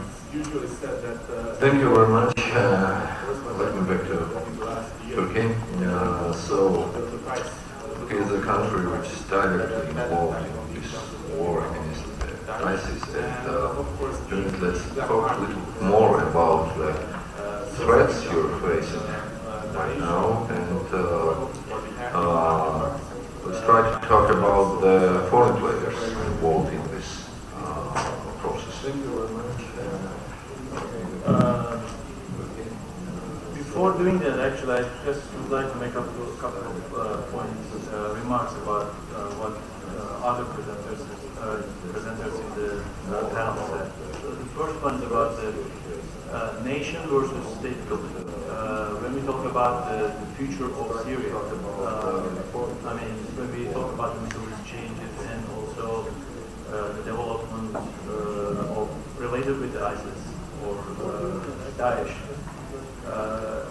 if we are looking from the security perspective, if we are going to develop a future strategy for the region, then we have to identify whether we want to work on nation building in the region or the justice state building to make Syria stronger. So I think that makes a little difference in our policies. So I don't want to go into details of like nation building, state building, but I think that's the important distinction. And the other thing is, my friend David just mentioned about it's not a new phenomenon, and I totally agree. This is something, especially the foreign fighter issue, we saw in many cases. But we have to also consider that the tools they are applying, and yours already mentioned about it, is very novel. I mean, that's something that state. I don't think we have the necessary tools to counter, which actually connects me with my other colleagues' argument, about the states cannot fight ISIS discourse and like the strategy directly. So that's the point that we have to actually involve other non-state actors in the solution process. And that is actually part of my recommendation that we have to work with the scholars, whether this is an Islamic scholar or like a theologist or a sociologist, and name it. But it's not only scholars, but technical, people who are good at committing crime, so we have to convince them work for us, not work for ISIS. So when I come to the Turkish case, like I said in the opening part of the session, I mean, this is not, of course, reflecting an official position, but basically my analysis of the situation. Turkey specifically vulnerable about the Syrian developments in Syria, and also the foreign fighter issue, because has been used as a lot of claims against Turkey being as a breach from Western nations to Syria, using the territory, etc. So, I mean, by making those claims, or before making those claims, we have to be careful about like looking at the issue from a different perspective. And I actually divided this analysis to 4 different levels. I mean, those are the levels that we can look at and then see why Turkey and how Turkey is vulnerable to ISIS threat more than any other nation in the world. The first one is obviously geography. So close proximity to Syria and Iraq makes Turkey a very strong candidate of possible attack. Actually, when I was taking notes for my presentation here, the unfortunate Ankara attacks hadn't been happened yet. So it was actually the confirmation, which is a very sad, very devastating terrorist attack in Turkey, resulted in the killing of more than 100 people. So related with the geography, 900 kilometers border with only Syria, and another 400 with Iraq makes, and we already have problems in the region with another terrorist organization, PKK. So it makes the control of the region extremely difficult. When you have another variable in the equation after the problems in Syria, like millions of people from the Syrian border pass to Turkey. So we need to keep in mind that the region, and especially Syria at the moment, is extremely unstable and dangerous since 2011. Related with the geography and geographical explanation, refugees and immigration, again, pose a significant threat for Turkey, as the numbers are increasing after each crisis, and also for the European countries. Those European countries are also affected by this problem, but there is no long-term solution. So there's something that we also need to consider when we want to judge Turkey, or like when we want to make produce some policy recommendations. The immigration problem is real, and it's already we are living this problem in our country. And the second level of analysis, I think we need to look at the issue from a political perspective, of course. You mentioned about political will. But a pure, from my understanding, a pure political approach, both at domestic or international level, but especially to the security problems, produces results that are far from identifying threats accurately. Why? Due to the lack of clear focus on technical aspects and consequences of the problem. So politicians in general cannot see the details or the consequences of the security-related problems. So we have to explain to them. Focusing mostly on short-term political aspects and consequences fail to create a long-term viable strategy. I think involving scholars, like I mentioned earlier, and experts in the political process, both at the international and domestic level, will have states to take back ISIS's discursive advantages at first. That's what we need at the first stage. Another point that I can make about the vulnerabilities is the cultural, but I find this very big foundation as a threat to the country, although some people may claim that ISIS has an advantage to have more recruitments from Turkish society. But the ideological and religious statements and the actions of ISIS are extremely distinct from the mainstream belief system of Turkish Muslim society. So there is no, my understanding, direct link between ISIS is coming for sending recruitment teams to Turkey and make more recruitments than any other European or any nation in the world. So this is a big foundation because of differences, plus the recent attacks. The attacks on October 10th and previously in summer resulted with killing a number of people that actually produced tension against ISIS in Turkey also. The last comment, the last issue that I can make about the position of Turkey about ISIS as a threat is the security. Western nationals and Turkish citizens who joined ISIS over the years pose a significant threat to internal security of Turkey, as is the case for all other Western nations.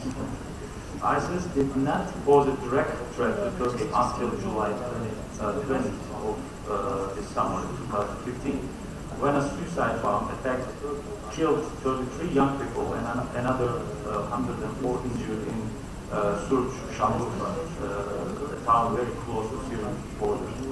The latest attack on October 10th showed that ISIS is not reluctant to kill innocent people even in a Muslim country, and therefore sharing the same religion, although with the differences in understandings and teachings, does not actually make Turkey safe from ISIS territory. So those are the things that I can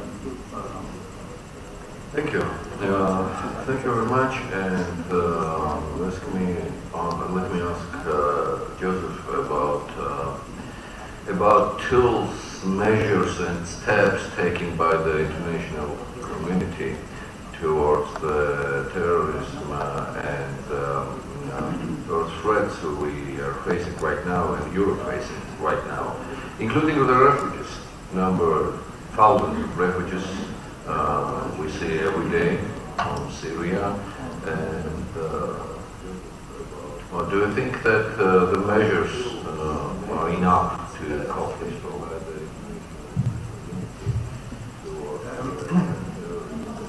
Coming back from the last that you have asked me, including the refugee crisis or the migration crisis, which is bashing the European Union, clearly showed that there is no unanimous, unique, and comprehensive, I would say, response coming from the EU member states.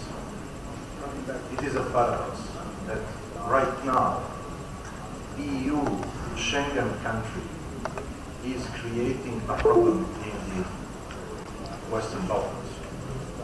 I'm referring, of course, to friendly neighbor Greece, who is the, I would say, first Schengen country of the European Union, and they breached all the EU protocols, and they breached all the EU, I would say, agreements, and by not controlling external border, which is, of course, Greek external border, but at the same time, Schengen border, meaning the European Union border.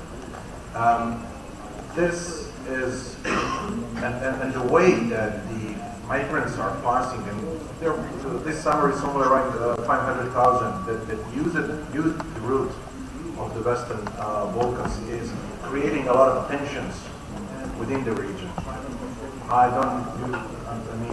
You don't have to be military analyst or rocket scientist just to realize that out of those 570% of them being a male and being from 16 to 65 do present a real security threat. Also, the narrative between the countries in the region, and I'm once again reflecting that 20 years ago we had our own share of the conflict and still licking all the wounds, is strengthening for the security of the Western Balkans as such. You have Hungarian government who took decision to close the border with Serbia and Croatia, I mean physically, by building a fence, not the wall but a fence. You have increased tensions, I would say, politically, between the going all the way from Slovenia, Croatia, Serbia, all the way down to Macedonia. Once again, and I'm underlining, for the time being, my country is not affected directly with the refugee crisis, but is affected by the situation and the movement which is in the region.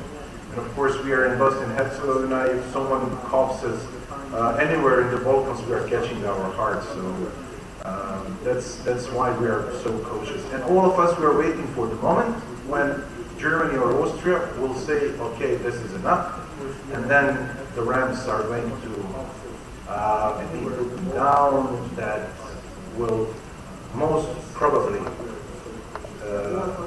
left the most vulnerable countries of the Western Balkans, including Serbia, Bosnia and Herzegovina, and Macedonia, in the situation where, as the panelist said, the winter is coming, and we are going to be stuck with the number of Syrian or Middle East refugees going wanting to go into Europe.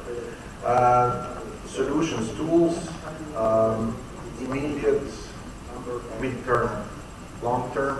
I'll just focus on the immediate. Immediate is to try to help Turkey, who is giving the biggest, I would say, impact of the refugees, try to help them, I mean, from the EU point of view, help them in any way, try to control the people who are on their territory. At the same time, also try to boost, I would say, situation in the region, that there is no spillover effect on the countries who are predominantly Muslim countries linked to Syria. And what the colleague from Turkey said, thank to God that for the time being it looks like there is no immediate, I would say, threat in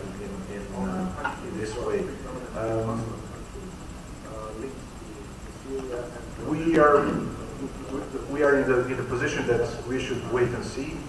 Will anything or anyone from the refugees who are now going into the European Union will be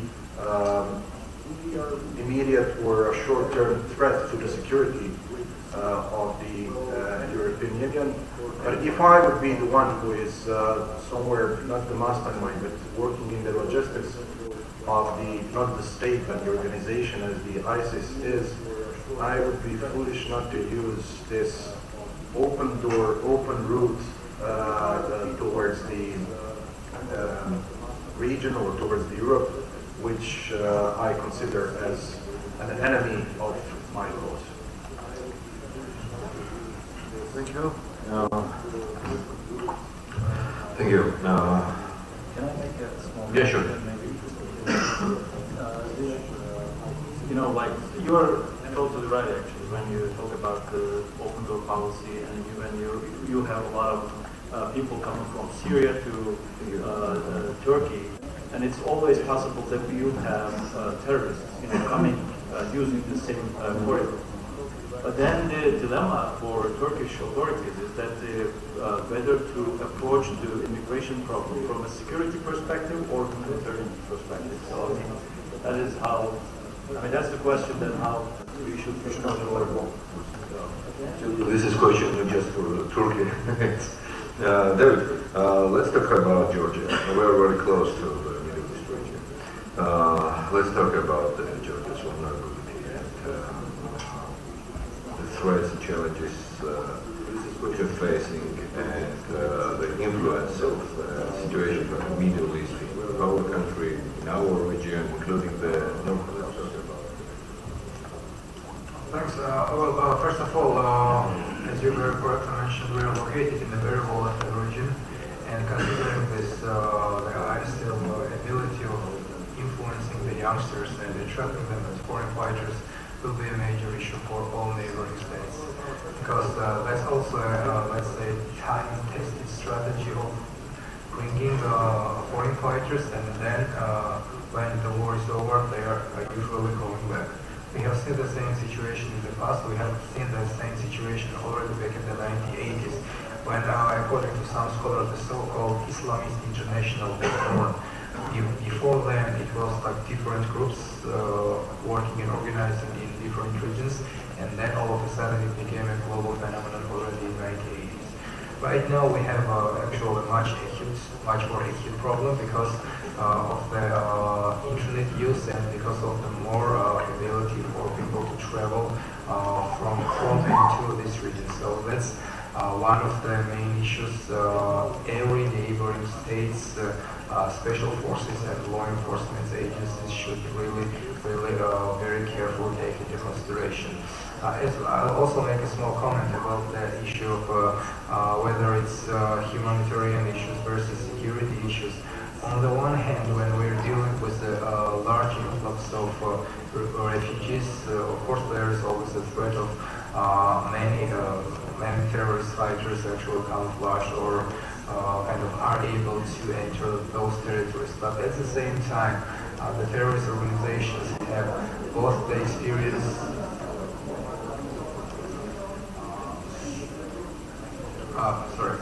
have both the experience and expertise to bring in their people, their fighters into the designated states. And plus, they also have this time-tested strategy of specifically trying to attract those people who are more able to organize terrorist attacks in different states. So first and foremost, I would say the European states themselves should also very carefully and very closely work with their own population. I mean those disenchanted youth that are the primary targets of the Islamic State recruitment, and not those people, let's say, who are coming from Syria. That's also an old strategy that was used by Hezbollah or Hamas fighters. They tried to attract people with Western passports who were able to enter Israel without much less problems than, let's say, people from Arabic States. So we need to work on different levels, both as was already mentioned by my colleagues. Both states should work and different scholars should work. Islamist theologians should also work, and those who are opinion makers in those societies to make sure that young people do not fall under this unfortunately very popular and very efficient, let's say, quote-unquote spell of the Islamic State organization. For neighboring states like us, it's especially an urgent issue because we are also from the North Caucasus, are bordering another volatile region, and we have seen actually how the Islamic State tries to expand its presence in many regions which were hitherto unrelated to those regions, and we are not influenced by the Islamic State. Right now, due to the, as I was already mentioning, due to the wonderful successes of the Islamic State, it tries to become the leader of, if not the whole, but at least very big part of large Sunni Islamist radicalist organizations, trying to work as its spearhead, and in many regions some organizations are already claiming allegiance to this organization, which in the case of North Caucasus will be problematic for our country too, because we are close to bordering this region.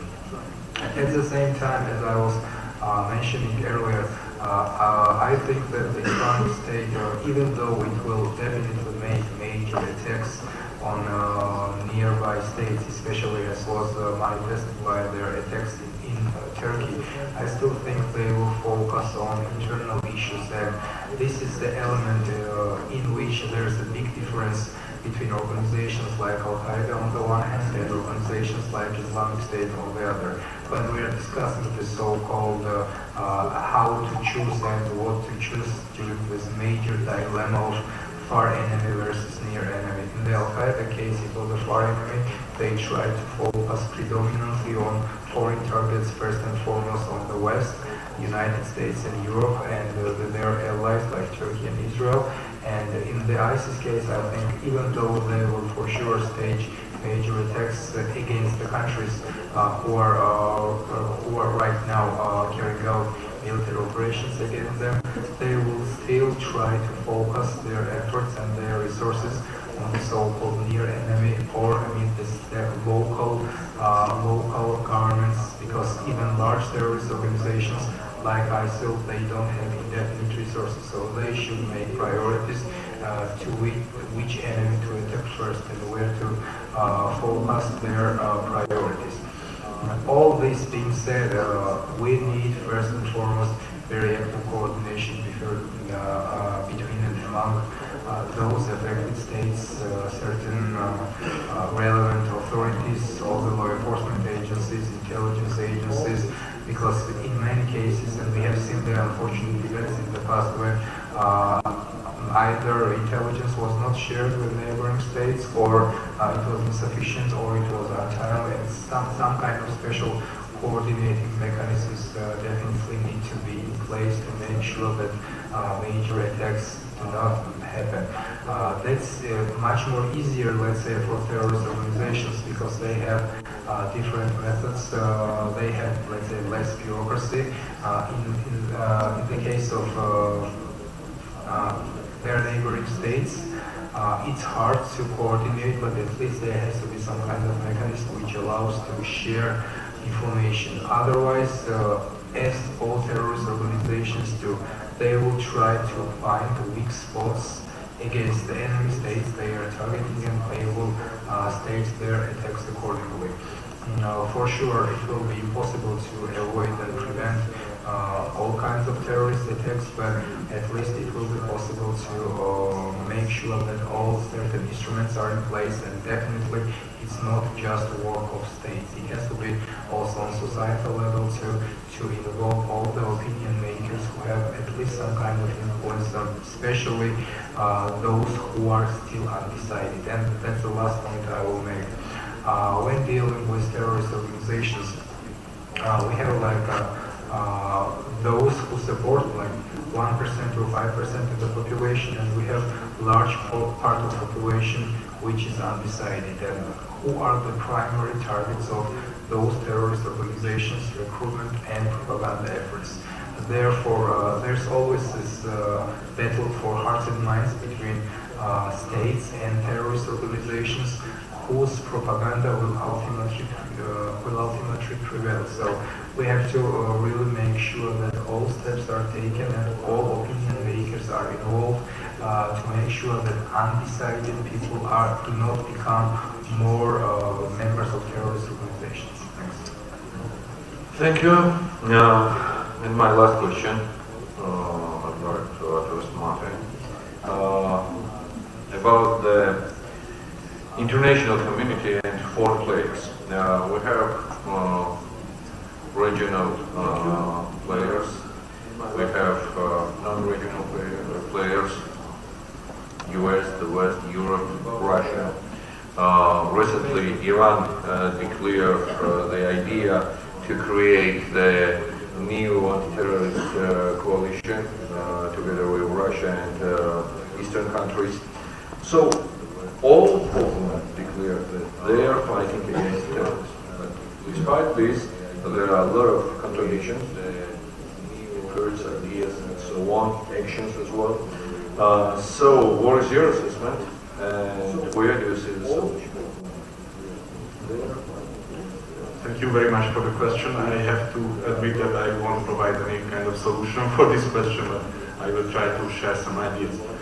First of all, when we are talking about the regional layer of this conflict, I would argue against to interpret the civil war as a basically and fundamentally sectarian conflict. Of course, sectarianism, the conflict between the Sunnis and the Shias, or the Alawites in the case of Syria, is a major question in the Middle East, but I don't think that that was the primary driving force, and it is not still the primary driving force of the states. One can make many arguments for this statement. One is that the hugest amount of the victims of the Islamic State, the Sunni Arab Islamic State, are Sunni Arabs themselves. So they are not just fighting the Shias or the Alawites, they are fighting Sunni Arabs as well.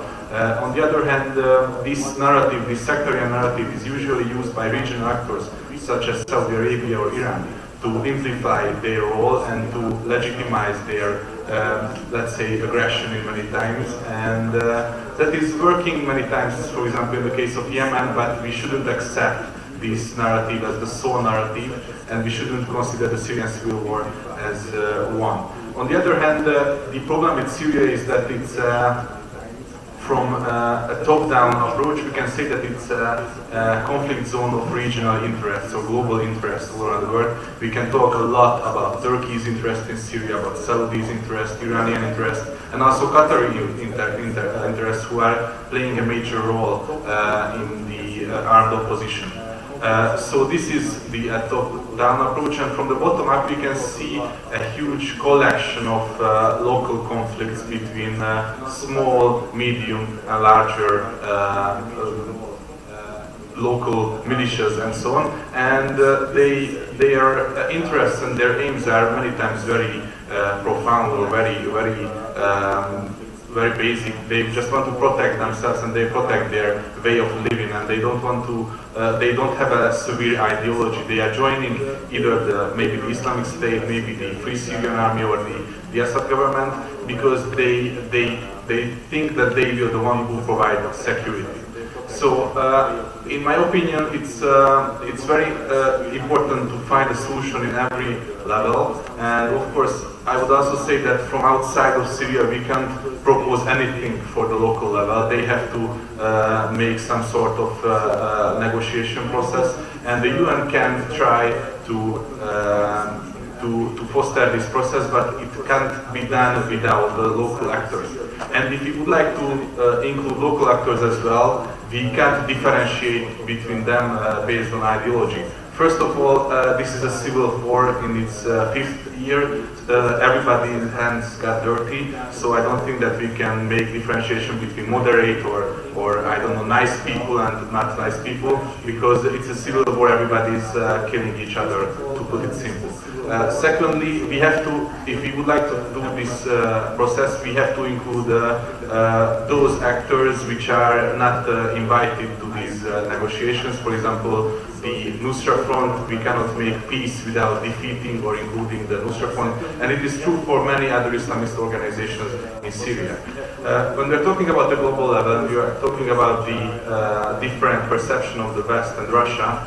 I think it is clear, and we have been hearing this for quite a long time, that both Iran and Russia are not fundamentally stick to the person of Assad. Actually, they would be willing to let Assad go if they see their interest covered or protected inside Syria. So if you think that we should cooperate on the global and regional level, we have to make every actor to name their interests and then make some compromises. And I don't think that we have to accept Assad as a long-term player in Syria, simply because it's from the normative perspective we cannot do this, and from the prospect of our interests also. Assad won't make stability in Syria, and what we need now is stability in Syria. So I think that's some sort of answer. Okay, thank you very much. So, ladies and gentlemen, it's time where I'm opening the floor for the question. I would like to ask you to raise a hand, introduce yourself, and name the speaker you addressed to. So, Georgi was the first, please. Yes, Georgi Badritsa, this time.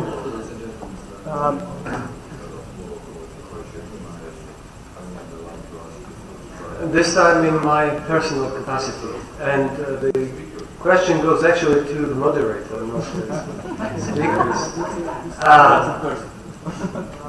And it's a question in the capacity of an old friend. Could you tell us where the president has asked or is planning to ask our government whether they have stopped the recruitment of our boys from the Caucasus Gorge and eliminated all other terrorism-related threats, since our counterintelligence has time and resources to dedicate it to the investigation based on a fake publication on a Russian website? Normally I would hold my sarcasm to myself and shut up about such things if a government minister had not announced about this publicly on TV, further embarrassing himself and our government.